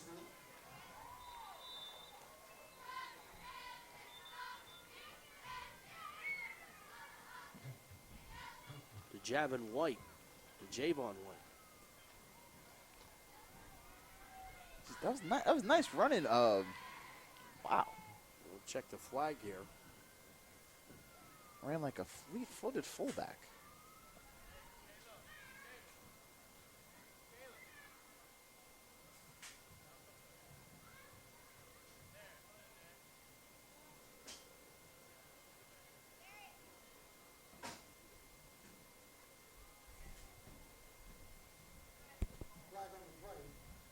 coach wants a explanation. Sideline warning on the blue. So that play will stand. New quarterback in for the white is Jason Gilliam.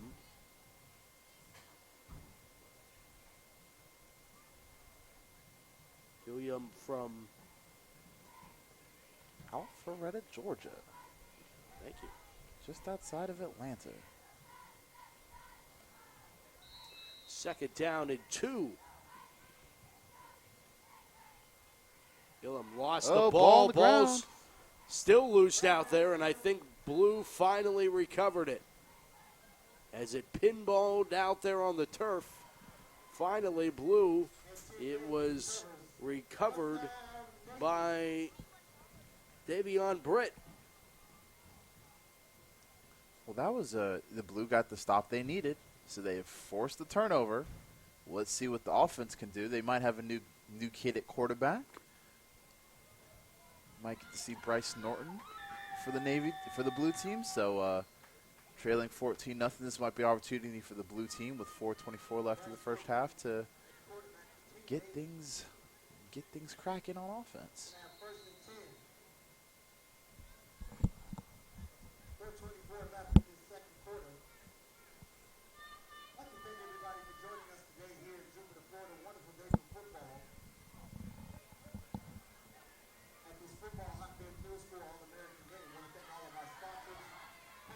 Big series here with 4:24 to go in the second quarter.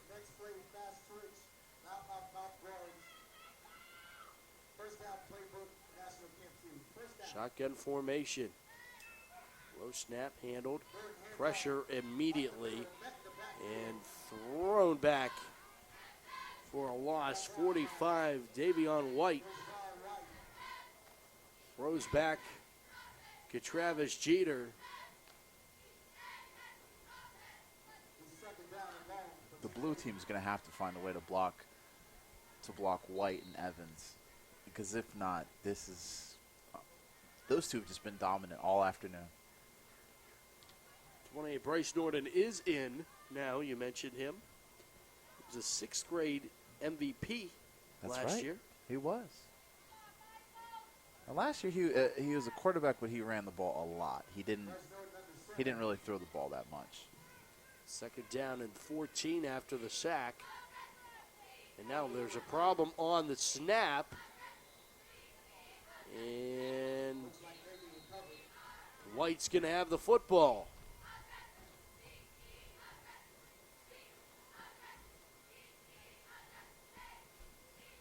White definitely recovered it. But they're going to say he was down. I don't know. That's a good question. Because it was clearly recovered by White. Katron Evans definitely picked up the football there.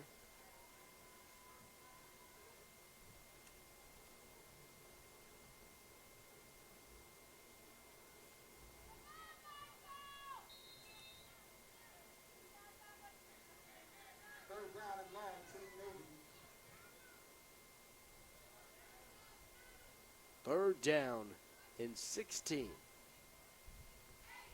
Back to pass, pressure. Got away, no he didn't, he's sacked. Tyreek Sapp on the sack. There he is. Fort Lauderdale. This defensive line. You gotta have some expectation being from Florida and having the last name Sapp and playing on the defensive line. That is true.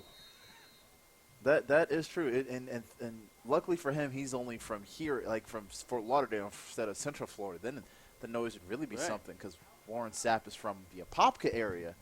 But goodness gracious, that whole White defensive line is playing like a bunch of baby Sapps. Well, the ball's touched down at the 42, and White with a 14-point lead will get the ball back and have short field with 2:20 to go here in quarter number 2. to get my partner some caffeine. I got to get some caffeine. Or, you know, if not caffeine, another dose of Amari Daniels will do just Yeah, just that fine. would wake us everyone up, right? Sure would. Thanks for tuning in. FootballHotbed.com. Middle school All-American game. Don't forget to use the hashtag HotbedWorld. HotbedWorld. You can never, I'll never say you can have enough hashtags, but, you know, hashtags make things fun. So you can always follow us on Facebook, Instagram, and, of course, Twitter at FootballHotbed. As we get a timeout with 2:20 to go before we get this possession started, the white team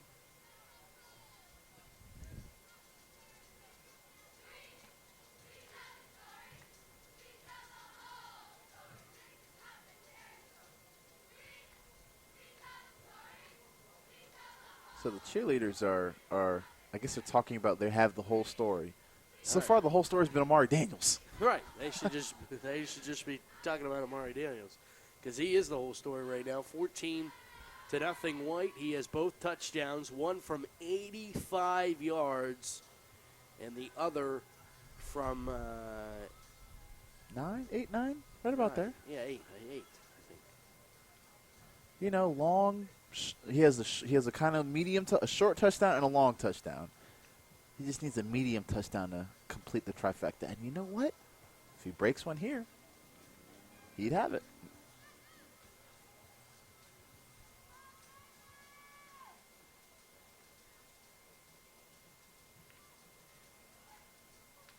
Medium touchdown. Huh?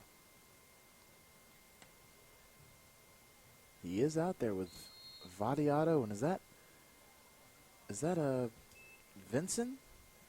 Vadiato will throw. Got his man. Completed out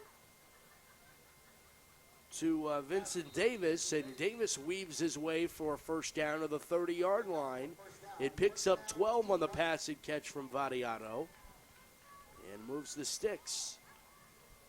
Shoot, the way he kicked earlier, they might be in Carter Davis's range. That's not a joke either.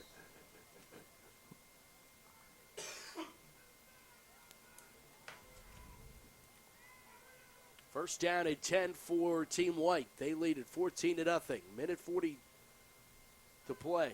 About 55, actually. Sweep to the right side. They give it to Davis. Ooh. He just has that fluidness that you just can't teach. It's not coachable. Right, and he's not running to the sideline. He's not shirking contact. He's like, okay, well, let me put these pads down and let's see who's the batter boy. And right there, I mean, put his pads down and gain an extra 3 yards. In addition with the first down.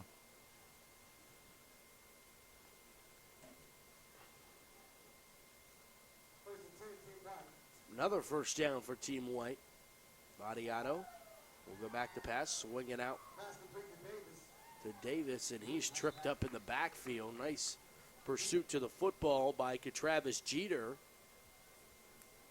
who we were told is also quite the track star. 4.8940 he ran. Cruising. Put it like this. That's fast enough, or if you put that might be faster than the 40 that at least one quarterback who goes to the NFL Combine will run later this year. I promise you that.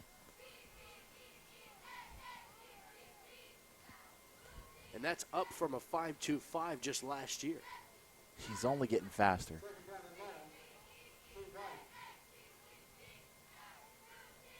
They're gonna throw it out into the flats, complete it out, and a huge stiff arm by Damari Daniels.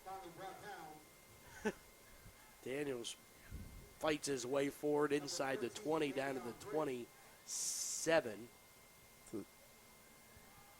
All right, so there's about 20 seconds left, and it's third down? It is. You better hurry up because you're down to 14. They don't have any timeouts? They must not. Back to pass, rolling out. They're gonna run out of Vadiato time. gonna throw, got his man. It's completed but quickly brought down. And that's going to do it. So at least Blue not allowing White to get on the board at the end of the half, as Team White is up 14-0 on Team Blue at halftime of our 7th grade football hotbed middle school All-American game here from Jupiter, Florida. We'll come back and get you set for the third quarter right after this, exclusively here on FootballHotbed.com.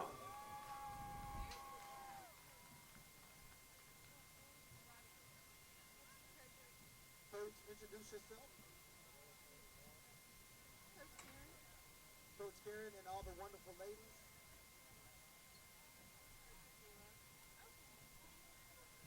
And we have Coach Brooke as well. What are we going to see at halftime? All right, everybody give it up for our All-American cheerleaders.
Let's give it up for all these wonderful cheerleaders. Okay, girls, come on in, come on in, come on in. Huddle in, huddle in. Huddle in, huddle in. All right, listen. Ladies, this is your chance to introduce yourself. Ooh, awesome. Ladies, this is your chance to introduce yourself. Why don't you give us your first and last name? Emily Walker. Caitlin Lewis. Felicia Spark. Anna Volt. Alex Rogers. Joanne Ford. Sarah Vaughn. Smith. Anna. Melissa Coffey. You can follow me on Instagram. Morgan Watson. Caitlin Monroe. Ashley Brady. Haley Hart. Jennifer Munich. Kenzie DeVries. Samantha State. Janine Watson. Oh, it's Junior Watson. Kieran Eccles. Lauren Clark. Sierra Hernandez. Deanna Richards. Let's give it up for all these wonderful young ladies. Follow them all on Instagram. We're going to take a picture. Lewis, if you can come over, we're going to take a picture. Come on this way, ladies.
All right, we're set for kickoff of the second half of the 7th grade football hotbed All-American game. Back with Will Brown, Matt Fargo here with you. Florida and PA teaming up to bring you this broadcast. Wow. That first half was something to see. It really was. That was an exciting first half. Just to give you the notables, Nick Vattiato passes for 75 yards in the first half. He tosses to Vincent Davis Jr. 5 times for 40 yards. And maybe the stat line of the late afternoon, early evening is Amari Daniels, 139 yards on 6 touches and 2 touchdowns. That boy special. 6 touches. Special. Blue, who desperately needs the football as they trail 14-0, they will get it. We started the second half with a great kickoff by White's Carter Davis. He put it inside the 10 as a 7th grader.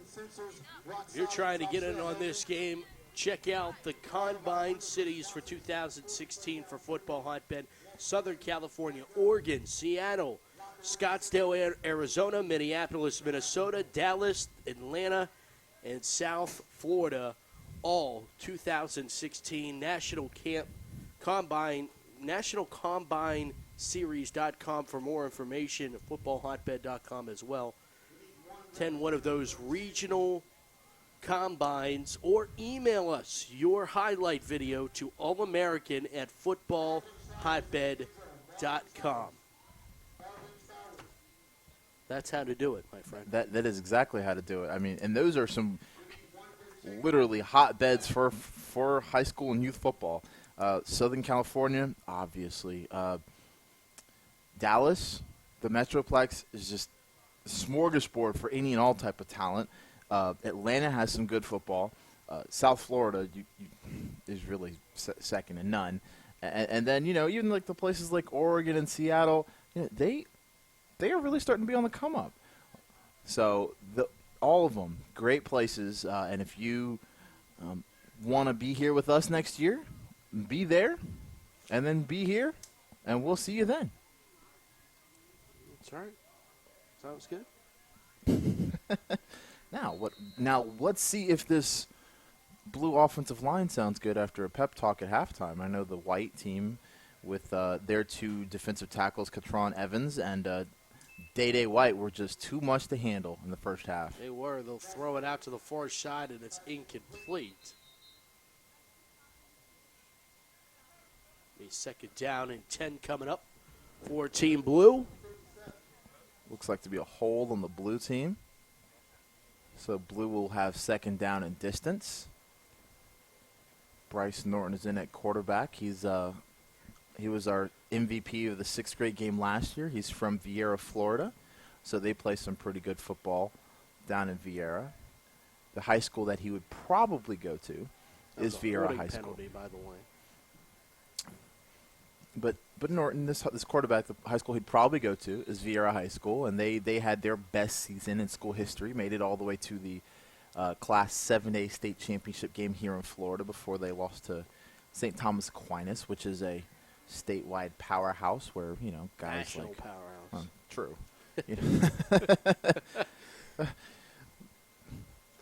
Giovanni Bernard, Michael Irvin, among the graduates from there. Rolling out in some trouble in his own end zone. Now we'll throw, and it's nearly intercepted and then dropped incomplete. Had the best shot at the football, was 59. Cordy St. Louis. I don't know if that's short for Cordell. Wow. Should have just called him interception. Man, that was and great job by Norton to get rid of the football, but St. Louis right there. That's what you dream about as a defensive lineman. Like, just throw me the football. Well, excuse me, a linebacker. Throw me the football.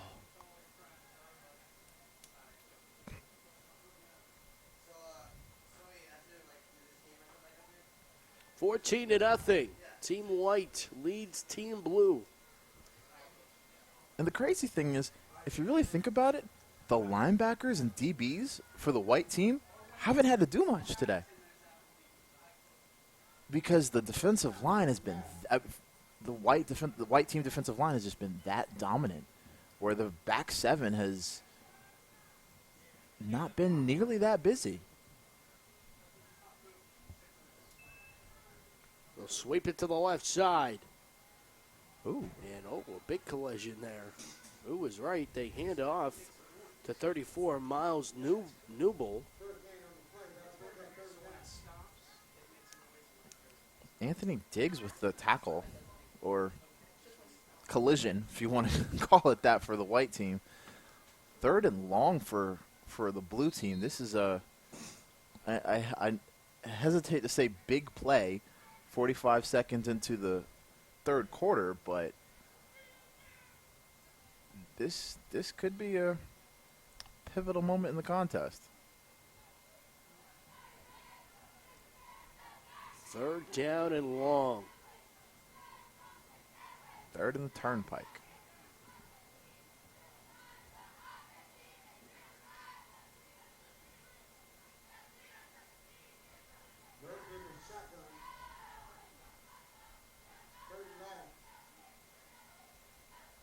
Back to pass. Pressure. Throwing as he gets hit, and it's intercepted. Picked up off of the grass. Oh. No, they're going to say he dropped it. Oh, no. It was right there, and that would have cemented Amari Daniels' MVP. He could have just walked off the field and be like, you know what? We're done here today. I've won my MVP. I'm out. He'd had two scores and an interception.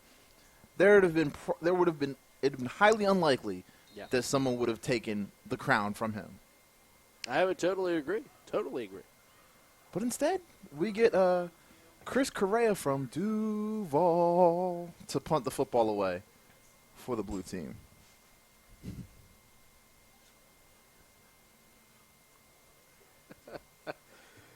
Fourth down.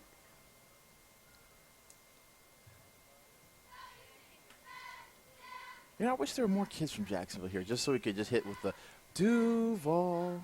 Ooh, good punt.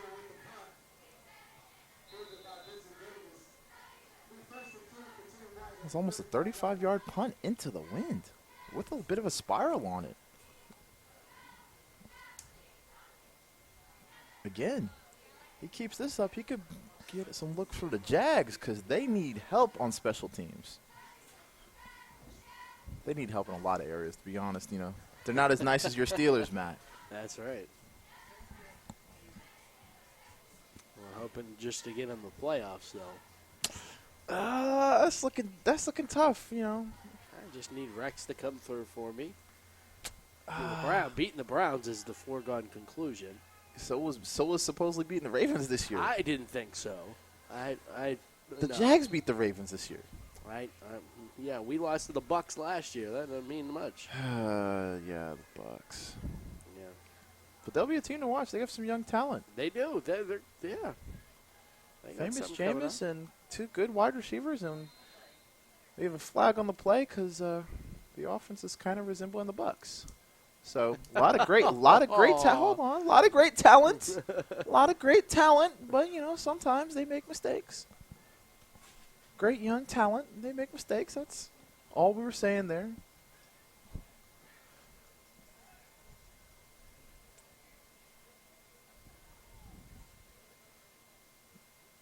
I think Amari Daniels would run all the way through your Jaguars. Of course. Who hasn't this year? The Ravens. Oh, that might be caught. And it is a jump ball, and it's caught out of the atmosphere. Touchdown, Team White, taking it to the barn. Vincent Davis. 50 yards. The pass and catch. Vadiato to Davis. Yikes. What a grab by Davis. I know. He went up and climbed the ladder on that one.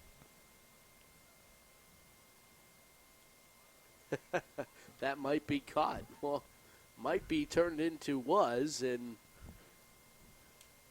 You got to hedge your bets when the ball's in the air. No more bets. Close up shop. Right. It's that last few spins on the roulette wheel before the dealer comes in Like, and closes is this you going off. to hit red or black? Oh, good. Wow, good kick.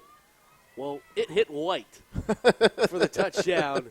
Extra point is good, and it's 21-0. Team White rolling.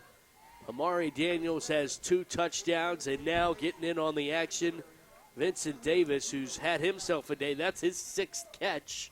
Ay, ay, ay. And Nick Vattiato goes over 100 yards in the air. Wow. This White team's got some players.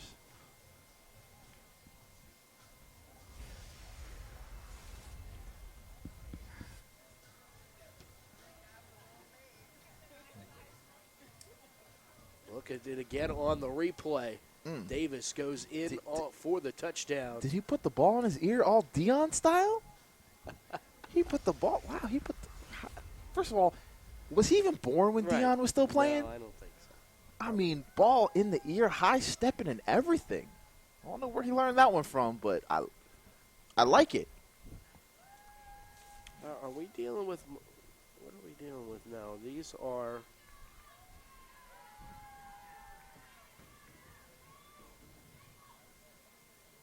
did you figure out when these kids were born?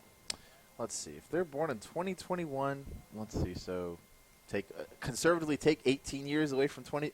This is 2003. Put it like this. Most of these kids are so young, they don't even remember when the University of Miami won 10 games in a season. I don't remember what 10 they was.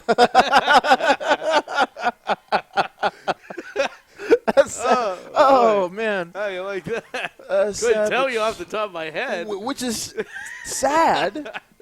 I mean, but then again, the whole state of Florida just spit the bit in bowl season this year. I mean, the whole state is 0 for the state. Wow. I mean, Miami lost, South Florida lost, Florida State, man, and then that team in Gainesville, they got their feelings hurt. Yeah. So, I mean, the whole state of Florida is 0 for 4 in college football bowl season. And here's another fun one for you. Alabama has now won more games at AT&T Stadium than the Cowboys have this year. Alabama's won 2. The Cowboys have won 1. Oh, man. How about that? That's a problem. That's a huge problem. Not so much Jerry's world. It is Jerry's world. That's why there might be some changes. Oh, boy. Oh, but today here at Velocity Community Credit Union Stadium, We're at Velocity World, man. It's a hotbed world, but it's Okay. Amari Daniels Stadium. Okay. Well, right now, Law's in some trouble, and right now, Team White fought the law and they won. There's a sack on the play. Oh, man. I'm pulling them out today, man. White on Team White. That's fitting. Makes the sack. I mean, if he was Devon white on blue, right, it just, that wouldn't work. would it be like aqua? I don't know. But apparently they call him Day Day. So if they, as in whoever they are, All right. if they is Fans. are right, fans. Yeah, that's a good one. Fans call him Day Day, so people know him by Day Day. His name is either Day Day or, offense disruptor.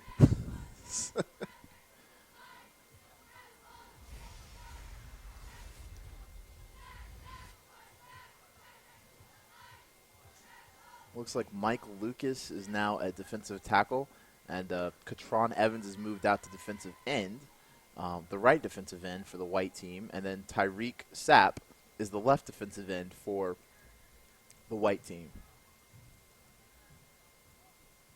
Law will send a man in motion. It's a wide receiver end around. Can he get the corner? He will, but that's all he'll get. Chasing him down was 49 and white, Antonio Outler. He's had a big defensive game. Jaden McBurrows was the man on the end around, and he doesn't get much. Is it going to be 3rd down and about 13 coming up? A nice job by Anthony Diggs, the cornerback for the white team, to string that out and make McBurrows just go wider and wider and wider so he couldn't cut up field. I mean, if you can't make the tackle, stringing it out so your teammate can is the next best thing.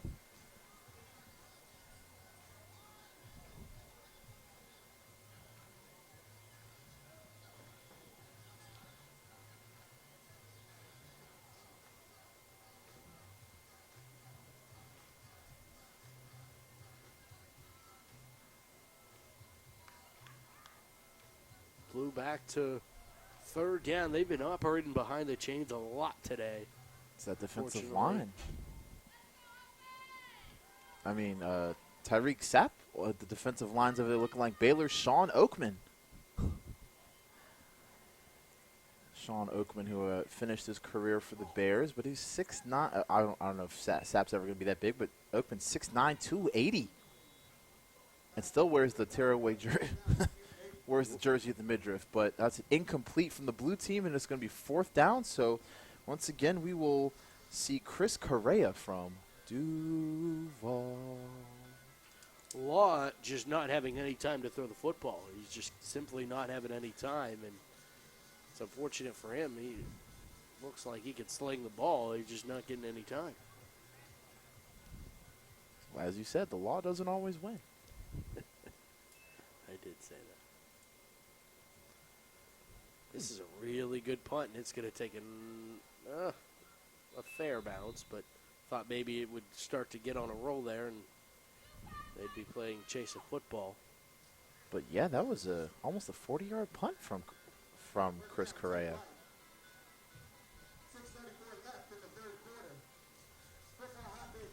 .634 here on the third. It's 21-0. Team White over Team Blue.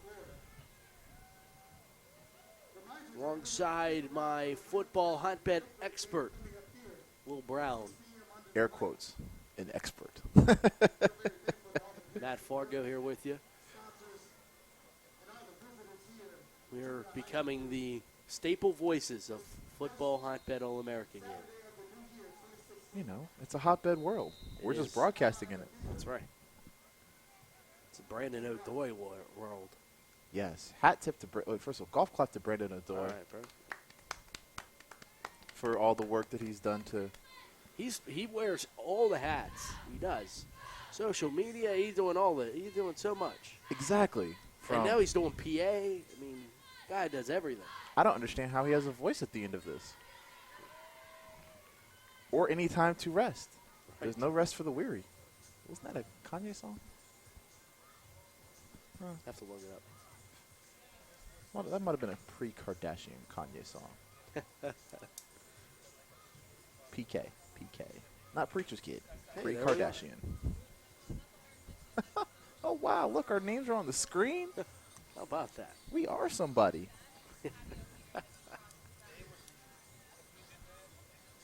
It is a hotbed world. Use the hashtag hotbed world, and Brandon O'Doy might give you a car, or he might not. So try to use the hashtag and find out which one it is.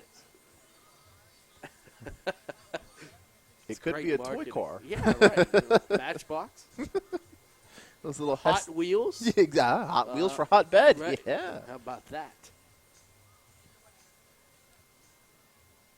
But the way I feel like we'd take TV timeouts here. Jeez. First down and 10 for Team White. They're back to work. First down and 10. Sweep and a pitch out to the far side. Oh. And it's Antonio Outler. And is right. Goodness. Meeting up with Damian Britt. Wow. And I think Outler got the best of that. Now Outler got 6 yards on the play. But 4 of those were after contact. Second down now. Call it 4. From the 49. Man in motion. Pitch it to the near side now. Cuts back against the grain. Has the first down to the 40-yard line. You know, I had a teammate I played with in high school. They used to call him the Dancing Bear. And that's who Outler kind of reminds me of. He's a big kid, but he's got Quick feet. Quick feet.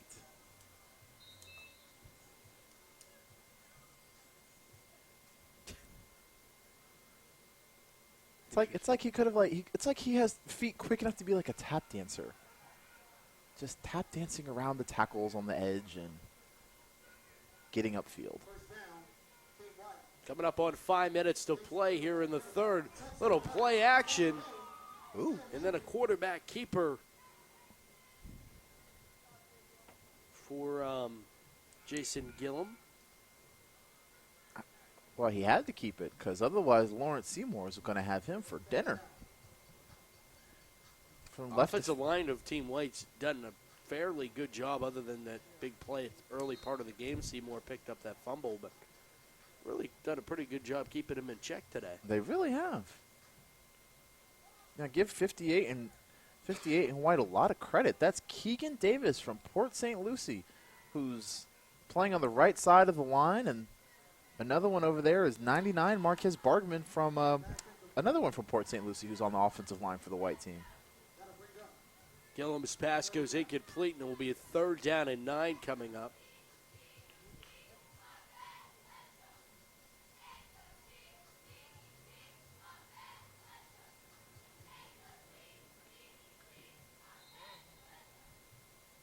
Oh, the cheerleaders got the hotbed synchronized cheers. I know.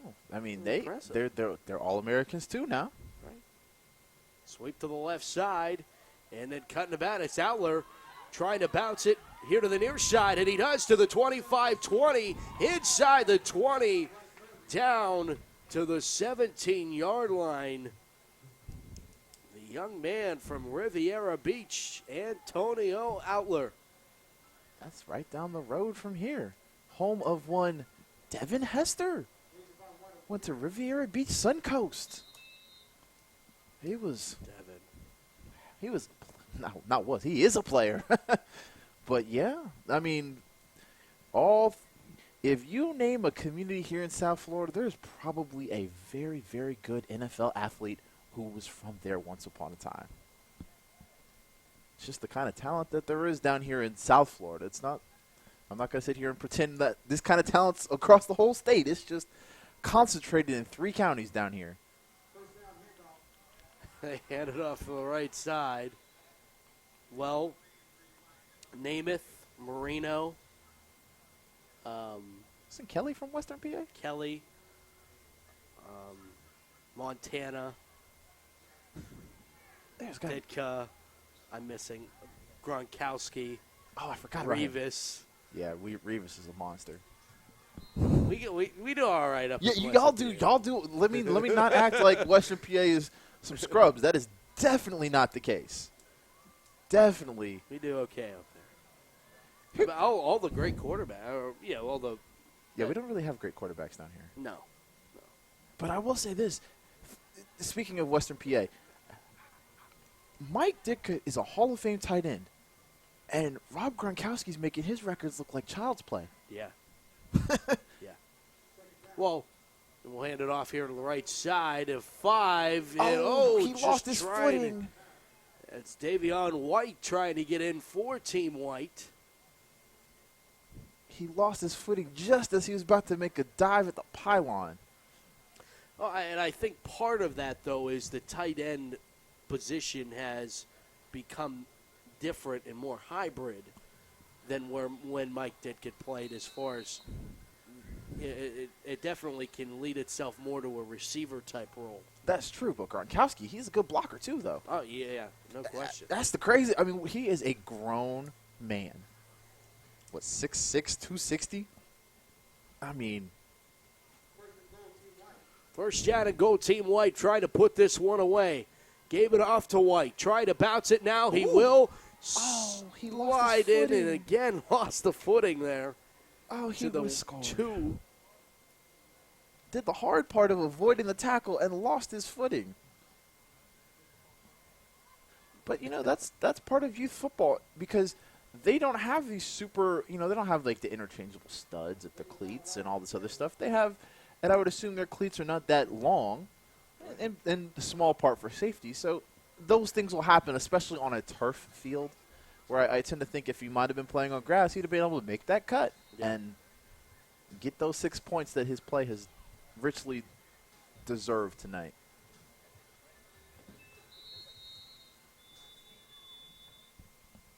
Timeout, Team Blue. They trail 21-0, and their backs are against the wall. Here in the third quarter with 1:51 to play. It's FootballHotbed.com. It's a hotbed world. It is a hotbed world.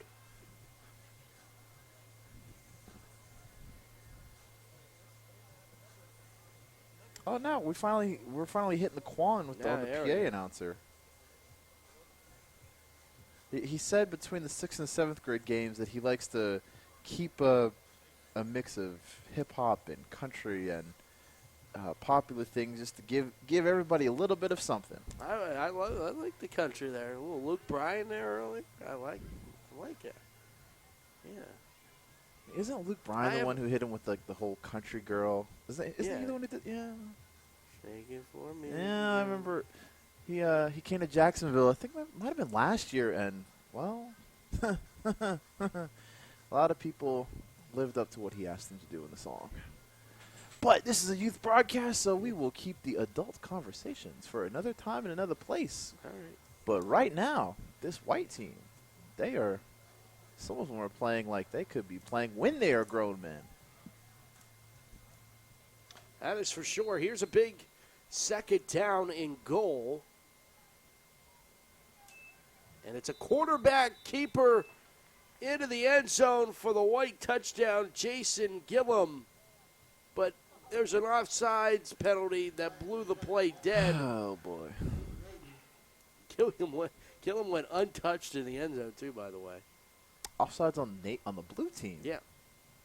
But they blew it. They had to blow it dead. So the touchdown doesn't count, and the ball now will be at the half-yard line. And you wonder if Gillum's going to get it again. He is, and he pushes into the end zone for the white touchdown. Wow. He is in for the 1-yard touchdown run. Jason Gillum, Georgia, repping here in the third quarter. Georgia. On the midnight train to Georgia. Yeah, I like that one. Yeah. Speaking of Georgia, didn't they played today? Bulldogs played today up in Jacksonville. Yeah, against the Nittany Lions.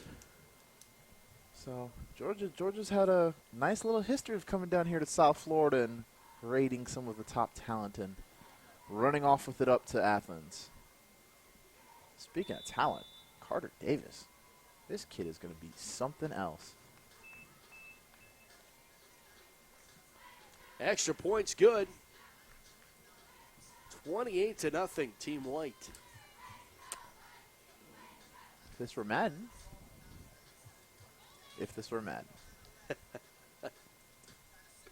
Not even going to finish the sentence because everyone, if you already know what it is. If this were Madden.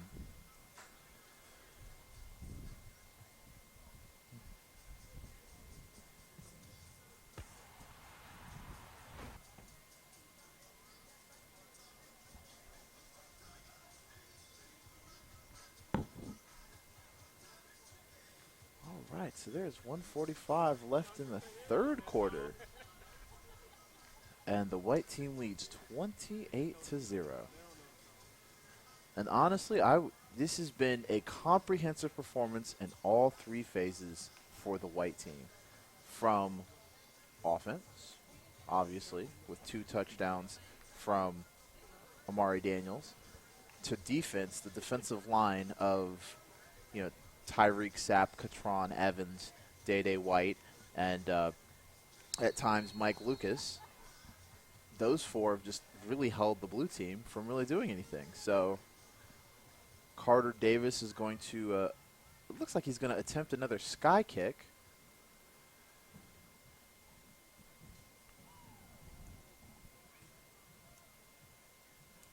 Where is he going to, Wow. He kicked it deep. Wow. Ladies and gentlemen, he just kicked the football 50 yards as a 7th grader. As a 7th grader. There are high schoolers who do not do that. That's the truth. Put it like this. You know someone's doing good things when you hear the peanut gallery in the stands saying, he's got a leg.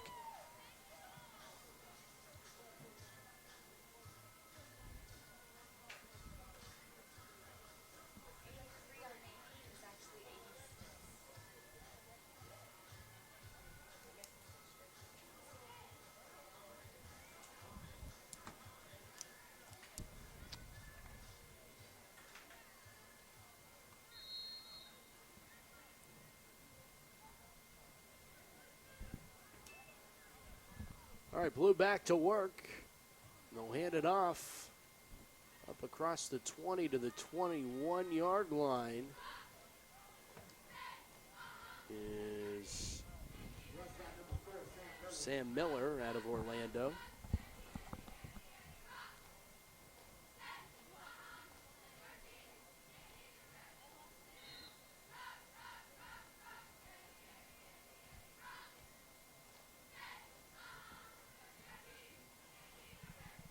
I did see Georgia defeated Penn State in that bowl, in the Tax Slayer. I call it the Gator Bowl. Never going to call it by these corporate sponsors. That's just, it's the Orange Bowl. It's the Rose Bowl. Ooh, good throw. Throw into traffic, incomplete. And guess who that was on the hit? That was number 40, Vincent Davis Jr. on the pass breakup. But yeah, we don't. That's just me. Then maybe if I was being a broadcaster, I'd think differently for if I was a broadcaster for one of those bowl games. But it's the, I'm not going to call it the Orange Bowl presented by goodness knows who, or the Sugar Bowl presented by I can't remember, or the Rose, or 24 to 17 was the final score. Oh, okay. Look at the Bulldogs. Another 2-win Wonder if they season for them. got any kids that want to head out to Clemson or Alabama. Clemson's going to be something to watch. And then again, I guess Clemson's a bad word down here in South Florida based on what they did to the Canes this year. Might not be allowed to. Third down. Will set up the screenplay. He's got to make some work here as they complete it to Travis Jeter, but Jeter's quickly brought down after a 1-yard gain. And that east-west passing not working for Team Blue still, and be 4th down as we round things out here in the third quarter with a couple seconds left. The thing for them is they can't throw the ball upfield. It's not that they can't. They just don't have time. They don't have time to throw the ball downfield, so they have to throw it short and hope someone breaks the tackle. I mean, this is when you say a team defense and how the sum of its parts make the whole look better, it's probably the right cliche I'm looking for. This is the type of performance you mean, where the defensive line provides pressure so the linebackers can fly around and so the defensive backs don't have to be in coverage a long time. This is a complete team effort. That's the end of quarter number 3. 3 chapters in the books, and we'll play a 4th. This one well in hand. Team White leads Team Blue 28-0 in the 7th grade edition of the Football Hotbed Middle School All-American game. We'll be back to Jupiter, Florida for quarter number 4, exclusively here on FootballHotbed.com.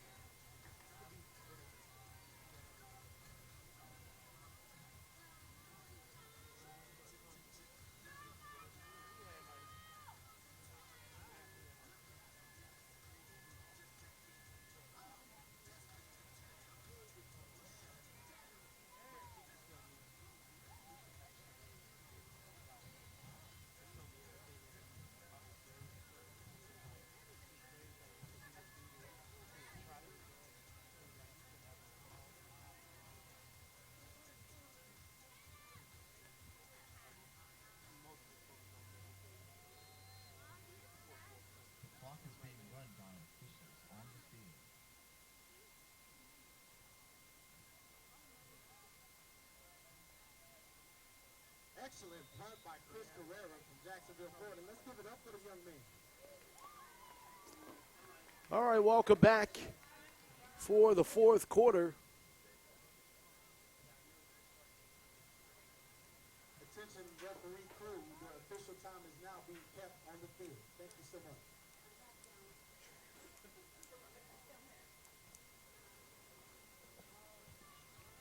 What the heck?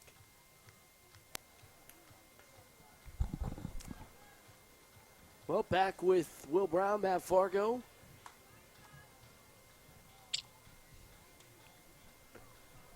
Fourth quarter here, 28-0. It's an opportunity for the white team to build on its lead. Yeah, it's nail biter here in the 7th grade game. Yeah, right. Yeah, it came down to the last straw there, and I mean, it is a nail biter to see who's going to be the MVP from the white team. Fair to say. no, I don't know. I don't know. Vadiato's trying to make a catch or make a name for himself. Day White on the catch. Vadiato's made a name for himself. It's They just sure a matter have. whether he's going to be the name from today. He will be a name for sure. That is true. You know who we haven't seen in a little while? We haven't seen an Amari Daniels sighting. We haven't, and he's in the backfield. Hit as he throws. Jump ball. Incomplete. It's going to be pass interference. Great call. Incomplete intended for Torrey Cox, but there was some pretty rough coverage there. Vadiato was hit as he threw the ball, and the officials wanted to make sure that he was doing okay, and it looks like he is suitable to continue.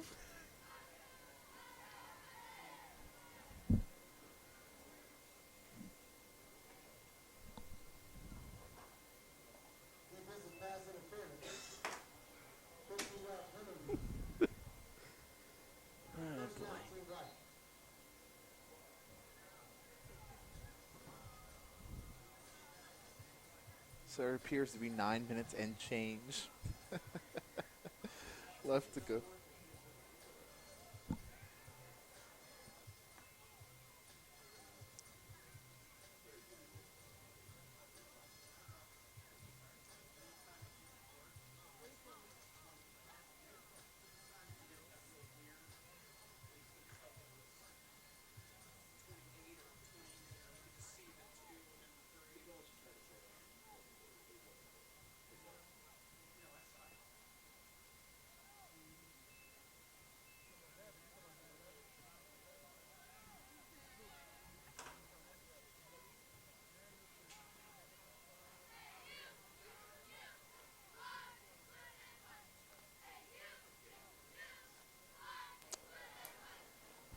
All right, so it's first down at 10 for Team White.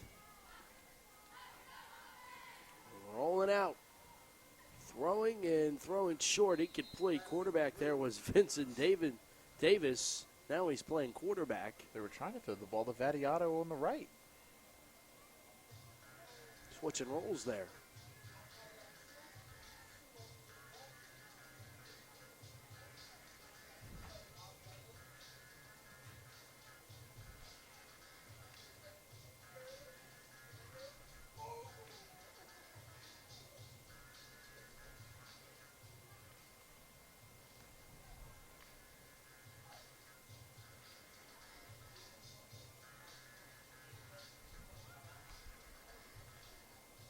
So second down and 10.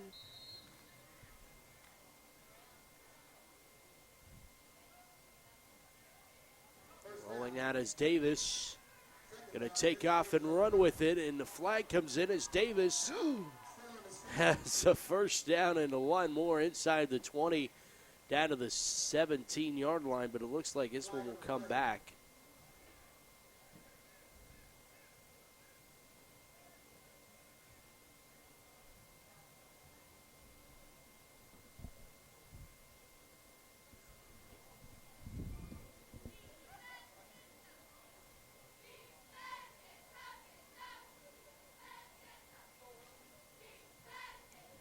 false start on the white team. So it's going to negate a big run. That must from be a Davis. legal procedure because there's no way it could be a false start because if it was a false start, they would have to blown it dead. That's a good point. That's a great point. So it My had to be a legal apologies. procedure.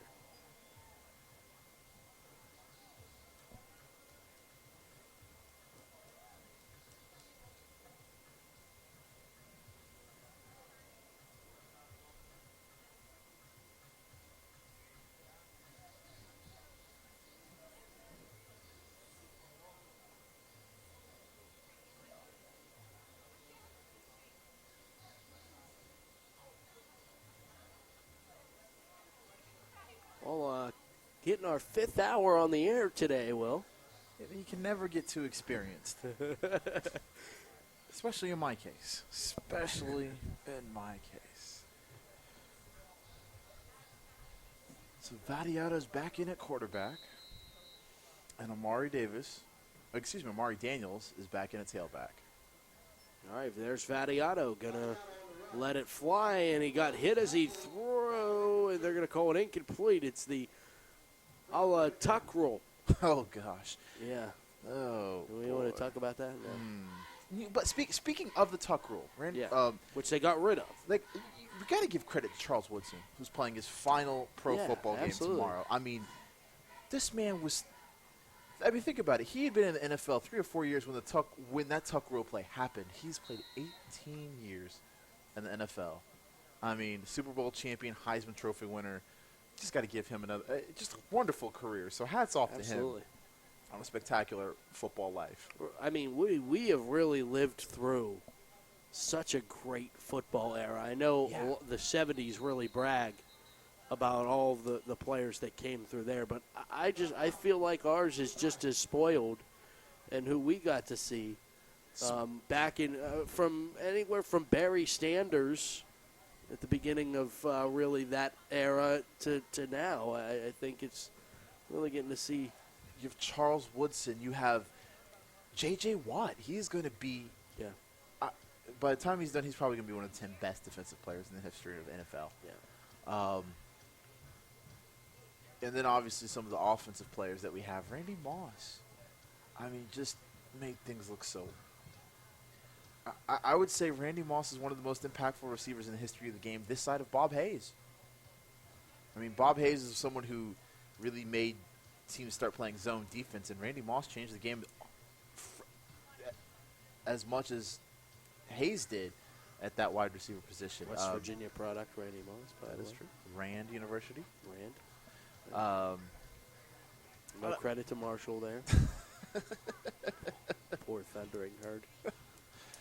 But no, seriously, there have been some great players in this era, and it's been a pleasure to watch. And I would honestly not be surprised. I don't think it'll be too long before we have a hotbed All-American who I'm not going to sit here and say they're going to be a legend of the game, but I would not be surprised if 5-10 years, well, actually 10-15 years from now, one of these hotbed All-Americans at one of the 3 levels is playing professional football. Wouldn't be surprised at all. No, I wouldn't either. And maybe it would be the young man who just carried the football. That's Amari Daniels. So it's always a little bit hard to project from middle school to high school and high school to college, and all, but still, And college to pro, probably the young man that I covered since he was a freshman in high school that and then through his collegiate years that I thought was a de facto pro, Terrell Pryor. Yeah. Who really hasn't turned out. Now he's with the Cleveland Browns as a receiver. So it's just you never know. You don't. So but still, with this much talent, and obviously they're determined to be great because they're in a game like this. You know, you don't just luck into a game like this. You stand out well at one of our combines across the country, and from there, as well as combine and what you produce on the field, you know, you're invited to get one of our golden tickets, and that's how you arrive here. So nothing is given to any of these kids, and so if you're dedicated enough to work this hard in middle school, I can only imagine that as they grow, and mature, not just physically, but just emotionally, that kind of dedication will carry over if this is something they want to pursue. We're in the fourth quarter here.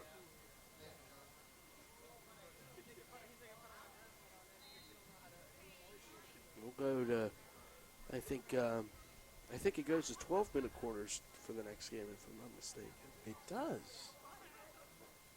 That's right. We are kind of getting them ready for high school, and they kind of use high school balls and a little bit it's like the transition from youth football to high school football, essentially, because by the time most of them suit up next year, they will all be freshmen.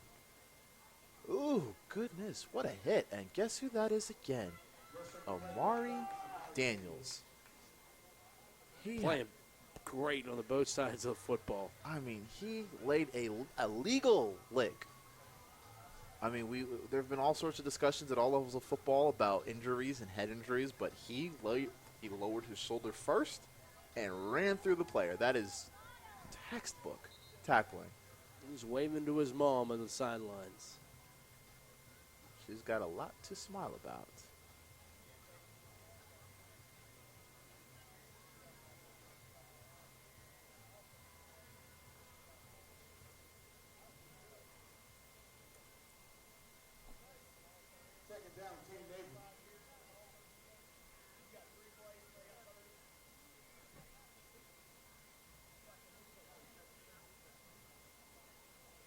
Second down and 10 for Team Blue.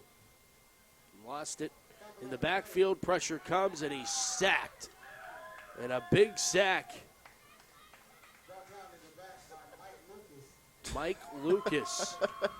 And I think he has a fan base, you think? Yeah, there were about 5 or 6 people right in front of us who are Mike Lucas supporters. And Mike Lucas there was a meeting in the backfield.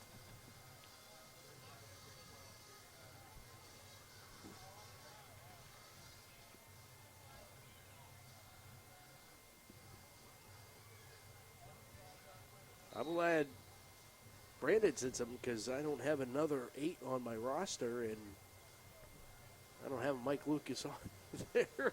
Mike Lucas. Oh, that's right. He's 43. There he is. He's 43.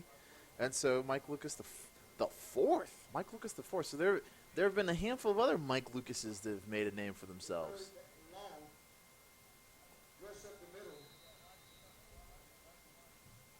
I mean, this defensive line. It's unbelievable. All 4 of them really should be our MVPs. I mean, granted, give Amari Daniels a whole lot of credit for scoring 2 touchdowns, but that was Bridget on the carry. 4th down. But this Blue team they've got some good players, and they have been completely nullified. If they want to run in the middle of the defense, they've tried off tackle. They've tried rolling the quarterback out, but it's just been a white wall.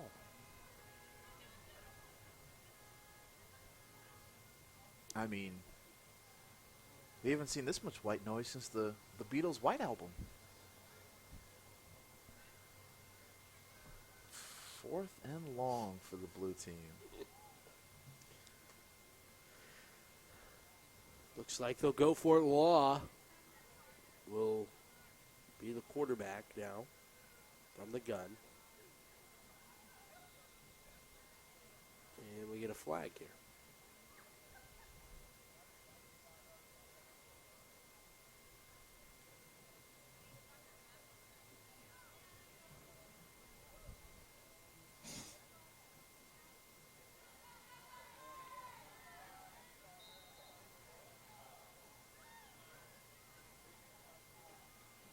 That was a encroachment penalty on the defense. It gives them 5 yards closer now to the 10. Law will put it in the air and overshot his intended receiver, trying to get it over to Amari Brooks. Yes. Was that yes. Amari Brooks? That was Amari Brooks. Okay, from Fort Lauderdale. So turnover on downs.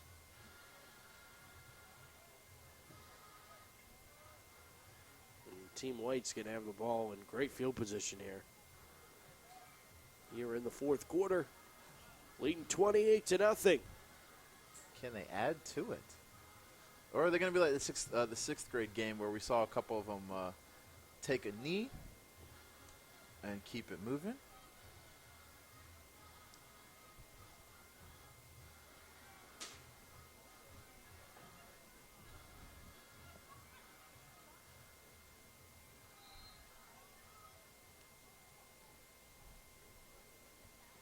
Quarterback in for Team White, Gillum. And a timeout by Blue.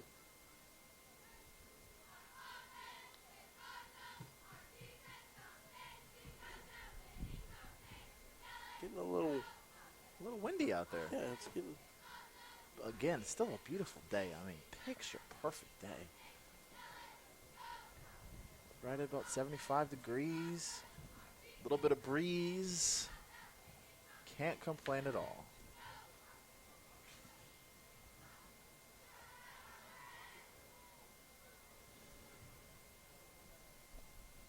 So Team Blue takes a timeout. We are late in the fourth quarter. This game's well in hand. Let's see if the white team can add to their four touchdown lead.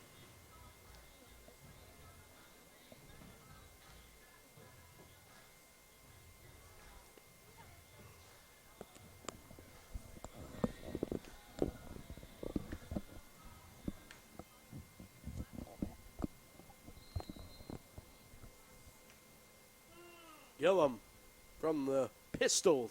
Slant route, end zone, tipped away, knocked away at the last second. Bryce Norton, 28. On the coverage there.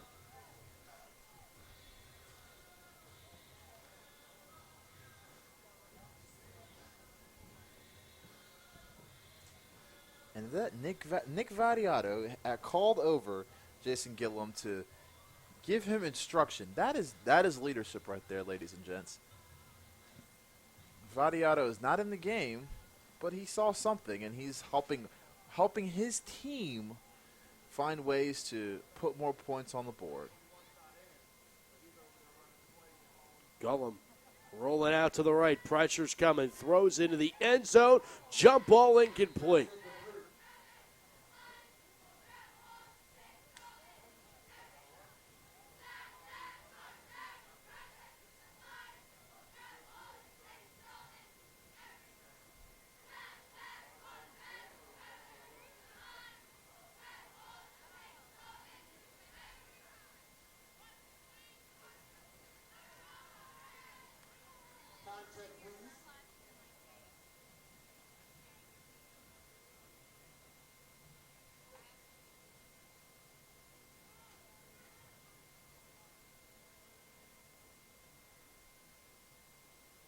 Yeah, I will try to figure that out here in a second.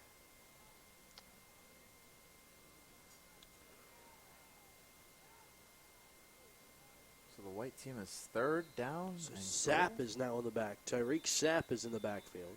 And another flag. We've seen a lot of those today.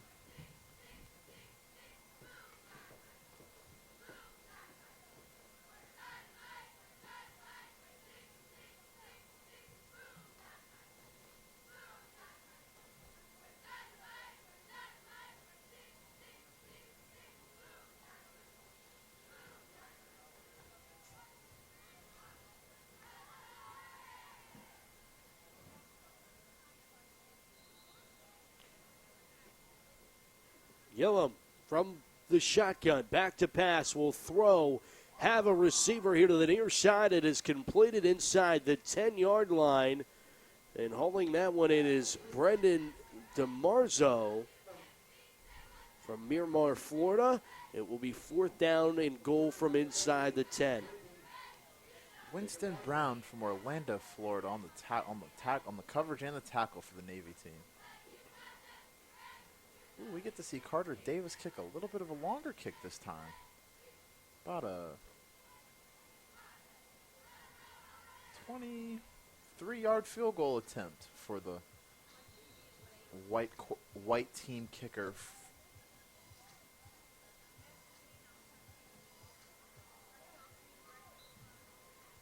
Kick is no good, though. So here in the fourth quarter will remain 28-0. Team White leads Team Blue with 2 minutes to go in the fourth quarter.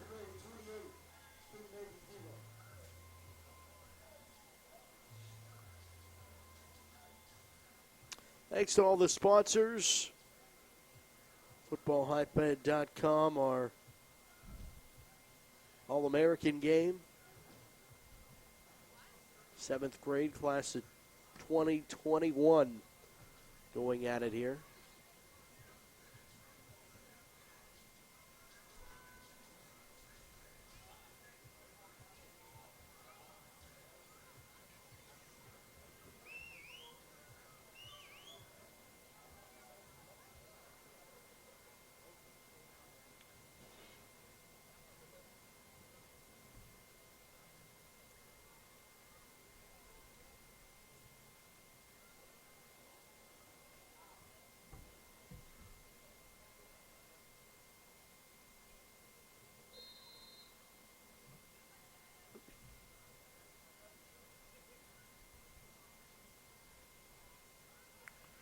First down and 10. That's a fullback dive play for Blue. Gain of 1 yard. That was Isaiah Reyes getting the call. Isaiah Reyes from Orlando. Another one from Central Florida. This 7th grade game, of all the games here in the Football Hotbed All-American Series, is the one that has the most Floridians. I would say, fair to say, some of the best players in the field from both teams have been from Florida. Law will go down deep the far sideline, trying to Odell Beckham. That one-hand grab wasn't able to, incomplete, but there is a flag down. Omarion in the Brooks area was the of intended pass target. Interference. And again, those are 2 more kids from Central Florida. From Florida. So Brooks is a 7th grader from Fort Lauderdale, and Alex Law is from Miami Gardens.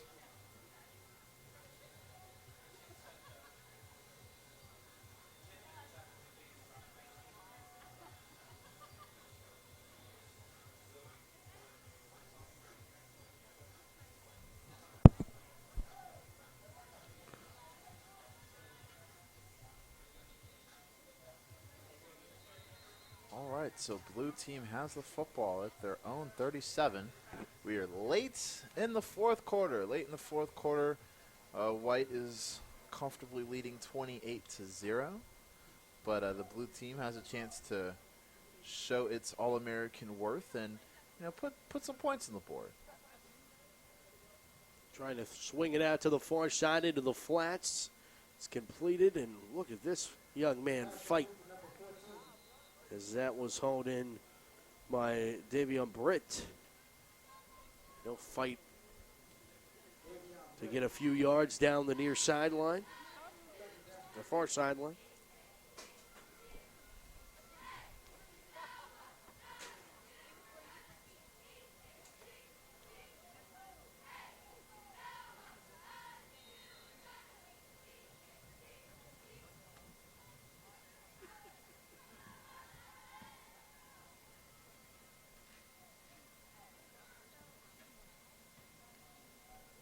Second down and 9. Swing it out into the flat near side, and they'll call it incomplete. Trying to hook up to McBurrows.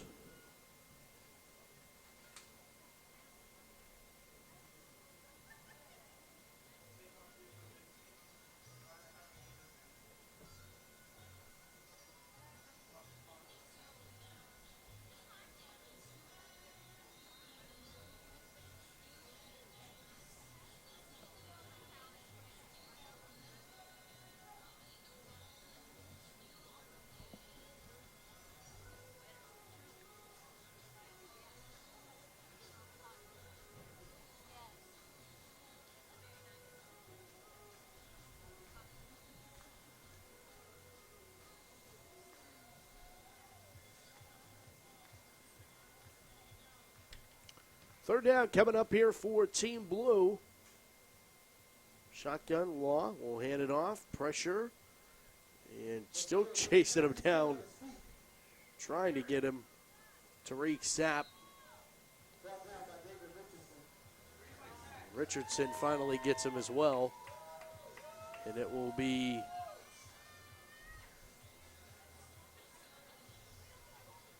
fourth down. I thought it was third, right? I thought so too, but it must not be. So that'll be within a minute here now in the fourth. At this rate, you would hope that it is. There we go. For both teams. There it is.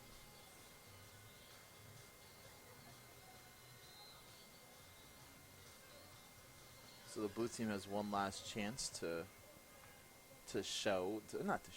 see whether they can put points on the board and in this 7th grade football hotbed All-America game on a high note. Ball was dropped by the quarterback. Now Law will step up and get plastered. Oh my goodness. That was number 18. Katron Evans. And that should do it. It will. Final score here tonight. Team White defeats Team Blue 28-0. It all started with a great running effort from Amari Daniels, an 85-yard touchdown. But then great passing by Nick Vadiato, and he was thrown to his favorite target, Vincent Davis Jr. Really a tremendous amount of talent on this White squad, and that made all the difference today. That offense plus the combined greatness of the White defensive line, that was 4 guys from Tyreek Sapp, Katron Evans, number 43, Mike Lucas, the 4th. Got to say the 4th. As well as number 45, Day White from Cocoa, Florida. Those 4 were just too much for the blue team to really be able to get anything going offensively. So they deserve a lot of credit as well. Well, it was a really impressive day, too, though, on the ground. Amari Daniels was the real story of this White squad. Yes.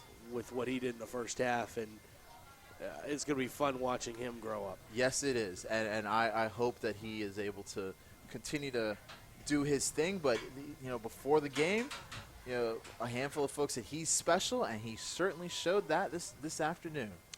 Well, once again, the final score, Team White defeats Team Blue in our 7th grade game, 28-0. For Will Brown, I'm Matt Fargo, reminding you that it's a hotbed world, and we're all just living in it. Good night from Jupiter. If you're sticking with us here on the live broadcast, stick around. 8th grade coming up at 6 o'clock. We hope to see you back here on FootballHotbed.com.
Okay, Brandon O'Doy, FootballHotbed.com. Welcome to this brief break in our live stream broadcast. What you're watching right now is recording. We're having our National All-American Combine presented by Fast Twitch and Next Play. All of our 8th grade athletes, before they got to today, taking place in the game, they had to go through the combine. Fast Twitch is putting this on. We're using Next Play technology. They got us the great dry fits thanks to our sponsors. But what's happening is the coaches for the 8th grade teams for both the Navy, the blue, and the white teams, they're sitting around, they're assessing each player's performance, and what they're doing is trying to decide who they're going to draft in the All-American draft coming up immediately following today's practice. So the 8th grade has a few minutes. They have about an hour here going through all the combine drills.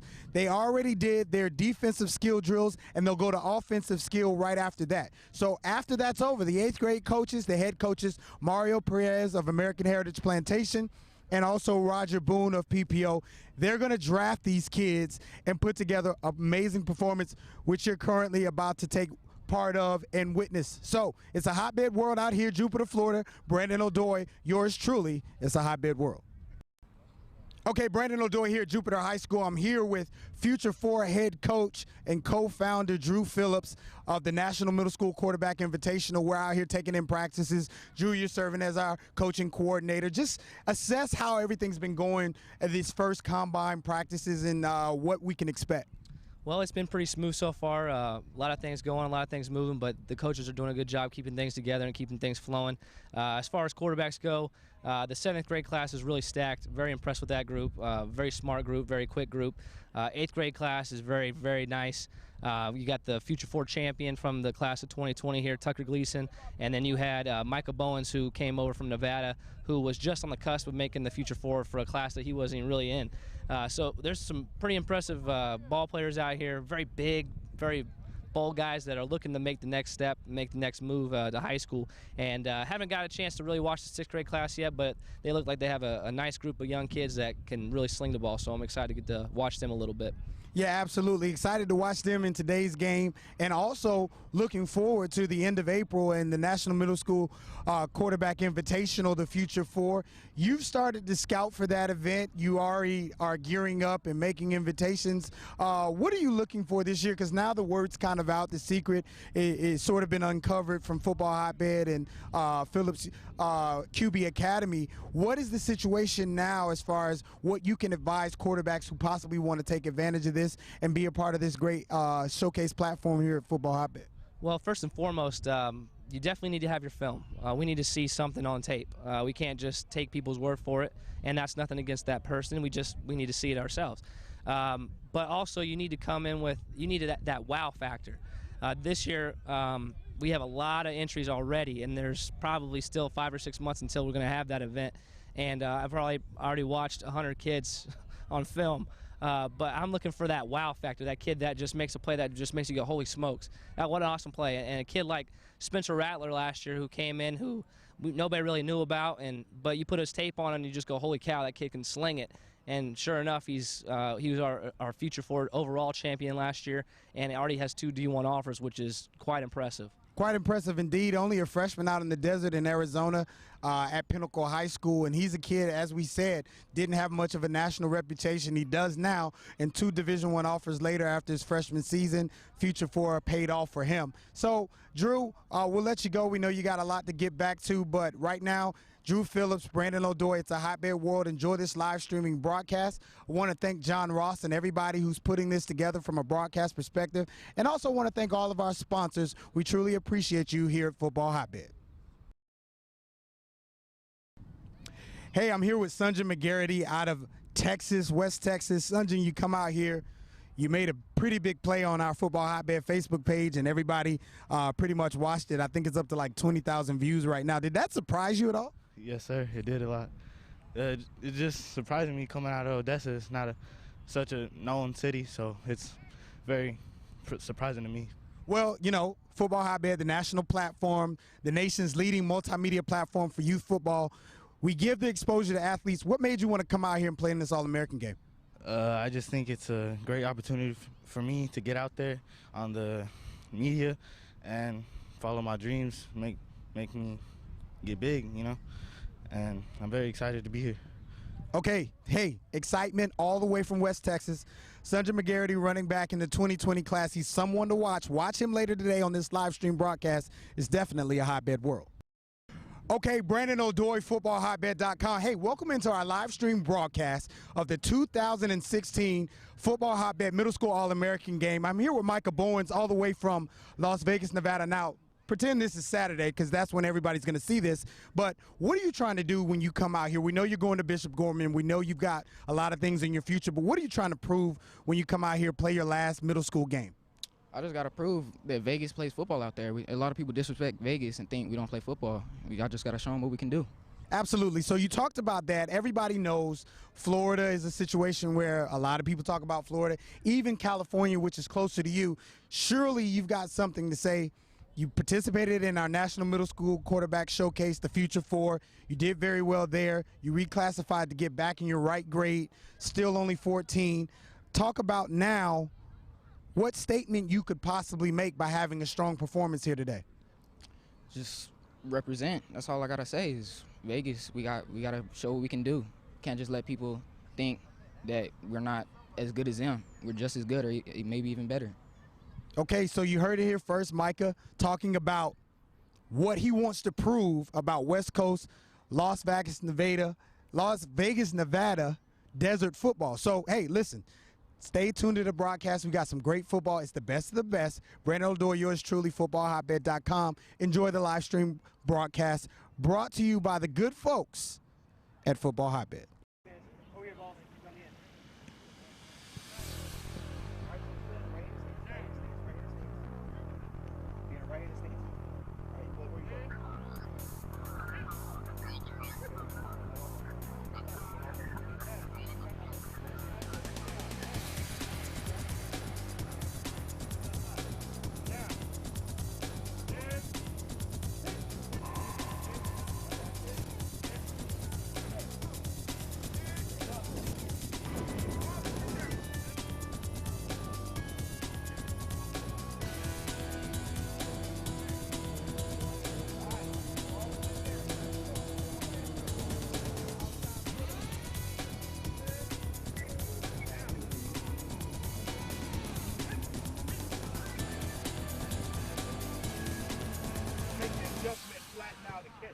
But it's hard to be coming on the post here, and now he's throwing it out there and for you to run back this way.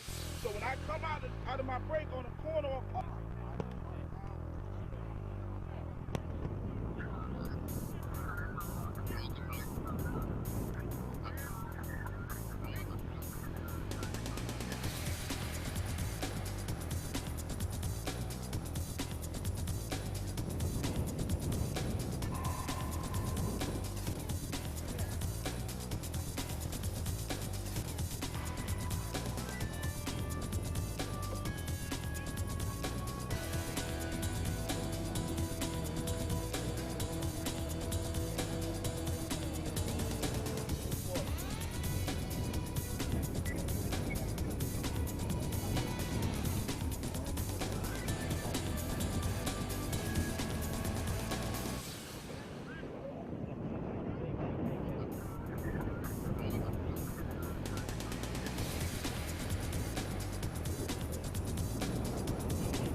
Okay, Brandon O'Doy, FootballHotbed.com.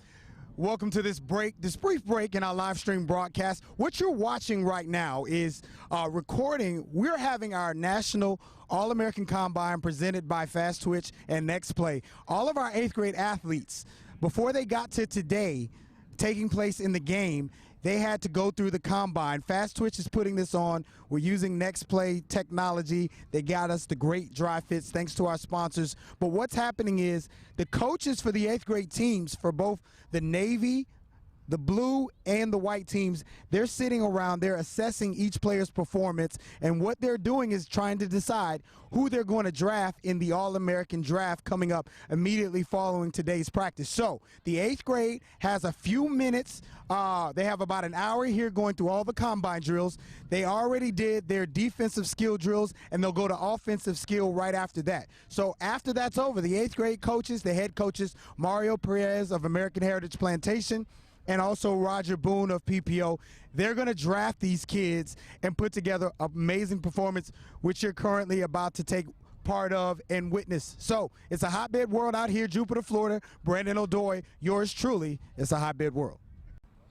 Okay, Brandon O'Doy here at Jupiter High School. I'm here with Future 4 head coach and co-founder Drew Phillips of the National Middle School Quarterback Invitational. We're out here taking in practices. Drew, you're serving as our coaching coordinator. Just assess how everything's been going at these first combine practices and what we can expect. Well, it's been pretty smooth so far. A lot of things going, a lot of things moving, but the coaches are doing a good job keeping things together and keeping things flowing.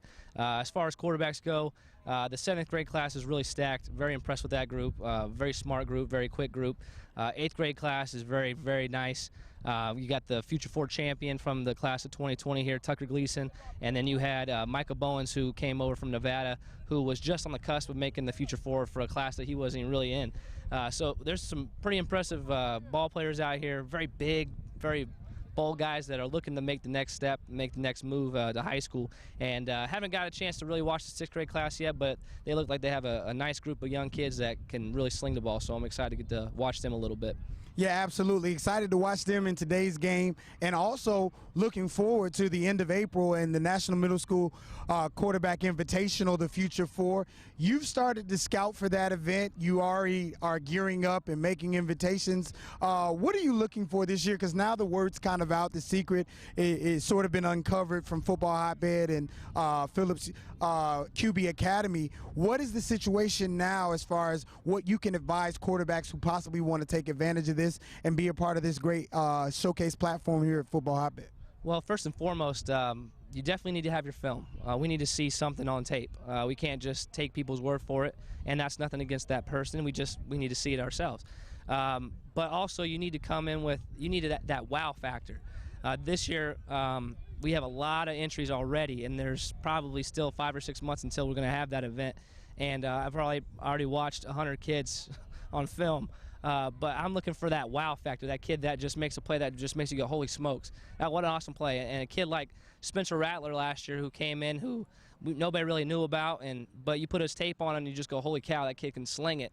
And sure enough, he was our Future 4 overall champion last year, and already has 2 D1 offers, which is quite impressive. Quite impressive indeed. Only a freshman out in the desert in Arizona at Pinnacle High School. And he's a kid, as we said, didn't have much of a national reputation. He does now, and 2 Division I offers later after his freshman season. Future 4 paid off for him. So, Drew, we'll let you go. We know you got a lot to get back to, but right now, Drew Phillips, Brandon O'Doy, it's a hotbed world. Enjoy this live streaming broadcast. I want to thank John Ross and everybody who's putting this together from a broadcast perspective. And also want to thank all of our sponsors. We truly appreciate you here at Football Hotbed.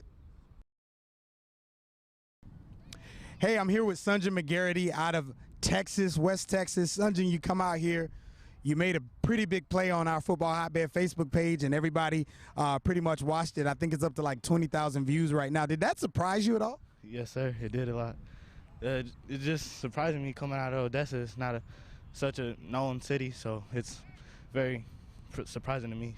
Well, you know, Football Hotbed, the national platform, the nation's leading multimedia platform for youth football. We give the exposure to athletes. What made you want to come out here and play in this All-American game? I just think it's a great opportunity for me to get out there on the media and follow my dreams, make me get big, you know. And I'm very excited to be here. Okay, hey, excitement all the way from West Texas. Sunjan McGarity, running back in the 2020 class. He's someone to watch. Watch him later today on this live stream broadcast. It's definitely a hotbed world. Okay, Brandon O'Doy, FootballHotbed.com. Hey, welcome into our live stream broadcast of the 2016 Football Hotbed Middle School All-American game. I'm here with Micah Bowens all the way from Las Vegas, Nevada. Now, pretend this is Saturday because that's when everybody's going to see this. But what are you trying to do when you come out here? We know you're going to Bishop Gorman. We know you've got a lot of things in your future. But what are you trying to prove when you come out here, play your last middle school game? I just got to prove that Vegas plays football out there. A lot of people disrespect Vegas and think we don't play football. I just got to show them what we can do. Absolutely. So you talked about that. Everybody knows Florida is a situation where a lot of people talk about Florida, even California, which is closer to you. Surely you've got something to say. You participated in our National Middle School Quarterback Showcase, the Future Four. You did very well there. You reclassified to get back in your right grade, still only 14. Talk about now what statement you could possibly make by having a strong performance here today. Just represent. That's all I got to say is Vegas, we got to show what we can do. Can't just let people think that we're not as good as them. We're just as good or maybe even better. Okay, so you heard it here first, Micah, talking about what he wants to prove about West Coast, Las Vegas, Nevada desert football. So, hey, listen, stay tuned to the broadcast. We got some great football. It's the best of the best. Brandon Odor, yours truly, FootballHotbed.com. Enjoy the live stream broadcast brought to you by the good folks at Football Hotbed.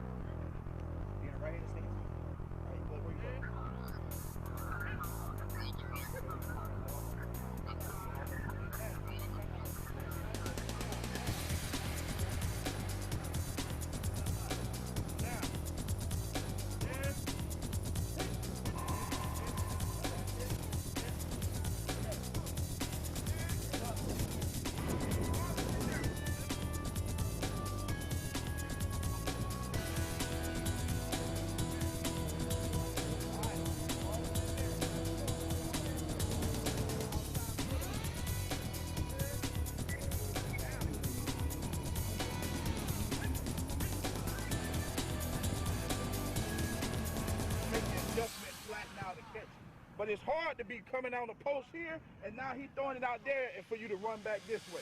So when I come out of my break on the corner or post,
Hi, everybody, and welcome inside Velocity Community Credit Union Stadium here in Jupiter, Florida. Back alongside one more time, Mr. Will Brown. I'm Matt Fargo.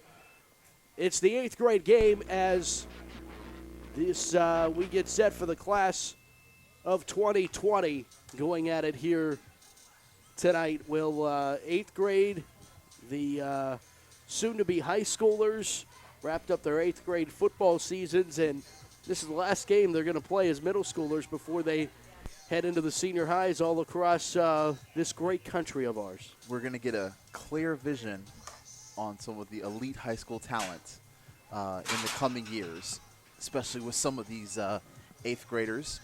This is the second year of the series, and some of our alums from last year have already gone on to do some pretty big things into the Friday Night Lights.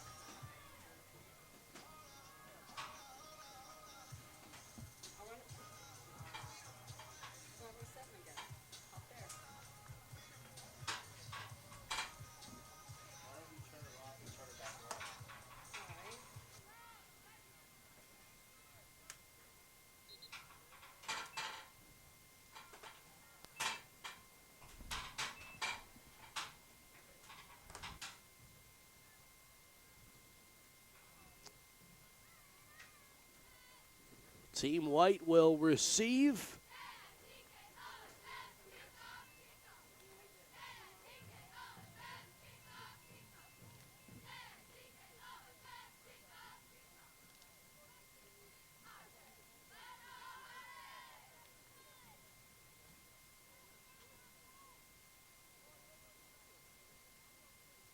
Was that a...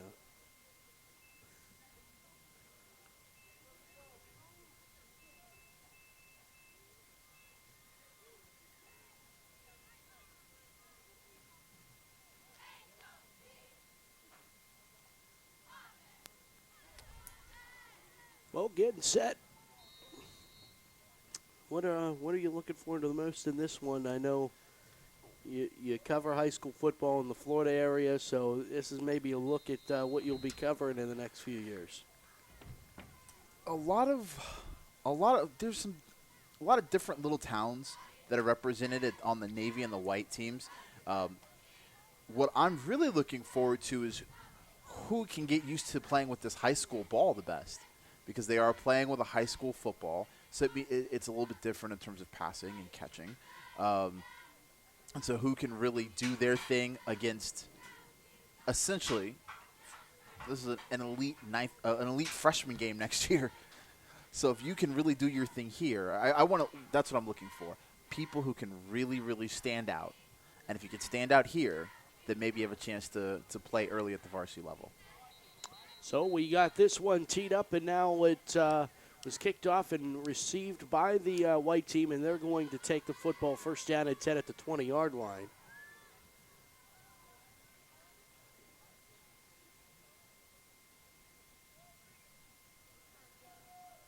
They want to put 12 minutes on the clock, it looks like.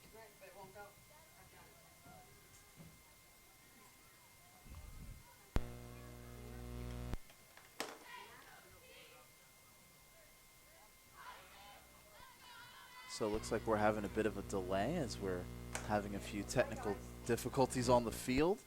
Looks like the scoreboard is not being 100% cooperative. So time is being kept on the field. Yeah, this clock has not cooperated today with us. So it is, time is being kept on the field, so it will be fascinating for us to try and keep up, and we will do our level best as we try and look at some of the best future high school talent. Here we go saying high school, and they're all still in middle school yet. Quarterback will be Blair Gardner. He played in the 7th grade team last year. He'll be under center and lost the football on the first snap of this game. And he'll dive on it, lose the yards back to the 19-yard line.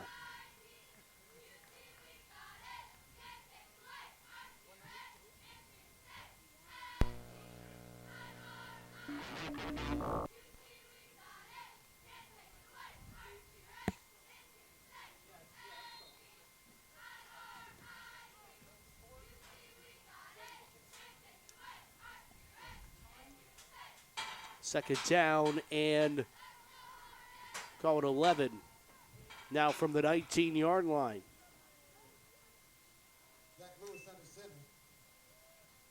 And we already have a new quarterback, Yeah, Zach Lewis. We saw him and his dad last night at the hotel. He's pitch it out to the far side. It's Shaquan Walton, and Walton goes down the far sideline out of Merritt Island, Florida. And he's knocked out of bounds at the 44-yard line. And it's a first down, Team White. Now, we've been told he might be one of the most athletic people here on the field, and he is showing it so far. You can see when looking at the huddle that he's one of the taller people back there. He's about 7 yards back from the line of scrimmage, but he is easy to see with that height in the 8th grade. First down and 10. Gardner's back under center now for Team White. A man in motion right to left. It's Williams. And then they hand it off to the first back through. And pushing that pile forward, Dedrick Stanley out of Miami Gardens gets the carry. And he picks up 9 yards into blue territory.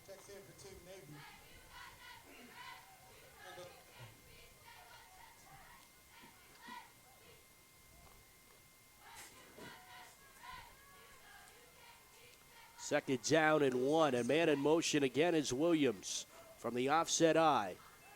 They hand it off the left side. Again, getting the call is Shaquan Walton. Walton picks up another white team first down. And, well, the white team's trying to go for the three-peat here in the sweep of all 3 grades. And so far, as long as they keep it on the ground, they'll be in business. So that is, I mean, so far, why throw the football if it's? It's working fine for me, but she seems that it's just First down at 10. Ooh, good play. Hand off, and then he breaks that tackle and carries it forward for a 3-yard pickup. Dead to rights in the backfield was Dedrick Stanley, and he was able to shake out of it and pick up 3 yards. A second down and 7 upcoming, but a terrific showing of strength and determination to get out of that. And honestly, the blue team defensive tackles, it sounds like a broken record from the 7th grade game, but the blue team defensive tackles forced a push, and that's what forced Dedrick Stanley to have to make a move in the backfield. Great athletic play to pick up 2 yards for the white team. Second down and a short 8, long 7. Man in motion's Williams. Sweep to the right side. It's Stanley. He got the 35. He hits the hole hard. He got the 15. Cuts back at the 10, 5, and he's pushed out of bounds at the 2-yard line. Dedrick Stanley. What a cut and what speed down the near sideline. It will be first down and goal, Team White, thanks to number 2 in white. Stanley and Walton are a duo. Sounds trite, but that's just the best way to describe it. And the white team will take a timeout quickly. I wonder what they can discuss besides, hey, we're doing something pretty well. And the timeout taken by Team White. They have Lady Mo right now, and I'm surprised they take a timeout here in the first quarter, as they are threatening a first down and goal to go up early here in the first in our 8th grade game. And talk honestly, things over maybe. Perhaps, but you know, this could also be a good opportunity for the blue team, because what we've seen in a lot of these games is one team just grabs the momentum early and holds on to it for almost the entirety of the game. In the 6th grade game, you know, the momentum was grabbed and they held on to it until a late fumble. The white team allowed the blue team to get back into it, but here, this would be a great shift in momentum if the blue team forced their opponents to, take 3 or 4 plays to get the ball in the end zone.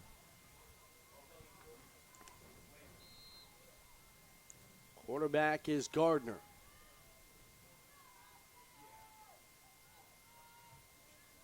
Long fumbled snap. Gardner picks it up, and he pushes forward to get to the 1-yard line.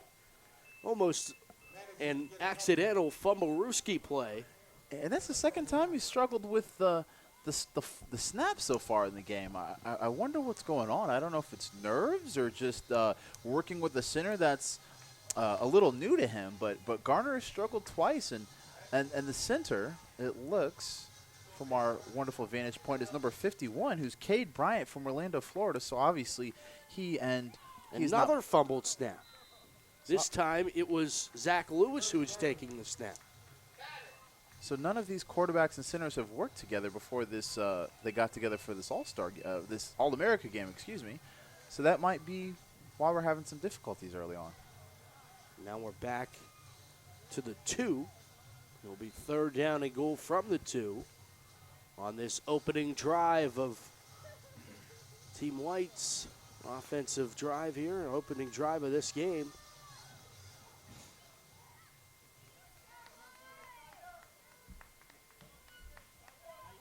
Gardner under center. Offset eye. Walton and Staley in the backfield. They'll pitch it out, and he took the pitch, and he's off to the races. Can he go? Oh, yes, he can. A steal and score for Team Blue. He's going all the way. Touchdown, Willie Floyd Jr. Run into the end zone, son, but my goodness, what a play. What a athletic play call. I've never seen that. He took the pitch. He took the pitch. What? I mean, and he took it 95 yards to the house. Have you ever seen that? No. That was just off the bounce, a perfect bounce off this year-old turf here in Jupiter. A perfect bounce into the hands of Floyd, and he goes all the way to the end zone. And the thing about that is, give the defensive line credit for the blue team. This whole drive has been getting pushed in the middle, and that's the same thing that happened right there on that touchdown. Now, it might have been showtime, but he's got to run all the way. He just told Brandon O'Doy, he said, I knew no one was going to catch me. Still, but you got to run into the end zone. Obviously, since he's in 8th grade, he has no clue who Leon Lett is. but that said, you won't always be able to run away from everybody. That's right. You might as well just get used to running through the end zone, right? Right. Once you cross the pay dirt, then you can walk. But still. Wow.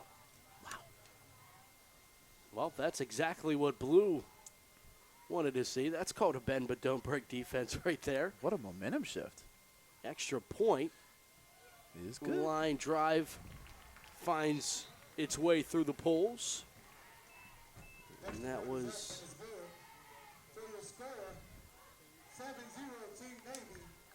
Wow. Well, how about that? How about this start to this one?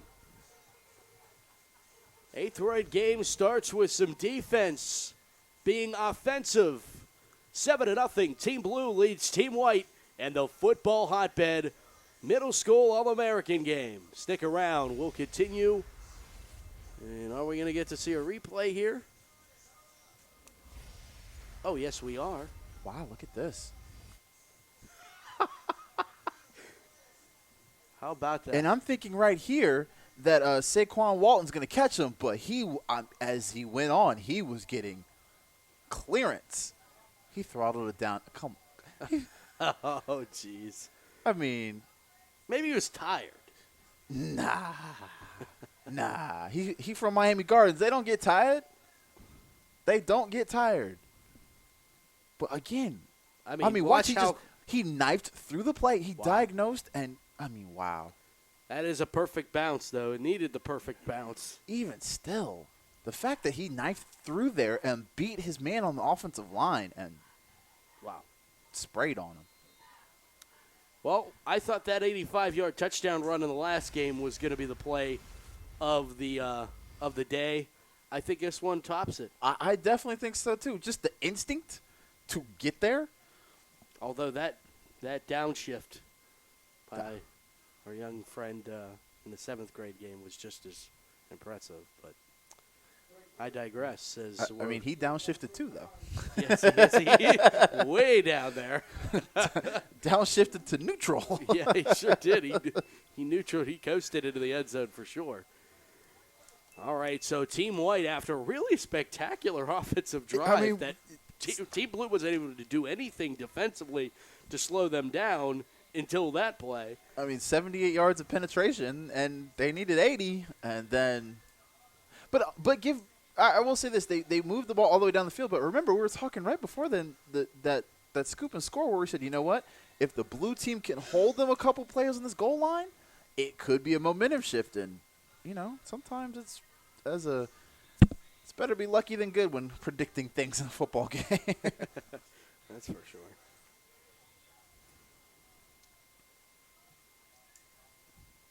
Well, you know who they call, we're going to talk about Willie Floyd in a second. Willie Floyd Jr., man in motion right to left as White goes back to work. Play action. Gardner's in trouble, and he's sacked.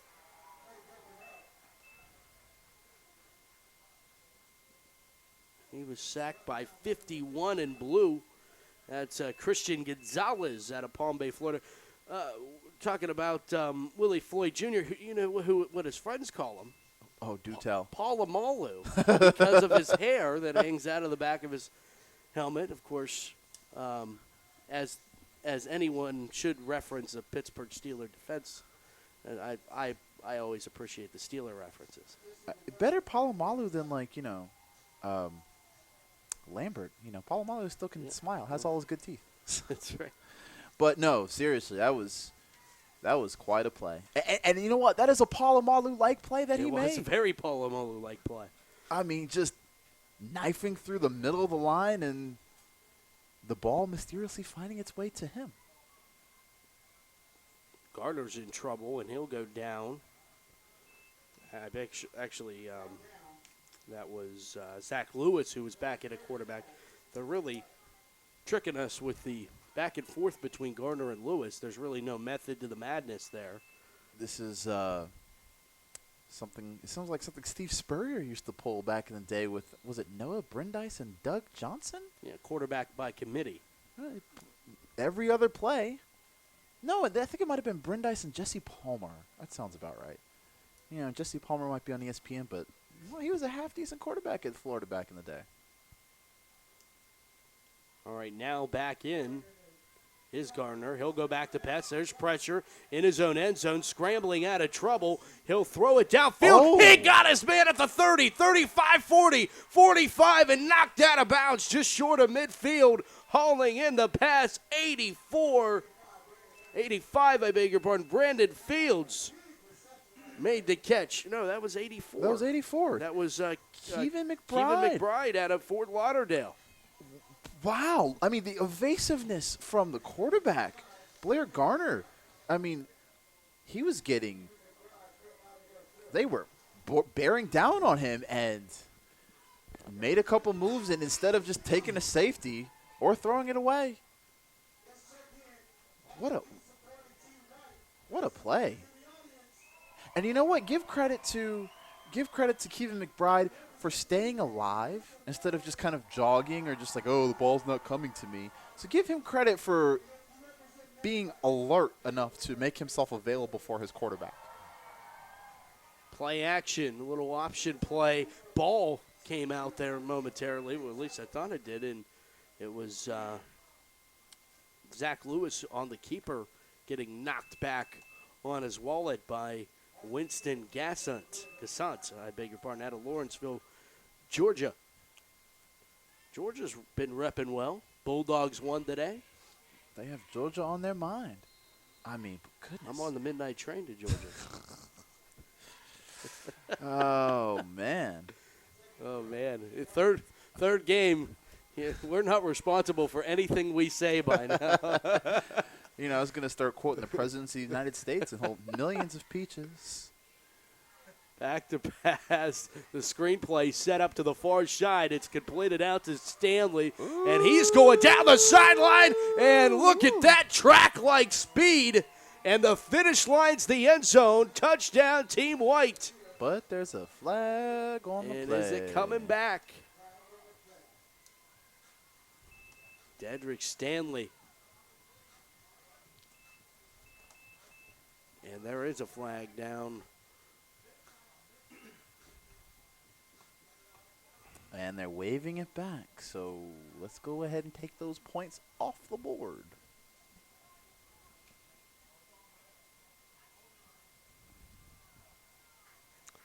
We've had a couple touchdowns called back today.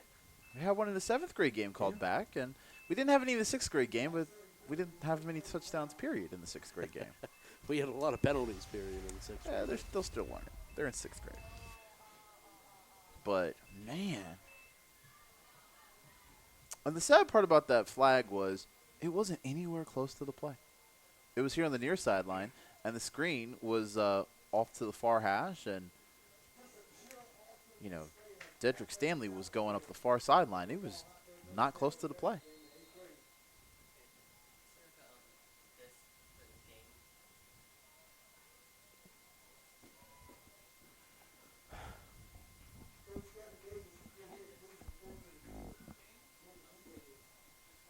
Second down and now 11 after that penalty.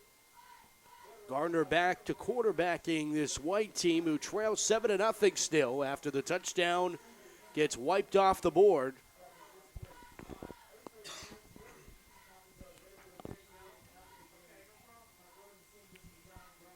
Be second down and 11.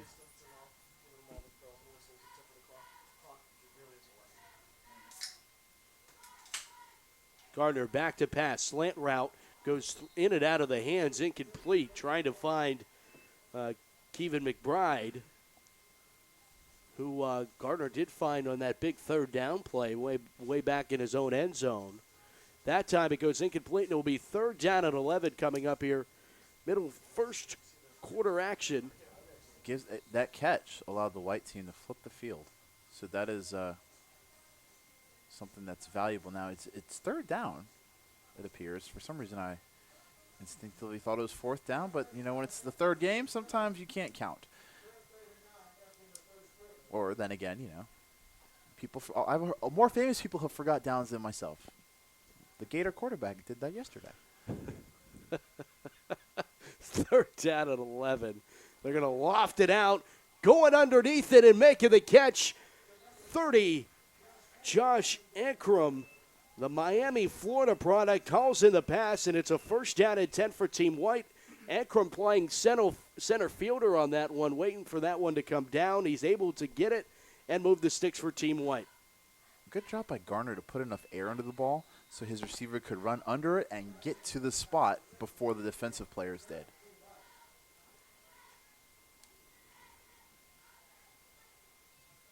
Yard pickup on that one to the 37-yard line.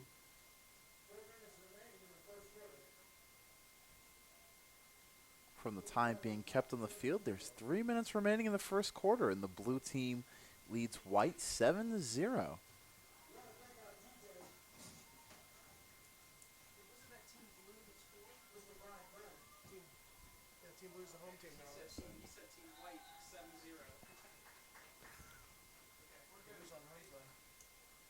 And now we get a penalty, an encroachment penalty on Team Blue.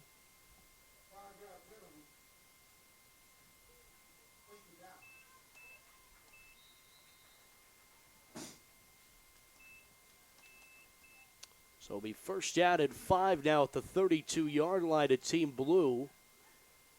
Late first quarter action here of our 8th grade game. The class of 2020 going at it. Man in motion right to left, it's Williams. They'll hand it off to the left side, getting the call. Walton off the left tackle, a first down inside the 20, down to the 19-yard line is Walton out of Merritt Island, Florida. 8th graders well represented out of the Sunshine State in this 8th grade game. 15 states overall represented in these 3 games, over just shy of 150 players out of the 3 games. In 15 states, only 10 were represented last year. It's a hotbed world. We're just growing in it. That's right, and it continues to grow. If you'd like to grow with the hotbed world, make sure to check out the showcases and combines that will be coming to 8 states around the globe, around the U.S. this year. Full list of them at FootballHotbed.com. Yes, good tackle is right. A hand off the right side. And Walton was brought down by Bobby Washington. Bobby said, "Come here, boy. Come here." But, it's funny. Bobby Washington, I saw in warm-ups, he was trying to catch passes and throw the football. And, the big guys always, sometimes big guys think, oh, I'm an athlete. No. Bobby Washington is an athlete. He just happens to be a little bigger than some of them. Team White's going to call a timeout. 7-0. Team Blue leads Team White. Team Blues, is that their first? I think that is for the white team called it. That would be their second charge timeout, because they took one down here before they. Yeah, you're right. I won't say they coughed up the football before the ball was taken from them. Yes. Yeah. So, thanks to our sponsors, Loudmouth Mouth Guards, where protection meets expressions. Yeah, I couldn't read that. It's a little tough to read. And there's a look at all the kids that got Loudmouth Mouth Guards earlier in the week. I like them. I do too, and if for no other reason, I like that mouth guards are being something that kids think are cool, because that is, people far smarter than I have shown that if you wear a mouth guard, it will help you in terms of not getting a concussion. And why not do it while looking cool? Exactly. So if getting kids to wear mouth guard, if it takes getting some colorful mouth guards to get more kids to wear mouth guards, I'm all for it. Loudmouth mouth guards. I'm just a loud mouth. No mouth guard needed. I'm sure people wish I'd wear mouth guard. In trouble, gonna throw it into the end zone. He's wide open. Touchdown, Team White. Hauling in the pass is Deonta Narin. And you know what? Give credit, Zach Lewis. Good throw, because he could have taken the yardage upfield, but Narin broke free from his receiver, and he threw one on the dime.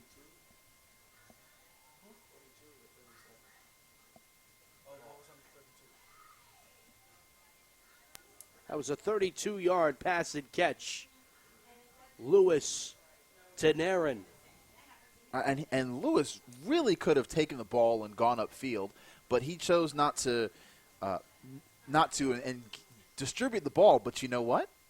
That's the type of play that Tampa Wharton is going to see in the coming years. Lewis's cousin Bryce Martin was a 2-year starter at Tampa Wharton. And Wharton has been a team that has made it to the state here in Florida once upon a time. So, going forward, Lewis is going to head to Wharton High School, which is on the north side of Tampa. So that's the kind of play that they will be seeing in Class 7A Wharton High School. Great extra point by the white team as well. Yes, it's through the poles. Nicely done by Jake Nobles out of Merritt Island, Florida. And we are all tied up here in quarter number 1. White and blue, 7-7 here. Football Hotbed Middle School All-American game in Jupiter, Florida. Great answer drive by Team White to knot things back up at 7 apiece. And look, here's a replay. Watch this. And zing! On the run. That was perfection passing there, pointing to some fans there. Yeah, I was wondering, who are you pointing to? Like, it's in the corner of. This is a high school stadium. They don't have stands over there. Maybe he's getting ready for college. Maybe Mom's over there in the corner on the fence. I don't know. I could only assume so. Otherwise, he'd have been pointing at like the grass field and the newly installed track here at, Velocity Community Credit Union Stadium. It's a very nice track too. Shout out to the boosters who fundraised for this facility. Well done. Well done. One of the nicer facilities in all the state of Florida that I've seen in my years of covering football in this state. You have a little bit more experience under that than I do. Ooh, good kick. Good kick. So now, if you've tuned in to the other broadcasts, you've listened to Will and I just battle between Florida and Western Pennsylvania all day. Y'all can have the quarterbacks. Okay, we'll take everything else. Well, we don't have kickers that much down here in Florida, but when you're when you're this good, when you have the athletes, the kickers are kicking extra points. Again, Florida to Florida connection. So when you have the athletes, you don't have to kick these long field goals. It's like, okay, I just need you to kick 20 yards between these two poles, and that's what we've seen so far. Well, Team Blue, we're going to get to see what their offense looks like. We'd love to because we haven't seen it really all that much as they'll go to work. Is that Micah Bowens at quarterback for the blue team? Ladies and gentlemen, watch this child throw the football. Your eyes will be like, whoa. Just go from the shotgun. Don't believe me. Just Rolling watch. to his right. Throwing and completing his first pass, a bullet out to the far sideline. As that is hauled in quickly by Willie Floyd Jr. So I have to give a shout out really quick. Hopefully they're watching, but Matt Bosher from the Atlanta Falcons and Cody Parkey, who was with the Eagles this year, both Jupiter High grads. All right. I knew Parkey was from South Florida. I did not realize he was from Jupiter. News you can use. And you were just talking about not needing the kickers. Hey, but those are two good ones now. And here's a handoff on second down and short. And quickly reading that play from the get-go, Jamari Mabin from Pompano Beach and headed to St. Thomas Aquinas next season. So he's going to get used to winning. Yeah. Real quick. Real quick. A bad season at St. Thomas is going 8-2 in the regular season. I can't even remember the last time St. Thomas has missed the playoffs. Probably hasn't happened in 20 years. Handoff, and boy, this defensive line for Team White has come to play. This time it was 99, Gabrielle Fuster from Chesapeake, Virginia. Yikes. So it looks like the blue team has the quarterback, and the white team has the the defensive line. That's going to be a fun matchup to see if Micah Bowens, who's going to another one of these powerhouse programs, Bishop Gorman in Las Vegas, or put it like this, Bishop Gorman is such a strong program that they lost their coach after the 2014 season because he went to UNLV to be the head coach. Yeah. Yeah, that classic high school to Division I coaching change, right? I mean, sometimes it works. Sometimes it doesn't. Rolling out right at the sticks on fourth down, getting spun around. He'll have the first down. Is hauling in the pass here on the near sideline once again for Team Blue. Willie Floyd Jr., his second catch of the game. He's already have a touchdown under his belt. He moves the sticks for Team Blue on a big fourth down there. Wow. And again, another nice pass. And here's the crazy thing. The football hotbed 8th grade game, he might be the best 8th grader to have played in this game. And I don't say that lightly, considering the 8th grader last year was Daniel Richardson, who went on to play at Miami Booker T. Washington and won a state title this year for the Tornadoes. As the quarterback. As a freshman. already getting all the big-time Division I looks. Put on a Pistol show. formation now with trips to the far side right, and they'll hand it off on first down.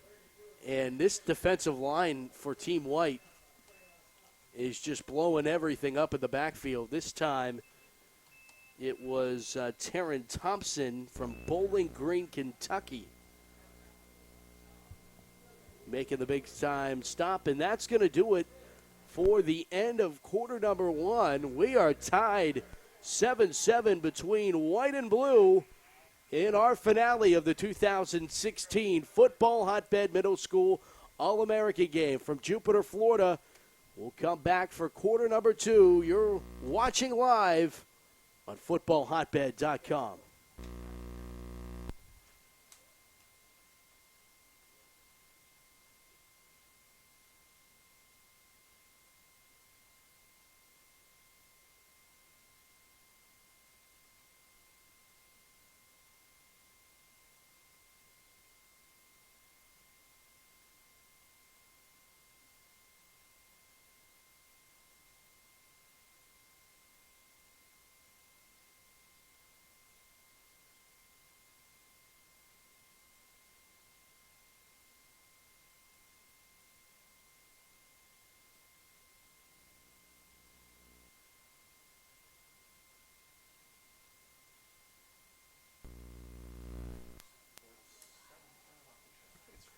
Second quarter from inside Velocity Community Credit Union Stadium here in Jupiter. They're going to ask for more on that naming rights next year if we come back, right? And off the left side, look at that speed down the far sideline. Knocked out of bounds. That was 85. Brandon Fields out of Orlando. He ran with some velocity right there. That's for sure. But they're going to say he was pushed out of bounds well, not that far upfield. He was. I just want to see Micah Bowens be allowed to let loose on the football once. Just once. So it's first down and 10 for Team Blue here as we're in the second quarter. And the ball sits at the 47-yard line. A first down and 10. Ball goes over quarterback's head and diving on it way back at the 31-yard line as Bowens had to chase it back there and dive on it. So if we're going to have second and long here, we might get a chance to see Micah Mann throw his show off his howitzer for an arm.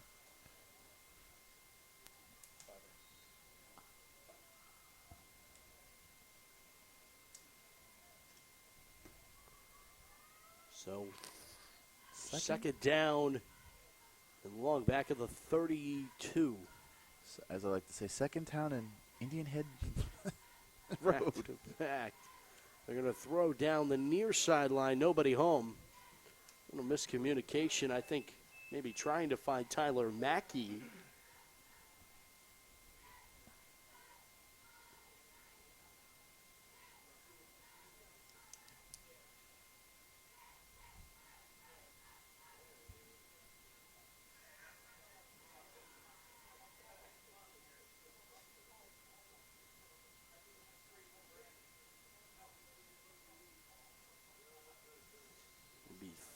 Third down now and from the 32.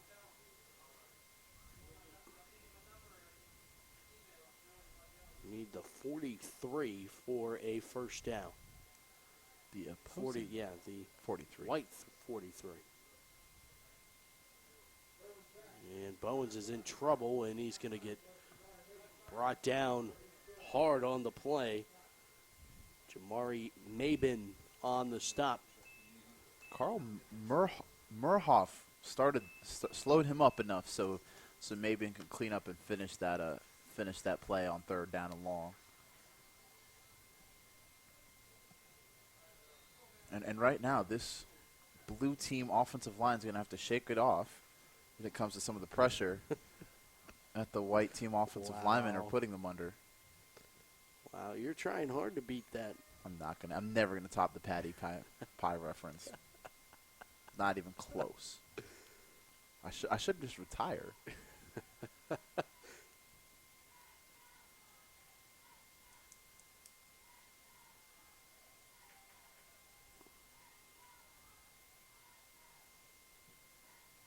Punt is away, and it's going to roll and be stopped at the 38, where Team White will be back to work.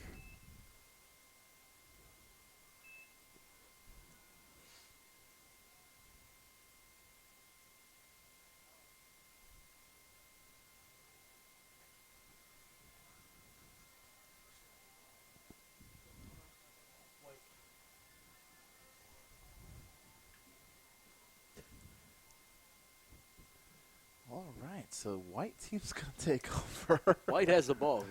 White has the football at their own 38-yard line. There's some time in the second quarter. We're somewhere in the second quarter. Time is being kept on the field on a picture-perfect night here in Jupiter, Florida. Our cheerleaders might be cold, but, they're from Florida. We're warm up here. Yeah, we're warm up here. It is a balmy 72 degrees here. You want the AC back on? Nah. Uh-oh. Handoff on first down. They gave it back off to Shaquan Walton. Can't trust Brandon. I'm sorry, bud. I'm going to go. I'd rather wait a second and make sure I'm right than take his word for it. It's really hard to do it down there. I've done PA a couple times from the field level, and it's not an easy. But it's a little easier for the white team. The blue team, those red numbers. Yeah, we got to talk to him about that too. Oh, nice keeper, quarterback. Gardner finally knocked out of bounds, chasing him out. Tyler Mackey knocked him out, but not before Gardner was able to get the first down for Team White, move the sticks into blue territory to the 48-yard line. And watching Garner, it kind of, in some ways, maybe it's just the red helmet, but he reminds me last year of a kid named Griffin Helm, who was a quarterback for one of the 8th grade teams. And Griffin went on to go to high school at Bartram Trail High School just outside of Jacksonville, and he's playing receiver this year in no small part because there are at least three other quarterbacks ahead of him. Pressure. Screenplay as they got it to Walton, and Walton only going to pick up 3 or 4. But both of these quarterbacks for the white team, they have different skills. Lewis just finds ways to make plays. It might not be 100% orthodox, but he finds a way to make plays. And the other quarterback, Gardner, his ball handling abilities.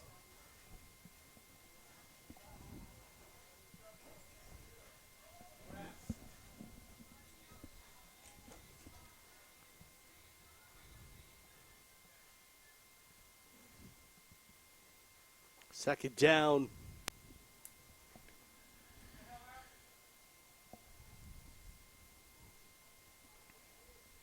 For Team White. Ball's at about the 44-yard line. Gardner again on a keeper. And we'll pick.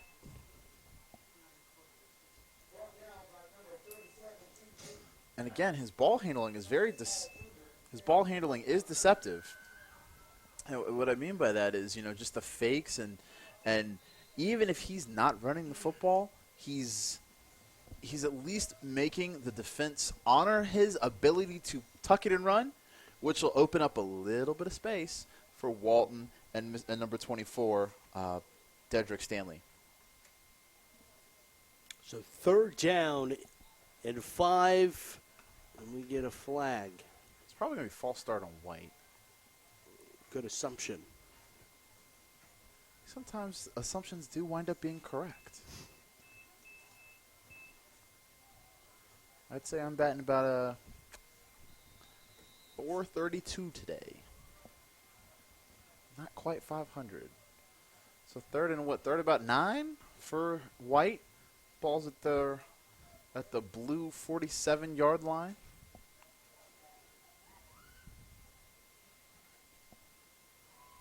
Third down. And 10. Back to pass is Lewis to the far sideline, completing that pass and trying to slip some tackles. Not going to be able to do it as Ankrum hauls in the pass.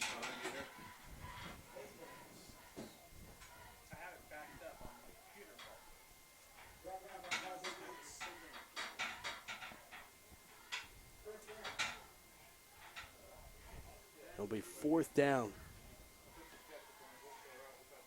Coming up.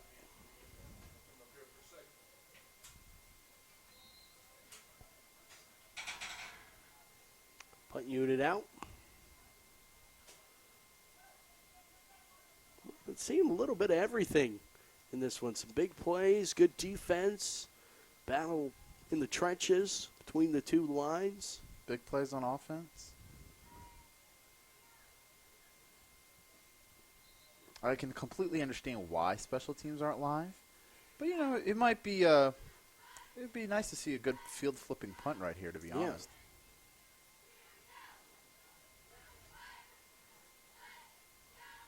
I'm gonna go chase it, and that's a good punt inside the 20, down at the 13-yard line.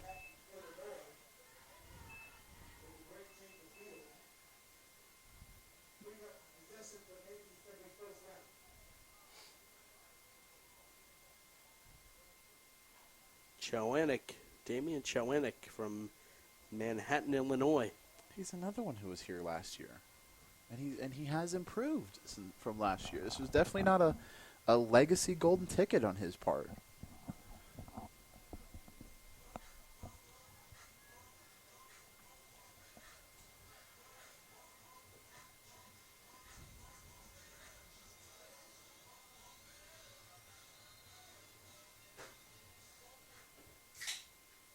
First down at 10, Team Blue back to work. Trips out to the far side left. And then a ball just put it in the air and intercepted. Easily intercepted by Josh Ankrum.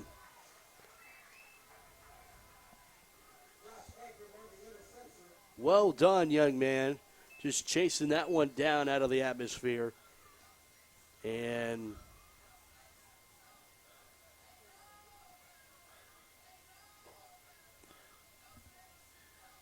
the quarterback's got to give his receiver a little bit of time to get downfield. He just took a one-step fade and put a little too much air into the ball. And White's going to get this one right back here in the second quarter. 7-7 ball game. Blair Garner's coming back in at quarterback for the White team. That he is.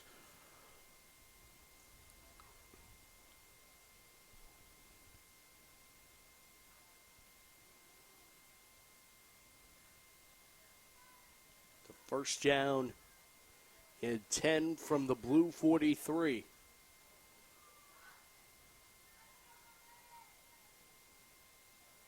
Gardner from the gun.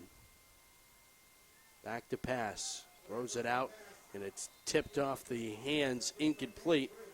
Intended for Dave Williams.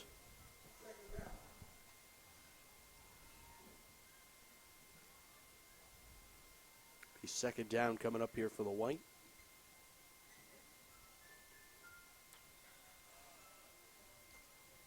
It's a great opportunity for the White team to take advantage of this good field position on the interception from Josh Ankrum.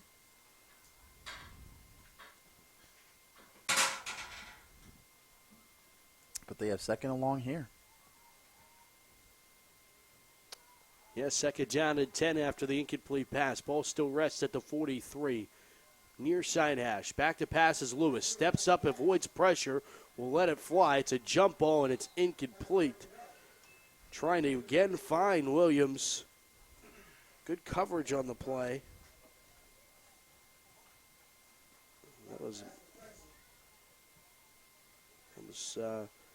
Nelson Browning on the coverage.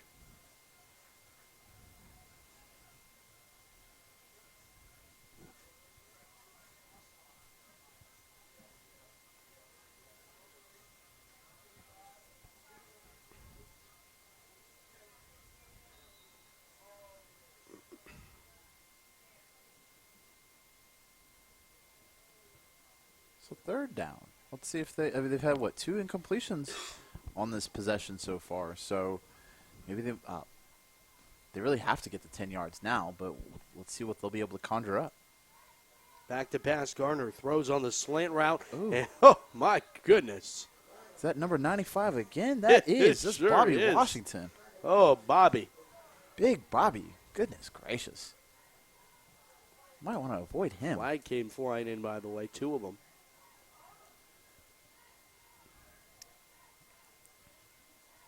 But when people have put the football in Bobby's vicinity, he's made them pay for it.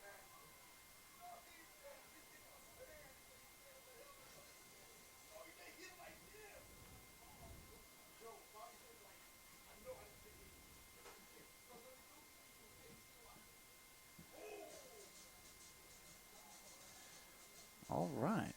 I didn't get the signal of the penalty, did you? I did not. And they are, what is the signal here? Timeout. Timeout White. Third timeout of the half for them. But there was no penalty signal, and but it was clearly a penalty on the White. So, phantom call. Did you catch that? Didn't quite. I heard there were 25 seconds of how many minutes? That's a mystery to you and me both. Under 10, short of 1. That's all I got.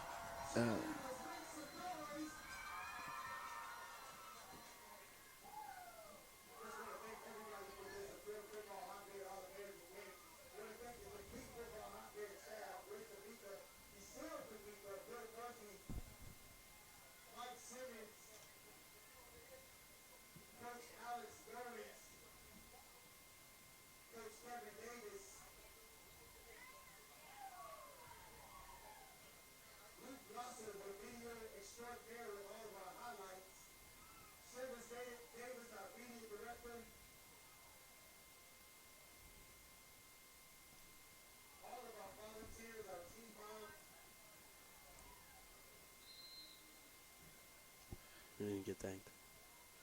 Well, you know. We're here on a broadcast, so you know. We're thanking ourselves all Exactly. day. We've had like 7 If you didn't hours. know, I'm alongside Will Brown, Matt Fargo here with you.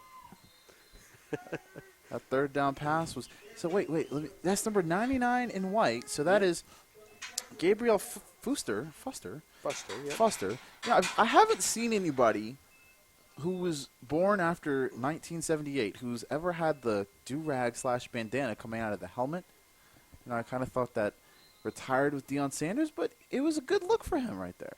So it picked up about, 11 yards on 3rd and 15, so it's 4th and manageable at the blue 37-yard line.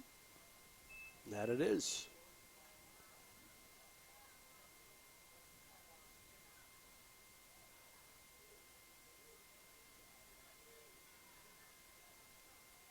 Fourth down. Gardner will take it himself, and he'll be tripped up in the backfield. A big stop for Team Blue, and you need to thank Austin Singleton out of Savannah, Georgia. That's what I said, Brandon. Oh, Austin Singleton. Right. He's both right then. Right, so a couple plays behind the line of scrimmage for Austin so far tonight.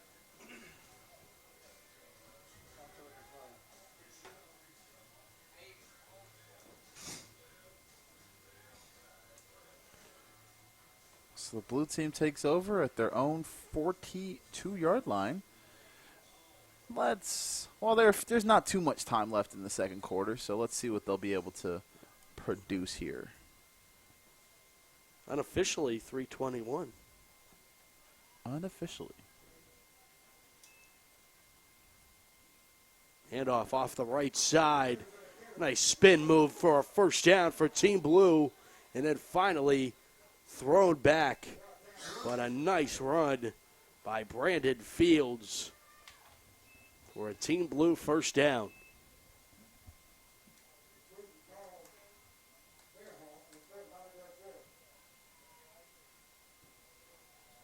I think Micah Bowen's helmet or no, Shaquan Walton's helmet came off. And so he'll have to sit out for a play. That USA football rule. Though I tend to think that sometimes, and I'm not saying this was the case here, but sometimes when helmets come off, it's because they weren't fitted properly. Yeah, that's definitely a good point. First down and 10, throwing near side. That's completed. And then trying to break some tackle forward progress gets stopped. And Stevens hauls in. DeAndre Freeman on the catch? Freeman, yes. Freeman. Hey, he went up and caught that one. So it's Tucker Gleason from Tarpon Springs, Florida. That's Tarpon Springs, I'd probably say, is about 45 minutes north of Tampa. He'll go back to pass. He'll put it up in the air again, trying to get Freeman, and it's going to be pass interference. No question on that one. But he showed some arm strength, Tucker Gleason, to get it out there so his receiver could at least fight for the play. That, after the snap went a little bit awry, for him to be calm enough to get the ball out of his hands and downfield so his receiver could at least make a play for it. It didn't wind up ending in a completion, but those are 15 yards. That's a 15-yard gain, whether by hook or by crook, as one might say. So that gives the blue team first down at the white 21-yard line. Yep, first down at 10 for the blue.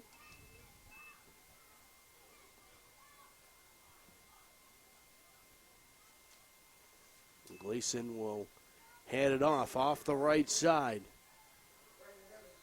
It's Evans.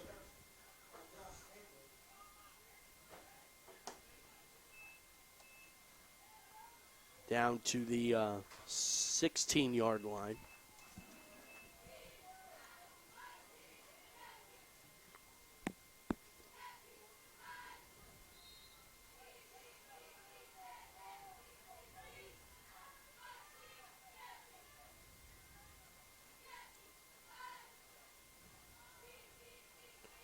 Second down and long 5, short 6. Rolling out to the right, throwing it off the hands of the intended receiver, Terrence Manise out of Seattle, Washington. I will say that some of the blue wide receivers flinched before the ball was snapped. It was not called, but it definitely happened. So the blue team was lucky there that they're not facing third and even longer. I think Terrence might be the one to make the furthest trip. Out of Seattle. His mom's here. All the family listening and watching back home. Welcome all of you tuning in. Third down. Throwing here to the near side on the floor.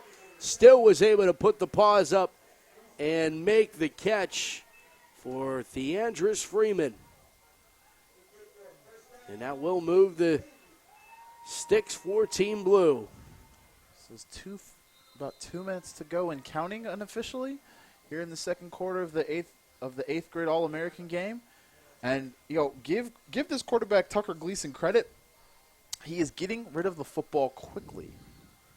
And they're at first down at the 9-yard line, and so when the blue team has needed yards running the football, they have gone right.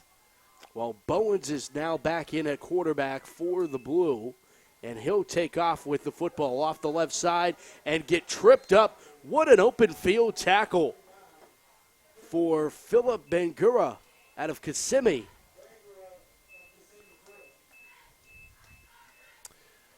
So Kissimmee, that's home to Osceola High School, where they played for the Class 8A state championship here in Florida this year. They did not win it, but they still made it there, which is quite an accomplishment in Florida's largest classification. But the Cowboys have been a strong program for years, and if he's finds his way to Osceola High School, he might be the latest in that tradition. Bowens back to pass now. Will throw, and it's nearly intercepted. Oh, man. He had a pick six, too. He was. And he knows it. Oh, that's a tough one to swallow for Aaron Willis, another Virginian. He'd still be running. And that's always the tough part as a defensive player. When you know it was a pick six, you know you'd have been high-stepping and highlighting and styling and profiling, or in the case of our friend Willie Floyd Jr. walking into the end zone. And unfortunately, he forgot one thing, the football. 3rd and goal now for Team Blue. Back to pass. Will throw. End zone. Overthrows everyone. Incomplete. And it will be 4th down and goal from the 10. So are they going to kick it or are they going to go for it? Are they kicking it? No. No, they are going to kick it.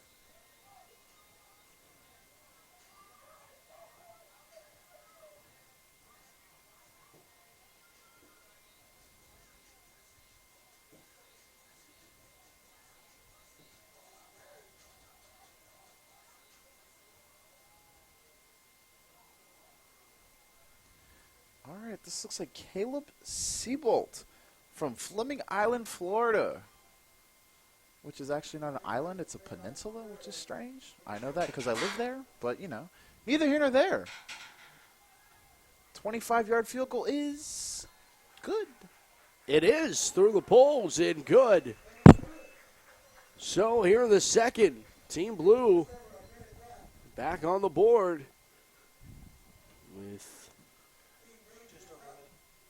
just over a minute left. 10-7. Good kick by Siebold. Though I will say, again, I live on Fleming Island, Florida, so I know the area pretty well. But so they just kind of went against all of geography terminology and named it an island, although it's not an island. Right. There's the St. Johns River that separates it on one side and a couple of rivers and creeks on the other, and it's not quite an island, but a lot of people tend to think so. So how it became Fleming Island, I don't know. But I will say probably the most vicious hit I saw all season in high school football. The receiving end of it was the quarterback/punter at Fleming Island High School. There's a kid named Shaq Quarterman who's going to Miami next year. I mean, if you have the name Shaq, you're able to. Oh, he laid a lick. Put it like this: the lick was so good, the quarterback who got decleated posted on his Twitter page. I think it was retweeted about 600 or 700 times, but it was. Whew. I'll have to. We were talking about the new turf here at Jupiter. And the big news in Western PA this past season was one of the high schools going to gold turf. That's too much. But the problem was the gold turf looked like burnt grass. It looked like dried out grass. And I tweeted out a picture that ended up going all over the place. I don't know where. Bell Vernon High School in Western PA. I think they're the only ones with the gold turf, and I kind of think they're going to be the only ones with gold turf. Oh, man. I will never tell someone else how to spend their money unless it's giving it to me. But gold turf. Gold turf. Oh, that's you think you're just trying to be too cool. That. I mean, there's a reason why they don't let Boise wear blue jerseys on their home field, so they can't wear their main color on their home field anymore because unfair advantage. And there's another school in Texas that has red turf. I've been there. New Braunfels High School. Wait, excuse me. It's New Braunfels Canyon High School. That's too much. I think it's, Too much. You're doing too much. So one school has the blood red high school turf, and the other school in New Braunfels, Texas, is named the Unicorns. Oh, boy. Yep. Strange but true. The Unicorns. Back to pass, throwing to the far side and incomplete. Well, there are those unique. Now, back in my USA Today days, we did most interesting nicknames. My favorite still to this day is out of West Virginia, the Polka Dots. Polka, West Virginia, and they're the Dots. Polka Dots. My and two favorites. There's one in West Virginia. I don't know the name of the school, but they're the inmates. That's a problem. That's a little weird. But, all right, share yours. Well, let's see. My two favorites are. Well, actually, I have 2.5 favorites. We'll say 2.5. All right, Lewis is going to let this one fly down the sideline, and he got his man right at midfield. Hauling in the pass with got very little time to spare. Josh Ingram, he's had a pretty good first half of play. Deep threat, and he has an interception as well. Like if it's a deep ball, whoever throws it in the air, whether it's his team or yours, he's going to go get it. Yeah, you're 2. Or and a half. 1.5. All right, so my 2.5 real quick. One is the Syrup Makers from Cairo, Georgia. Okay. And the girls' teams are called the Syrup Maids. And then I don't know if they have a high school football team because they're so small, but there's a small town called Laurel Hill, Florida, and their mascot are the Hobos. And then the half. Oh, they spiked the football. Right. The Stop half the clock. is Shiner, Texas. Shiner, Texas. If I'm not sure if anyone has ever heard of Shiner beer, but Shiner beer is made in Shiner, Texas, and their mascot is the Comanches. But the logo on the side of their helmet is actually the logo from the beer. Oh, that's funny. From the Shiner Bock beer, which is made in Shiner, Texas. I'll give you a half since you gave a half. Okay, I'll go to Western PA. The Cannon McMillan out of Cannon McMillan, Pennsylvania, the Big Macs, because Cannon McMillan is the home of where the Big Mac was created. That's a cool one. So now, isn't there like a Jim Thorpe, Pennsylvania? There is. Now, is that Thorpe. Eastern, Western? That's Eastern, yeah. Eastern, okay. So I wonder if, like, their nickname is like the Carlisles or like the I mean, if you're going to name your town after Jim Thorpe, you might as well go all the way. Ooh. Oh, good tackle. Tip. Did they give him credit for that catch? He did catch it, but he got tackled too. Yeah, he did. That was Shaquan Walton who made the catch.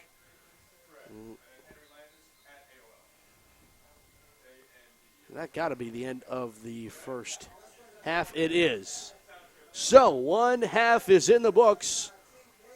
And the 2016 Football Hotbed Middle School All-American Games comes down to just 24 more minutes, as it is 10-7 at halftime. Team Blue leads Team White.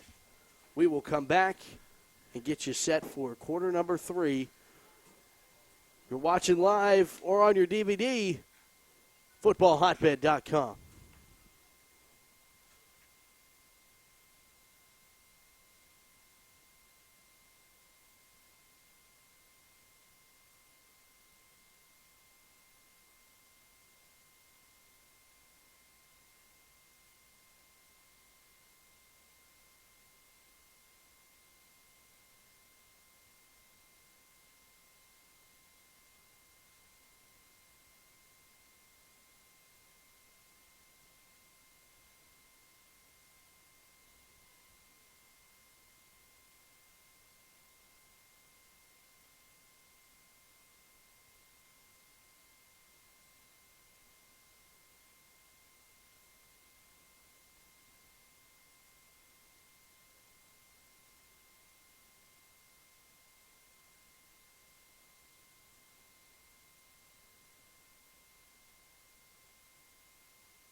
Okay, Brandon O'Doy, FootballHotbed.com.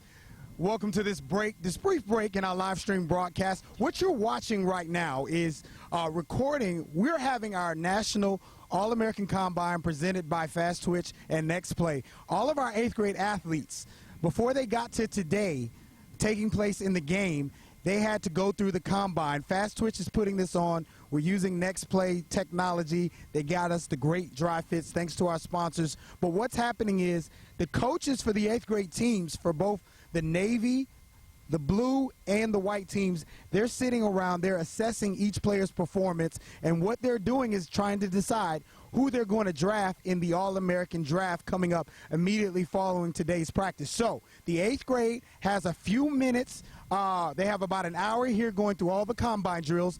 They already did their defensive skill drills, and they'll go to offensive skill right after that. So after that's over, the 8th grade coaches, the head coaches, Mario Perez of American Heritage Plantation, and also Roger Boone of PPO, they're going to draft these kids and put together an amazing performance, which you're currently about to take part of and witness. So it's a hotbed world out here, Jupiter, Florida. Brandon O'Doy, yours truly. It's a hotbed world. Okay, Brandon O'Doy here at Jupiter High School. I'm here with Future 4 head coach and co-founder Drew Phillips of the National Middle School Quarterback Invitational. We're out here taking in practices. Drew, you're serving as our coaching coordinator. Just assess how everything's been going at these first combine practices and what we can expect. Well, it's been pretty smooth so far. A lot of things going, a lot of things moving, but the coaches are doing a good job keeping things together and keeping things flowing. As far as quarterbacks go, the 7th grade class is really stacked. Very impressed with that group. Very smart group, very quick group. 8th grade class is very, very nice. You got the Future 4 champion from the class of 2020 here, Tucker Gleason, and then you had Micah Bowens, who came over from Nevada, who was just on the cusp of making the Future 4 for a class that he wasn't even really in. So there's some pretty impressive ball players out here, very big, very bold guys that are looking to make the next step, make the next move to high school. And haven't got a chance to really watch the 6th grade class yet, but they look like they have a nice group of young kids that can really sling the ball, so I'm excited to get to watch them a little bit. Yeah, absolutely. Excited to watch them in today's game, and also looking forward to the end of April and the National Middle School Quarterback Invitational, the Future 4. You've started to scout for that event. You already are gearing up and making invitations. What are you looking for this year? Because now the word's kind of out. The secret is sort of been uncovered from Football Hotbed and Phillips QB Academy. What is the situation now as far as what you can advise quarterbacks who possibly want to take advantage of this and be a part of this great showcase platform here at Football Hotbed? Well, first and foremost, you definitely need to have your film. We need to see something on tape. We can't just take people's word for it, and that's nothing against that person. We need to see it ourselves. But also, you need to come in with that wow factor. This year, we have a lot of entries already, and there's probably still 5 or 6 months until we're going to have that event. And I've probably already watched 100 kids on film.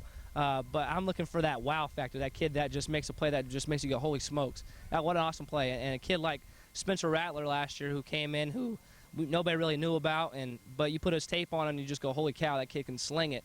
And sure enough, he was our Future 4 overall champion last year, and already has 2 D1 offers, which is quite impressive. Quite impressive indeed. Only a freshman out in the desert in Arizona at Pinnacle High School. And he's a kid, as we said, didn't have much of a national reputation. He does now, and 2 Division I offers later after his freshman season. Future 4 paid off for him. So, Drew, we'll let you go. We know you got a lot to get back to, but right now, Drew Phillips, Brandon O'Doy, it's a hotbed world. Enjoy this live streaming broadcast. I want to thank John Ross and everybody who's putting this together from a broadcast perspective. And also want to thank all of our sponsors. We truly appreciate you here at Football Hotbed.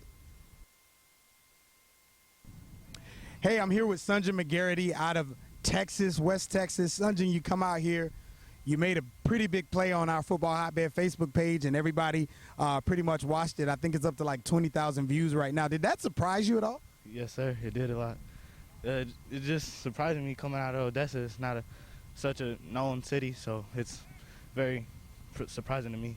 Well, you know, Football Hotbed, the national platform, the nation's leading multimedia platform for youth football. We give the exposure to athletes. What made you want to come out here and play in this All-American game? I just think it's a great opportunity for me to get out there on the media and follow my dreams, make me get big, you know. And I'm very excited to be here. Okay, hey, excitement all the way from West Texas.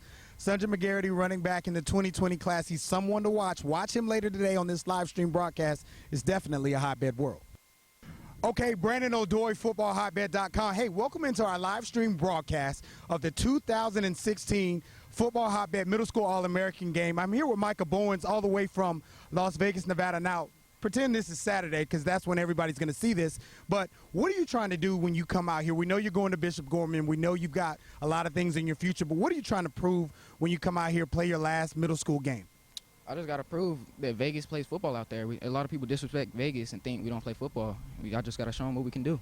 Absolutely. So you talked about that. Everybody knows Florida is a situation where a lot of people talk about Florida, even California, which is closer to you. Surely you've got something to say. You participated in our National Middle School Quarterback Showcase, the Future Four. You did very well there. You reclassified to get back in your right grade, still only 14. Talk about now what statement you could possibly make by having a strong performance here today. Just represent. That's all I got to say is Vegas, we got to show what we can do. Can't just let people think that we're not as good as them. We're just as good or maybe even better. Okay, so you heard it here first, Micah, talking about what he wants to prove about West Coast, Las Vegas, Nevada desert football. So, hey, listen, stay tuned to the broadcast. We got some great football. It's the best of the best. Brandon O'Doy, yours truly, FootballHotbed.com. Enjoy the live stream broadcast brought to you by the good folks at Football Hotbed.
All right, second half is underway of our final game. The eighth graders in the second half. We got a good one for you. Welcome back for the second half. Team Blue leads Team White 10-7.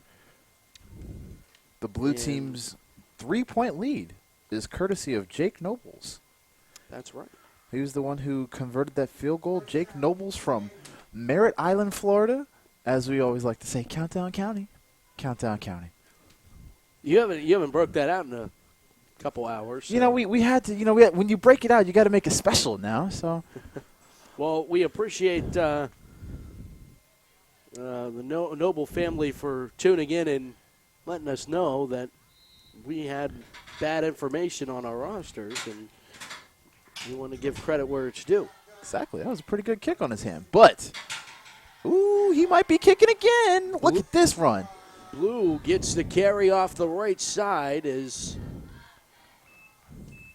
that went to John Norman II out of Midland, Texas. And you talk about pedigree and high school football, Midland is where it starts. That is for true. a lot of people as far as Friday Night Lights are Cedric concerned. Benson, isn't he from Midland? I think he did go to Midland High School once upon a time.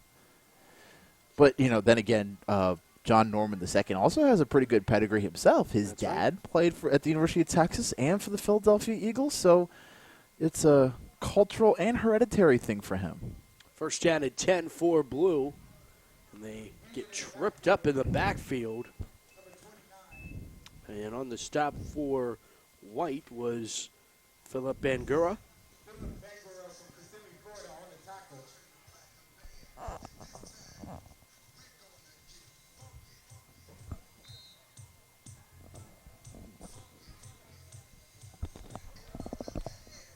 And it'll be second down coming up for Team Blue. Can the blue team extend its lead? I like that that play call right there.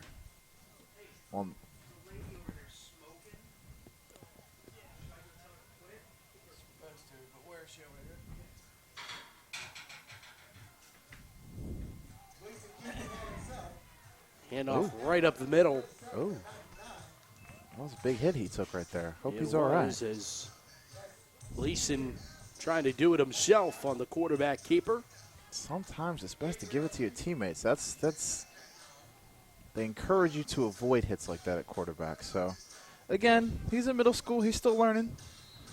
Gleason was the MVP of the National QB Middle School Invitational and was a part of the Future 4 nomination.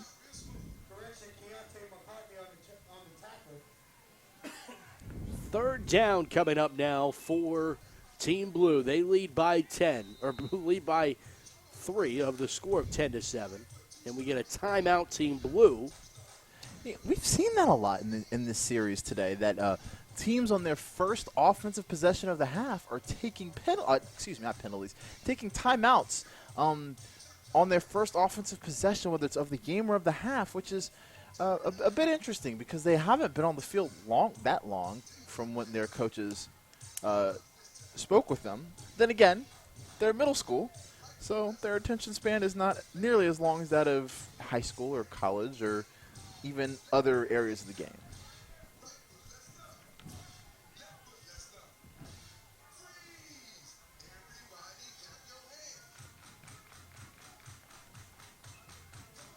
And of course, you can follow us on social media at FootballHotbed on Instagram, Twitter, and Facebook.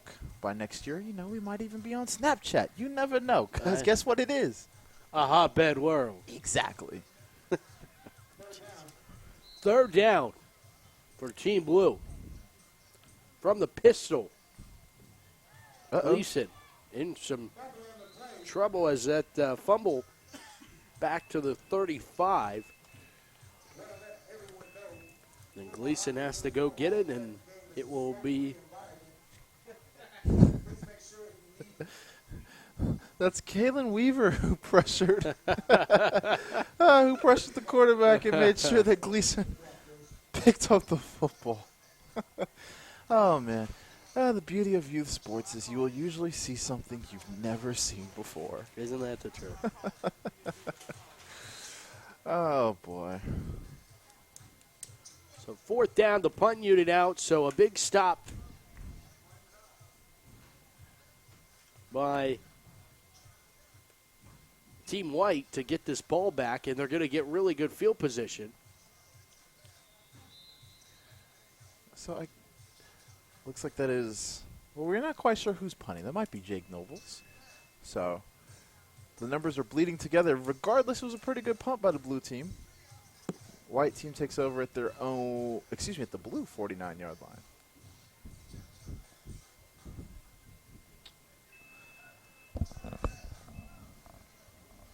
I believe that was actually Caleb Sable. Okay, so he's the one doing the punting. Okay, so he's doing the punting, and then Nobles is doing the kicking. News we can use.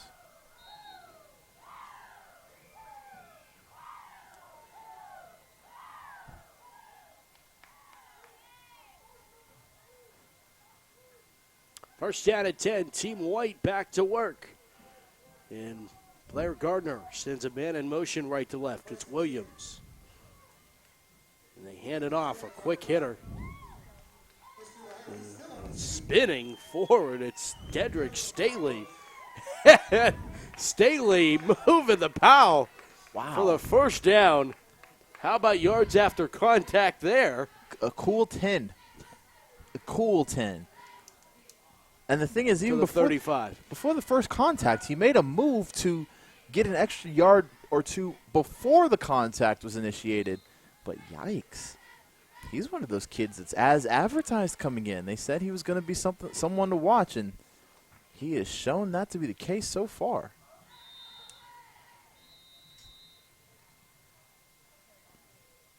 Another timeout. We get a timeout, Team White.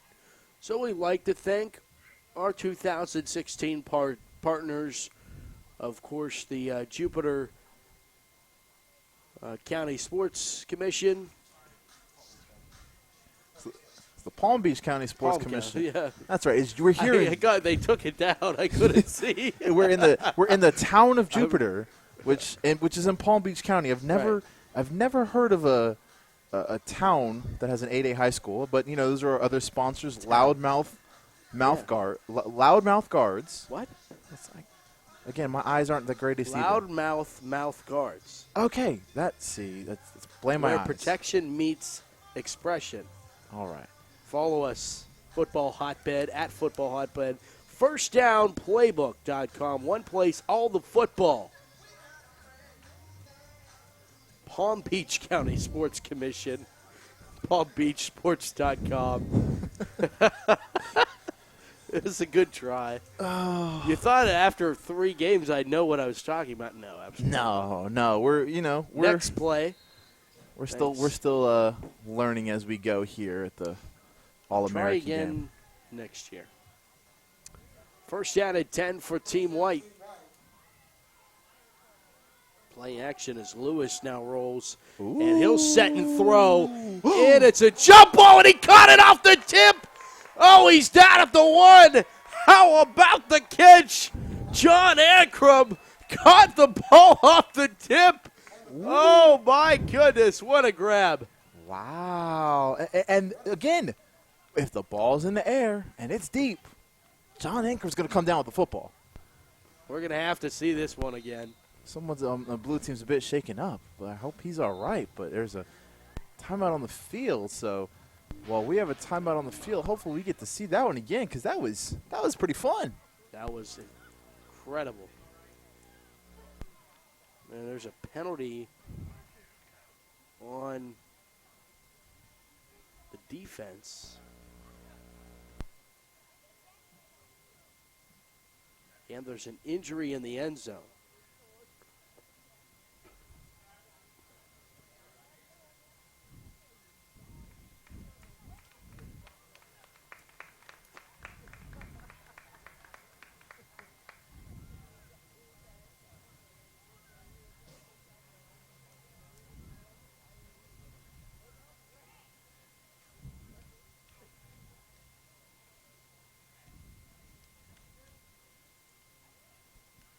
So it will be a first down and goal for the White.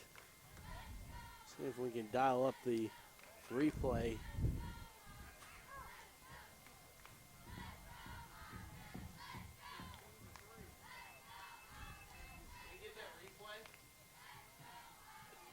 For the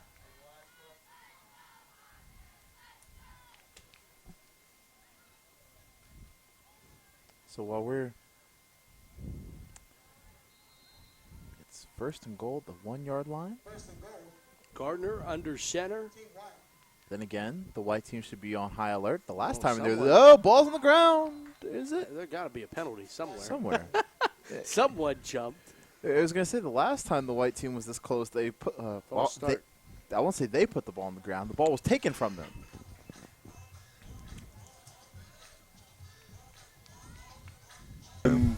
Next year. Here's the replay of this catch. First down at 10 for Team White. On the catch here. Play action as Lewis now rolls. And he'll set and throw. And it's a jump ball, and he caught it off the tip. Oh, he's down at the 1. How about the... But, hey. At the end. We got the catch. We got the catch. And we got the throw. Hey, it's been a long day upstairs too. I'm sure. That it has. Then again, it could be worse. They could be in Foxborough instead of Jupiter. Gardner under center will pitch out to the left side. Great defense, great containment. They give it away to Walton, and he's stacked up. Again, this blue defense has bent at times, but they really, except for that touchdown was not a it was a game-breaking type of play. But when they've had to really buckle down, they have tonight. And give that defensive line credit, which is led by nose tackle Bobby Washington. And then Devontae Jones is another one, number 97 from Chesapeake, Virginia. The two of them, as well as a rotating cast at the defensive end spots, have really forced the white team to have to earn their yards the hard way when they're close to the goal line. Absolutely. Gardner sends Williams in motion. They play action to him. Now he's in some trouble, and he's down way back at the 16-yard line. He was planted into the turf. Travis Hall, another one on that defensive line, made a long trip from San Diego, California. And Willie Floyd Jr. also in on that stop. Any doubt that he's going to get consideration for the defensive MVP? No. Definitely in the running. Definitely in the running. Well, Blues still playing big defense, and a big play here. 3rd down and goal, now back at the 16-yard line. Actually, officially 15. Now the white team should be careful here because I was watching their kicker Damian Chowinick practice. He can make a field goal from here, but if they lose too much yardage, if they lose 1 or 2 more yards from here, they'll really be testing his range. We have another timeout. Second timeout on this drive for the white team, is it not? They burned 2 timeouts. They really are trying to, at the bare minimum, tie the game. We get another timeout. Well, thanks for tuning in. If you tuned into all of these games, first of all, God bless you. Yes, you deserve a special sainthood for that. Second of all, thanks for tuning in here on FootballHotbed.com. Been a great second day of 2016. I'm sure a lot of people are winding down the official football season. And if they're a pro football fan, they're probably winding down their season tomorrow. Right. You know, here in Florida, we're definitely winding up. Dolphins, winding down their season. Bucks, winding down their season. Jags wound down their season in September. True. They got a nice Jumbotron, though. I mean, but we as taxpayers paid for it, so, it better be nice. Hey, Blake, I think Blake has some promise here. Oh. Into the end zone, knocked away. No, he caught it and for the touchdown and the dab. Dedrick Stanley for the touchdown. I thought that was going to be knocked away, but instead, Stanley makes the catch. Was that Kevin McBride or Stanley? Either way. 22 in white, or 24 in white. Wow, what a throw and catch. What a throw and catch.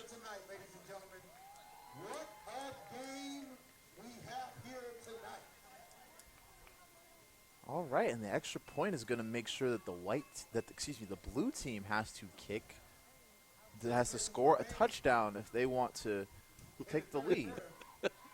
There's John. Mr. Madden's back up there. In the booth. Again, I drive a Prius, not a bus. Ooh, good kick. Extra point is good. 6 minutes to go here in the third, and it's 14-10. White now leads over blue. The third lead change in this one. Listen, if you're on Team Navy, you need to make some noise right now so you can get back in this ball game. If you're on Team White, you need to make some noise right now. Here's the replay of the touchdown catch. I love it.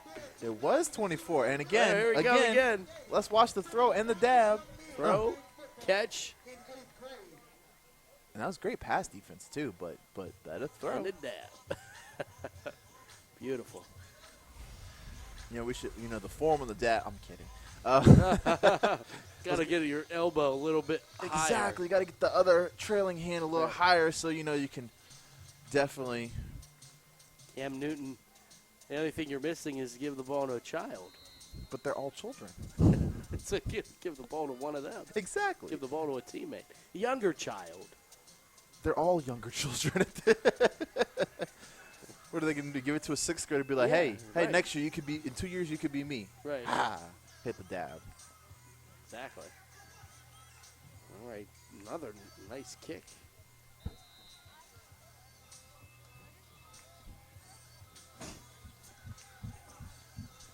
So the blue team takes over at their own 20.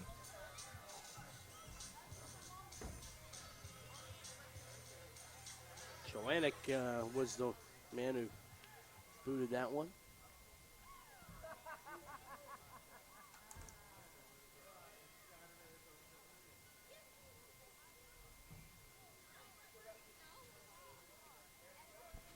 All right, back and forth we go. Now to blue. First down at 10 from the 20. So Micah Bowen's in at quarterback for the blue team.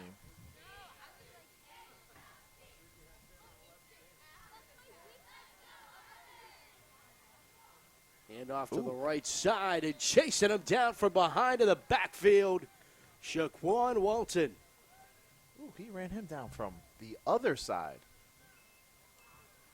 Closing speed right there.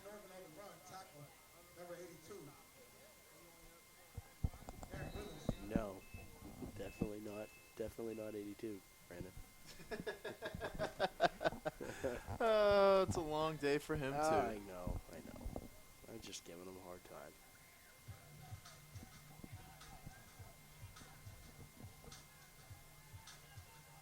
Second down. Shotgun formation, back to pass, pressure, got the football away, jump ball, and trying to run underneath it. Trying to find Theandris Freeman, incomplete. The interesting thing is all these defensive backs have been a man defense almost all night long. And you don't see that at the high school level that much. You really don't. Unless you have kids who are like D1 prospects at cornerback who you can just trust to leave out there on an island. But, yeah, you definitely don't see nearly as much man coverage at the high school level as you've seen tonight here at the Football Hotbed All-American game. I mean, let's look here at the near sideline. You have for white team at cornerback, you have Dedrick Stanley. And for the blue team at wide receiver, that's Theandris Freeman. And that's mano-y-mano. And, we might see that at the high school level in a couple years from now. They're both from South Florida. Deep ball put up by Bowens, and it is caught, but it's out of bounds. Is that the ruling? Yep, that is the ruling. Incomplete. Tyler Mackey made the catch, but didn't get the feet down. Coaches don't have the red hankies to see if they can challenge that ruling. And I will say, what I'd like to see more from the blue team is instead of throwing the ball up, run more things across the field. Slants, crossing routes, things like that. Post pattern, maybe? Yeah, a post would really work. Seriously. Yeah. I mean, with Bowens' arm and man coverage, a post route would be deadly. Well, it won't happen on this drive because it's fourth down. They're going to have to punt the football away. So, better like next drive.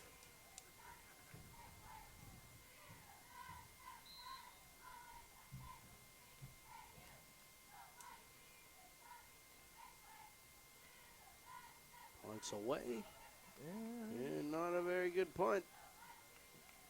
It's going to give White good field position. I was going to say, I thought the broadcasting lexicon is off the side of his foot. Okay. Which that's not always the case. That's such an interesting thing. You hear on some of these broadcasts, like college and pro games, or sometimes the occasional high school game, and they'll say, oh, well, he punted off the side of his foot. Truth be told, as someone who punted the ball in high school and was a walk-on in college, it wasn't always – it's not that they hit it off the side of their foot. It's sometimes people get spirals based on how they drop the football, not whether they hit it on their foot. If you drop it wrong, that's why the ball will veer off to the right sometimes. So a little bit of a misnomer, but, again, there's – things you learn when you. What do you think you could punt now? Is there still punt? Oh gosh, I was never a good punter, so I could probably say, let's say, 30 yards. Wow. From the line of scrimmage. Okay, yeah. Not great hang time, but 30 yards. What about kick then? The last time I went kicking. Sure, all of you are dying to know this. Probably not, but you know, the last time I went kicking, actually I challenged a high schooler in our coverage area to a kicking contest, and I was hitting him from about 51, 52. Wow. Uh-oh. Speak. Revert. Oh, nice move. Still spinning. Walton. Holy won't go down. Wow. How about I hit a button. From white team from the white team. So it is 21-10. Late in the third quarter, it's 21-10 white. Blue team has the football. We missed again. We had some technical difficulties, and for that we apologize. The white team had a nice touchdown run. We're sorry. I'm sorry. That's all right. We'll take it out of your pay. So again, it's 21-10. The white team leads the blue with about 2 minutes to go in the third quarter. And the blue team is going to punt it back away to the white, who is leading 21-10 in the third. Again, we missed so we apologize for that really quickly.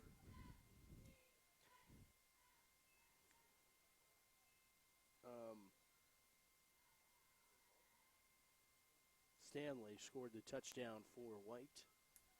Dedrick Stanley scored the touchdown for. So that was about 11-yard touchdown run. That it was. So we apologize to his family for missing his highlights. Ooh.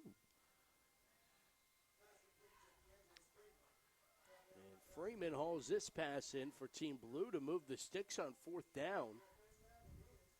They go for it on fourth down, and they get it. And that was a much-needed first down conversion, no question. Yes.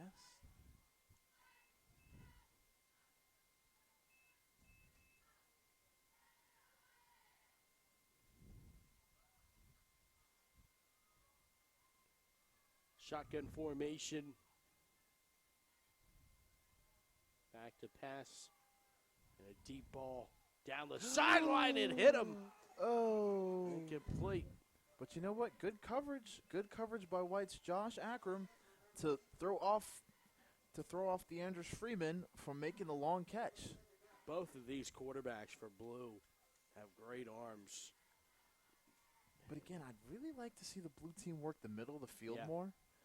Because if they're able to do that, and there's nothing, this is nothing against the white team secondary, but it's hard. It's hard to. Well, they've been which you traditionally play in All-Star games. They're playing more of a cover 2. Actually, here they're playing a cover 1. So maybe it doesn't work as much when you're playing a cover 1 versus a cover 2. But deep down the middle, be open.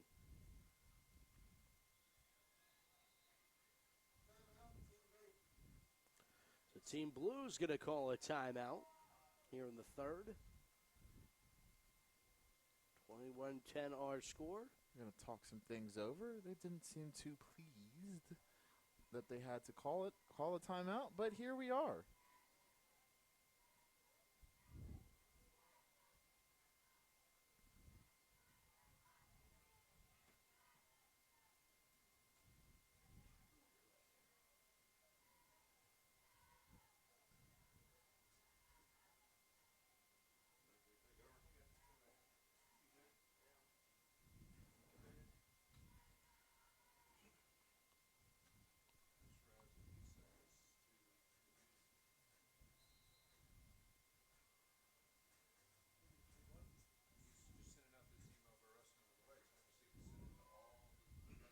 Hand off on second down and 10. They give it right up the middle. And White came away with the football. But the running all the way to the end zone. The whistle was blown. I heard a whistle before I saw Josh Akram sprinting off with the football. So Akram would have made a case himself for MVP honors had he gotten the end zone there. he certainly would have.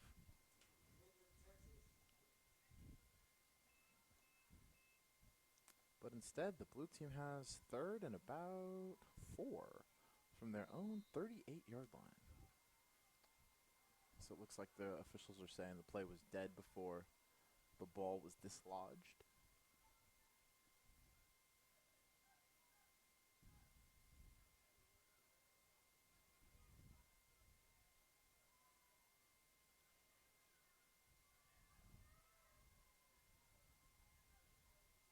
Third down coming up. Looks like blue might be flagged for 12 in the huddle.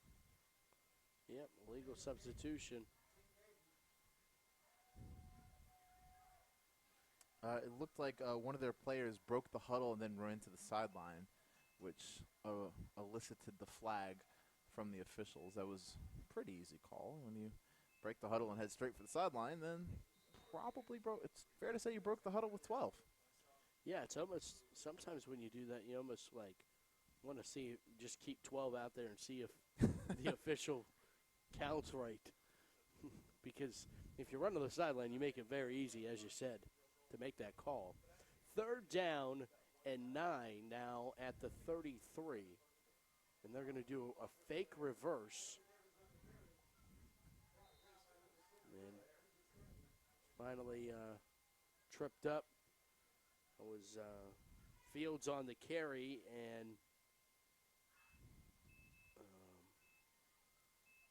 we have fourth down and about 7. No, fourth and about 6. But again, trailing by 2 scores, the blue team is going to go for it here late in the third quarter. Yep. Which is, I would advise as well, because granted they're 12-minute quarters now for these 8th graders since they're transitioning to high school football, but that can go by very quickly when the white team has players like Saquon Walton and Dedrick Stanley, 2 very accomplished running backs. And we're also in the secondary for the defense of Team White. Back to pass, going to let it fly.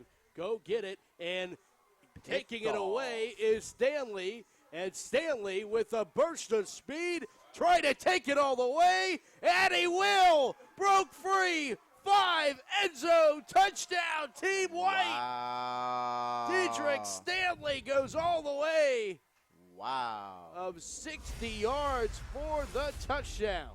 Wow. Are you kidding? Did we call? We did save that they had some players who could run with the football, but yikes. That kid has breakaway speed. There's no question about it. And here's the crazy thing. He ran the route for the wide receiver. Right, he did, sure did. Yikes. 7? No, fourth and about 6. But down on the play for the blue team. wow. He's okay.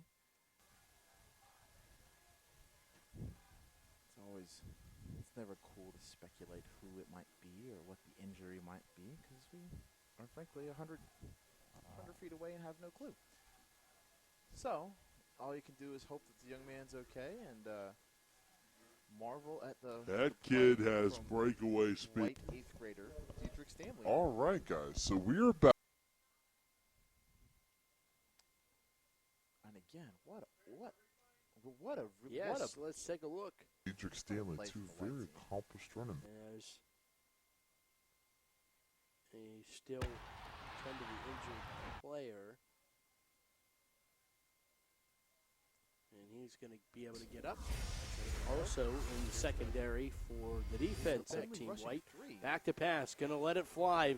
Go get it, and taking it away is Stanley. And Stanley with a burst of speed, trying to take it all the way, and he will! Broke free! 5, end zone, touchdown, Team White! Wow. Dedrick Stanley goes all the way. Wow. Of 6. yards for the touchdown. We definitely did not miss that white team touchdown. That was No, we did not. so we get to see Damian Chawinick put the ball on the toe.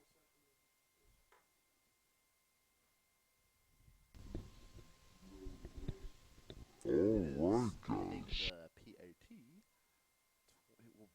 White team leads 27-10 at the moment.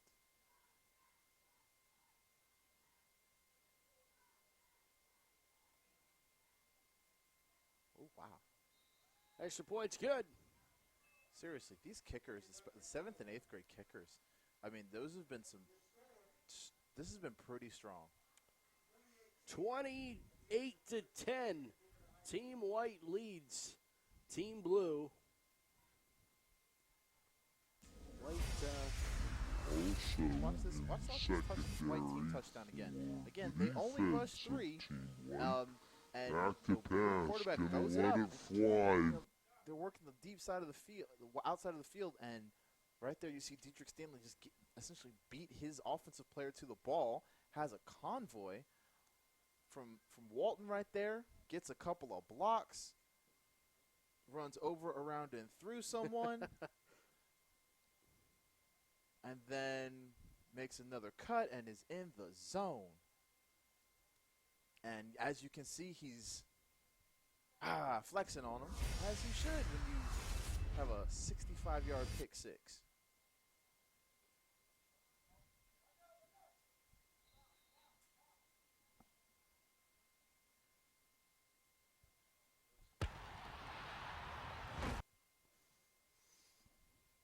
late third quarter, it's 28-10. White has pulled out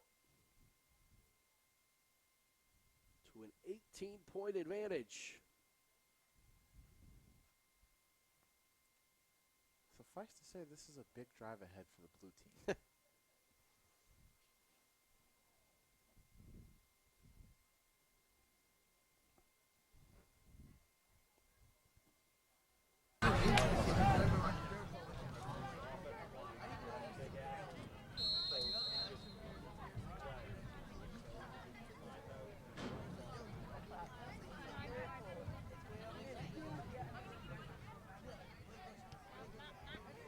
So we kick this one away, and it is deep inside the 20-yard line, but we'll move it back out to the 20. Kickoff still dead here. And Blue has some work to do.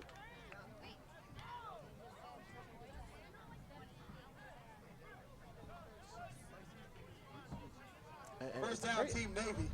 The funny thing is to think, I thought the blue team would have the advantage going into this one. This is the last youth football game and first unofficial high school football game for each one of these 8th grade athletes. Every one of these athletes in the 2020 class is a 14-year-old or under 8th grader. Let's give it up for each and every one of these athletes on tonight. As Football Hotbed Executive Director Brandon O'Joy told the crowd, every one of these is a 14 and under 8th grader. So these are all 8th graders. Nobody who unofficially but officially redshirted here. That is actually a thing in youth football, which is that divides opinion, and we'll leave it to others to cuss and discuss. But the blue team here picked up, 4 yards on first down to end the third quarter. Yep, that's going to wrap it up. Quarter number 3's in the books. White leading Blue 28-10 here. Football Hotbed Middle School All-American game continues from Jupiter, Florida, as we go to the final chapter of the 2016 edition. 28-10, White leading Blue.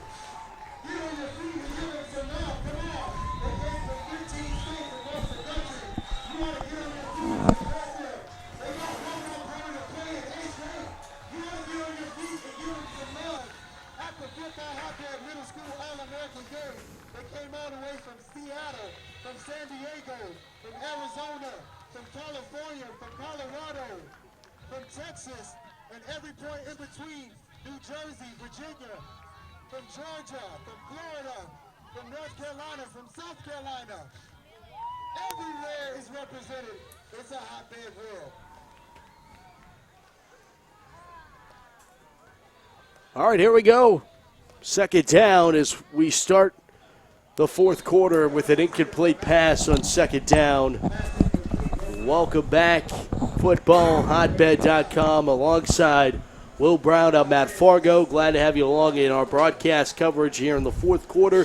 28-10, 12 minutes to go, just under it now as we've just started things here in the fourth with that incomplete pass. And now a third down coming up, 3rd and 6 for Team Blue.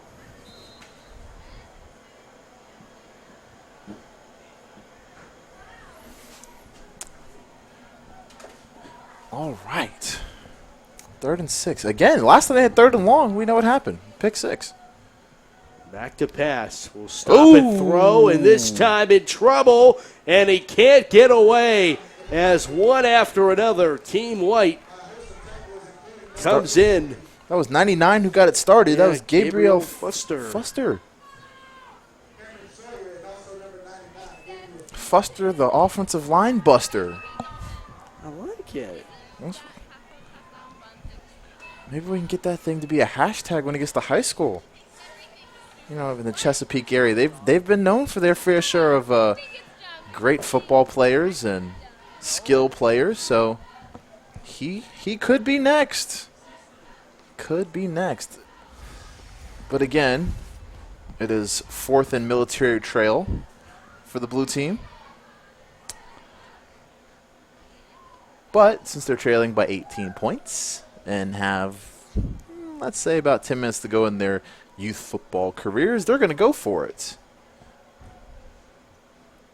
4th down. Back to pass. We'll stop and pop. Throw it into traffic, and it's intercepted. This time it's picked off by 81. Donata Narnan. Deontay Narin. They apparently call him Megatron, but you know, Is that why he wears 81? You know what? I'll say this: the real Megatron might not have made that catch this year. So, but yeah, Narin. Oh, be nice. I'm being honest. Here's the interception by Narin. I'm nice to kids, but again, look at this: hide and go get it. Ball did not touch the ground, you know, except when he put it on the ground to celebrate. You ever played jackpot when you were a kid? I did. That was jackpot. Exactly. And you know, the thing is, when you're tall, like, maybe it's unfair for me because I was taller than most people. Yeah. So, you know, just these long arms, just go get it. But no, seriously, he went and got it the highest point. Again, one of those fundamentals that will carry over as he matures emotionally and physically and gets to the high school level. I mean, if you can seriously, if you can show that you possess the fundamentals and the small things, when you get to the high school level and the game's a little faster, things are a little bit more important. Those things will carry with you in the big situations. No question. All right, handoff on 1st down as White is back to work, and Bobby Washington's out here eating for the blue team. I mean, really, he's had a handful of tackles for loss tonight. A great one-on-one matchup between him and Saquon Walton. Met in the hole, and Bobby won that one. Saquon's had his fair share of wins, and Bobby's had his as well. 2nd down and 11. After the loss of 1. Lewis is in now at quarterback. Play action, back to pass. Will throw down the far sideline. Led the receiver too far. This time intended for Dave Williams. A 3rd down coming up. And seriously, look at a little bit of the difference between the white team and the blue team. When the white team sends athletes on routes, you know, they send – it's not just all go routes. It's not all long routes. You know, they send someone in the slot who's going up the middle of the field. They're stressing the defense in different areas. And even if they don't complete the pass, it gives you something to think about the next time they go out for one.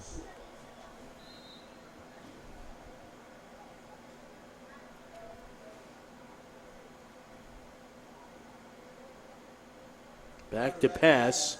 Gardner will go right down the seam, and he got his man inside the 5. Another good catch. Is that John? And guess who it is again? Again. Josh Ankrum. He's playing hide and go get it. He really is. And again, give Blair Garner a whole lot of credit. He got hit in the chest, but delivered a ball that his teammate could catch. And white team has first and goal inside the 5-yard line. Well, looking to put this one out of reach. If not already. And here's the crazy thing. The only blue touchdown tonight was when white was inside the blue 5-yard line. That's right. I mean, this has been a comprehensive performance from the white team. And you can see the evolution of – you can see how the maturation of these kids, I should say. The 7th grade game was almost exclusively won by the defensive line of the white team. They just dominated the point of line of scrimmage to the point where the blue team couldn't do anything. Right. Here in this game, it's the quarterback play. And because in the 7th grade game, it's fair to say the blue team had some pretty good quarterbacks. Yep. But they just couldn't do anything. Here, the white team's quarterback play has just been so stellar that it doesn't matter what the blue team's doing. I mean, some of these white touchdown passes are you're breaking a tackle and throwing it to a receiver who's evaded his wide receiver, or a receiver who's evaded his corner, or a receiver who's executing the scramble drill. I mean, good defense, but better offense. And that's what it's going to take at the high school level to win games and be successful. You have to have a quarterback who can get the ball. Have to have a quarterback who can get the ball delivered. And that's in the run or the pass game. But again, first and goal at the 2-yard line. And as soon as I talk about delivering, there's a mix-up in communication for the white team. So they have second and goal. And they just called a timeout. Right. Again, they're 8th graders, so they're still learning. Well, 15 minutes ago, we welcomed you into our 8th hour of broadcasting today. I feel bad for telethons. Oh, goodness. Do they still have those? I don't think anymore, but now I felt bad for them watching them. As a kid, that's how I used to always know football season was coming. Because they'd have that, was it the Jerry Lee Lewis MDA telethon on Labor Day week? You'd be like, oh, hey, we're about to have a – wait, I might be confusing my Jerry Lewis's, but whatever. There used to be that MDA telethon. Oh, is that a pick? That is a pick for the blue team. Yeah, interception for the blue team. And a big interception at that, taking away the football. And no, that was 38. 36? Oh, 36? That's 38. That's 38 who made the interception. And he's not on the roster. All right. Well, Navy, give them credit. They've had they've forced 2 red zone turnovers, which is far cooler thing to talk about than my mistaken telethons. Oh boy.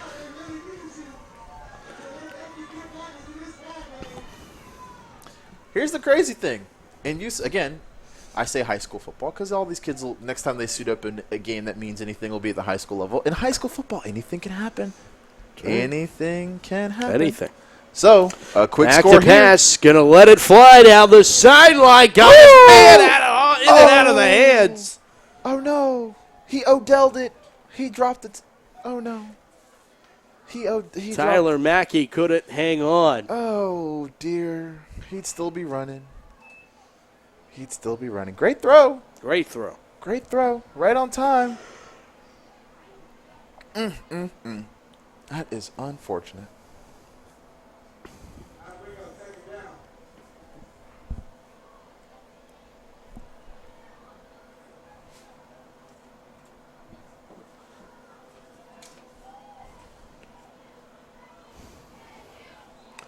And now we have second down and 10 after the incomplete pass. He'll go back to pass, set, pressured. Going to take off and run with it and slide down after about a 7-yard pickup on second down. Tucker Gleason.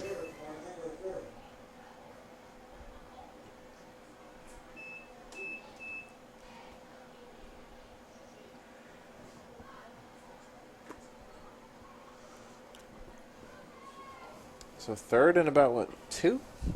It will bring up 3rd and 2. Mid-fourth quarter, 28-10. Gleason out of the gun. He got trips to the left. Sidecar to Gleason's right. He'll go back to pass. Pressure. Tried to avoid it, and he's not. He's sacked on the play. 47, 29, and 99, all in on the stop. And they came, as soon as the blue team moved. Passagiata.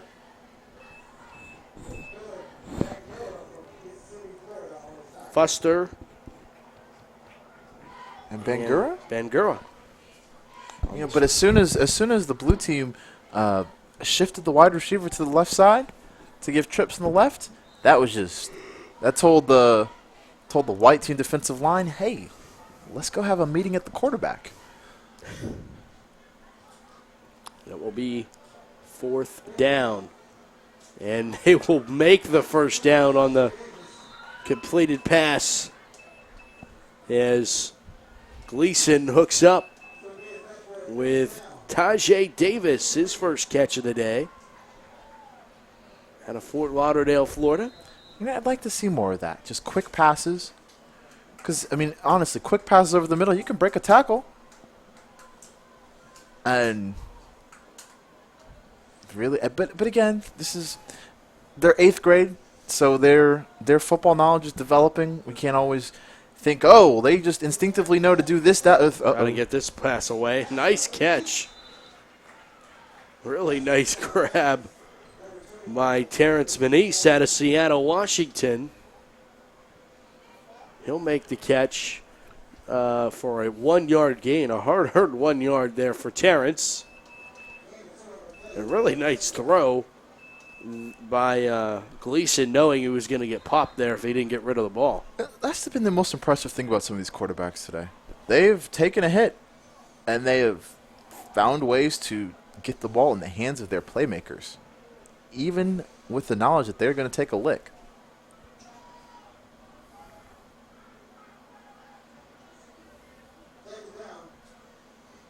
Back to pass. Gleason going to let it fly downfield. And it's incomplete, just overshot. It's had a receiver working over towards double coverage over there, too. And again, he'll learn. Take the, maybe not take the guaranteed short yardage, but take what you can, and eventually those opportunities deep will open up for you. So 3rd and long at the Blues' own 36, about. I'll agree with you. Trips to the far side left, also the wide side of the field. Back to pass. Gleason looks near side and cutting underneath it, trying to get the pick. Guess who again? Hey, Josh Ankrum. This kid is balling tonight. Both sides of the football. Really is. It's going to be hard to pick. One MVP. Really is. Saying illegal man downfield for the blue team. It's declined and 4th down. That run by Stanley, though. Yeah. And he has 2 touchdowns, one defensively and one offensively. Tough not to give it to him. That is true. He might have 3. They all run together. Yeah, they are. All you just see is a blur in white. Yeah, Blue only won the 6th grade game 7-6. And White has won the last 2. They're playing press coverage in 8th grade? Wow. Pressure, and it almost forced a turnover, incomplete. And it did, as it was 4th down, but wow. And the thing that I loved on Stanley on the breakup, by the way. Exactly. But I love that Josh Ankrum, as they're going into press coverage of the white team, he gets up and clap, clap, clap, as in he's like, I'm ready for this challenge. You can call it bold, or you can call it boldly confident, but whatever it was, they waited until the blue team got under center and got set. Then they jumped toward the line of scrimmage and pressed the receivers, and I think that confused the blue team. So that was good coaching on the white team's part, but good execution all around by the white team secondary. So now we're going to be faced with the white team taking over on downs. It'll be 1st down and 10 from the 36-yard line. See, in my younger years, I would have said, oh, okay, run the football, end the game. Oh, no. Oh, no, everybody does. My thing with football is everybody worked hard in preparation for the game. So why change the offense? Working with former Steelers backup quarterback Charlie Batch in the broadcast booth a lot, him being a backup, he said it's his favorite time to see some of the others. Well, in this case, no one's a backup here. It's an all-star game. Right, they're all good. They're all All-Americans. I got mad earlier. We saw a knee down. I don't want to see a knee down. No, they're all All-Americans. Yeah. And so let them show why they're All-Americans. And they Stop calling timeouts. And they all work hard. You didn't just get here like, oh, well, yeah, okay, I'm just, going to be 4th string in my local league here in a random town in Florida. No, they're all Americans.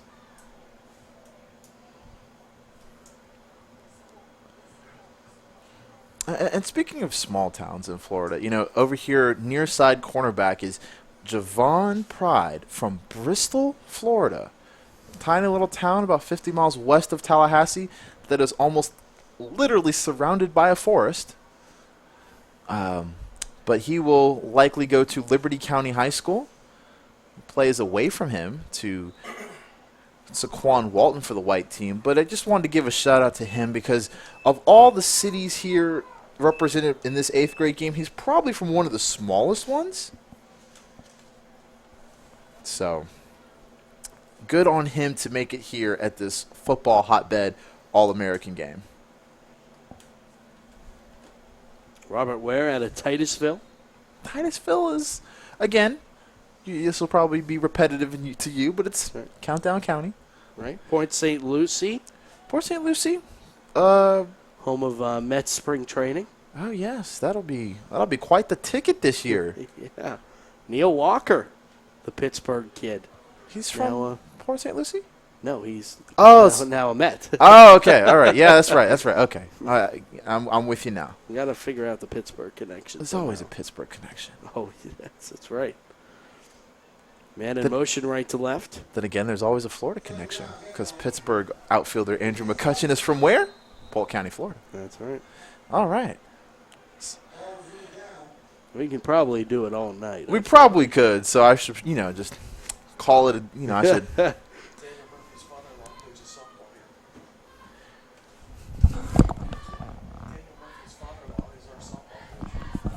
And speaking of more Florida connections, we heard through the grapevine that postseason hero Daniel Murphy from Jacksonville, Florida, of course, his father-in-law coaches softball here at Jupiter High School. How about that? I mean, it is really a small world. It's a hotbed world. That's exactly, a hotbed world. It's not a small world. It's a hotbed world. Sorry, it's a small world. It's Disney. What am I thinking? Well, it's 3rd down and long now for Team White. And Gardner going to go back to pass, try to avoid one tackler. He does. And he gets a block in the back there that helps him move forward and get out of bounds. I don't know if they're going to call this or not. But I think they yeah, they did. There's a flag down. Yeah, that was pretty blatant not to call. That is true. But again, the lineman will learn going forward that that's going to be okay. Sometimes you get caught. Well, not even that it's okay. But I mean, that's really what they're gonna. That's what's gonna happen. But he'll learn. Hey, he's not gonna catch the quarterback, so just let him go. And sometimes it's tempting to just want to lay somebody out, but sometimes you just have to let it go.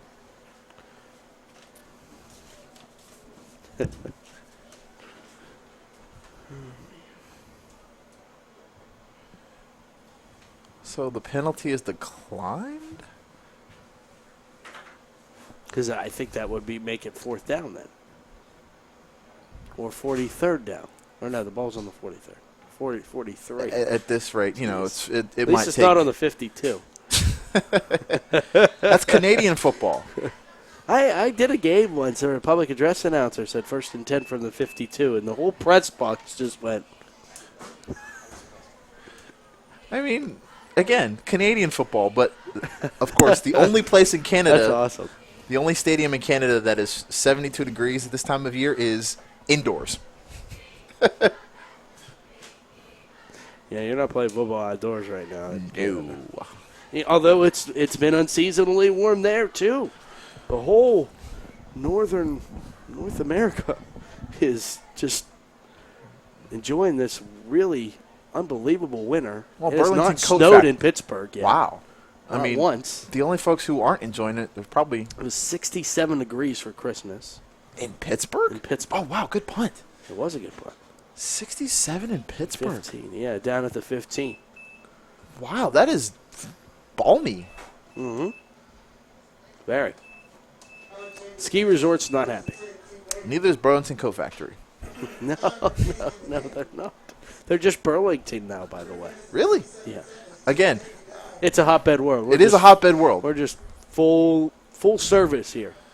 History, minutia, useless facts. Especially if they come from me. Well, Blues going to go back to work here. They trail 28-10.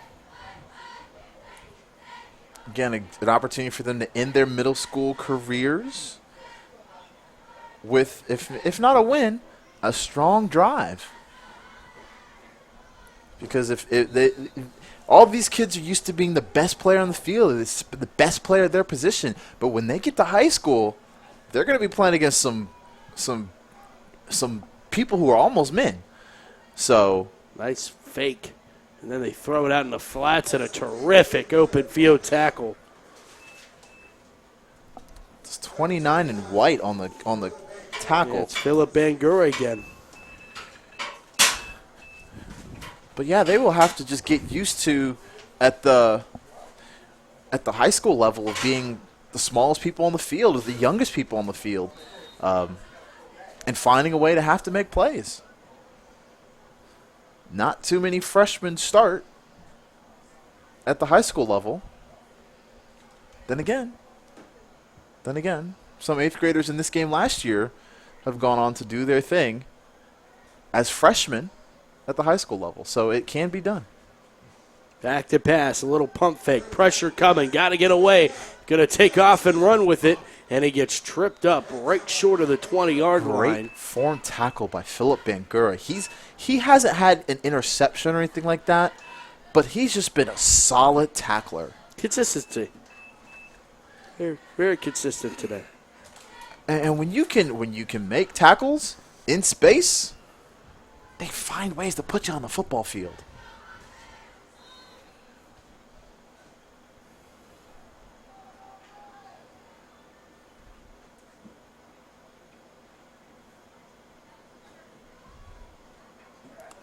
So 3rd down and 6 from the 19.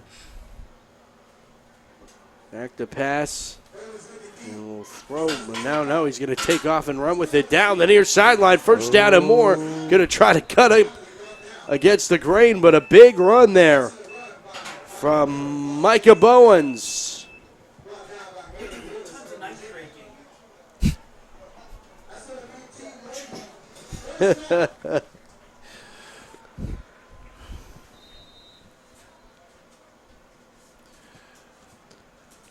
And Bowens showing the speed off there. Going to Bishop Gorman next year. The same school that unleashed Snoop Dogg's son on us. Oh, boy. Throwing, and that one skipped short, incomplete. Snoop's a big Steeler fan. He is. And a big youth football guy. Owns his own league. Next window, please. Is this a drive-through?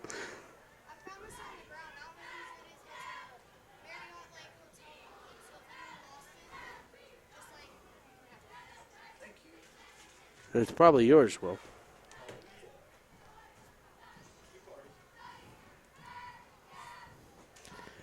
Now, here's the problem. Everyone is staying at the Marriott that is here, that is from out of town. That is true. So, is that a pick? That's a pick. That's an interception down the sideline. Can he break away? He can. One more to beat as he got a convoy. And he is pulling it down to one. Oh, so close, but so far. Oh, first of all, what an interception. But he was, so close. And that was Jaquez Glasgow. From, where's he from? Go ahead, say it for us, Matt. Hit it for one time. Where's he from? Rockledge, Florida. Hey, I told you. We play some good football down there in Rockledge. Like I try to tell y'all all day. If you stick with me, and you'll never go hungry again, as they've said. Oh, my goodness. Actually, I beg to differ with you because I'm pretty hungry right now. But we did hook you up with some food last night, though. Put you on these Checkers fries for the first time. That was amazing. I had never had Checkers fries. You're missing out. Ridiculous. But then again, you're like from Pittsburgh. They have like Primantis and all this other. That's right. We put fries on sandwiches there. Right, pierogies. I mean, just some really good food. So, who am I to? Do you have a Primanti? Have you had one? Oh no. I want the real thing, not like the fake. Like if I'm gonna go, I'm gonna have to go the full, all the way to Pittsburgh. Have the Pittsburgh experience. All right, I respect that. I don't want to have like Pittsburgh style food. No. Okay. That's kind of like the Steelers when, No, I don't. No, tell me. Mike Tomczak was your quarterback. The Steelers, but not really the Steelers. Cordell Stewart. Hey, he was pretty decent though. So I had to think on the fly. Go back. Sacked back at the 5. On first down and goal. I was about to say Neil O'Donnell just because he almost made me cry in the Super Bowl that one year. I was like, no, what are you doing? When he threw it to Larry Brown. Yeah. Which you really want to feel old? That was 20 years ago. That was 95, right? Yeah, 95 season. Yeah, 95 20 years ago. Great way to feel old.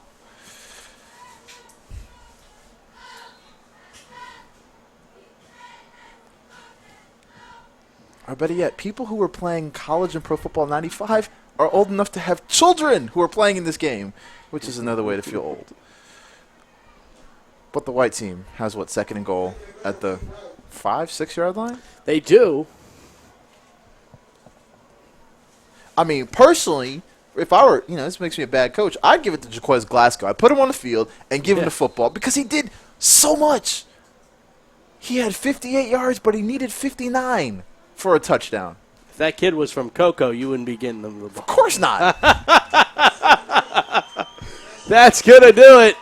Time has expired on the 2016 Football Hotbed Middle School All-America game. Final score, Team White defeats Team Blue in the 8th grade game by the final score of 28-10. What a game, what a performance by Team White. They have a ton of athletes. So did Team Blue. But Team White just able to continue the pressure. That second half was the difference for Team White. It was a 10-7 lead by Team Blue at halftime.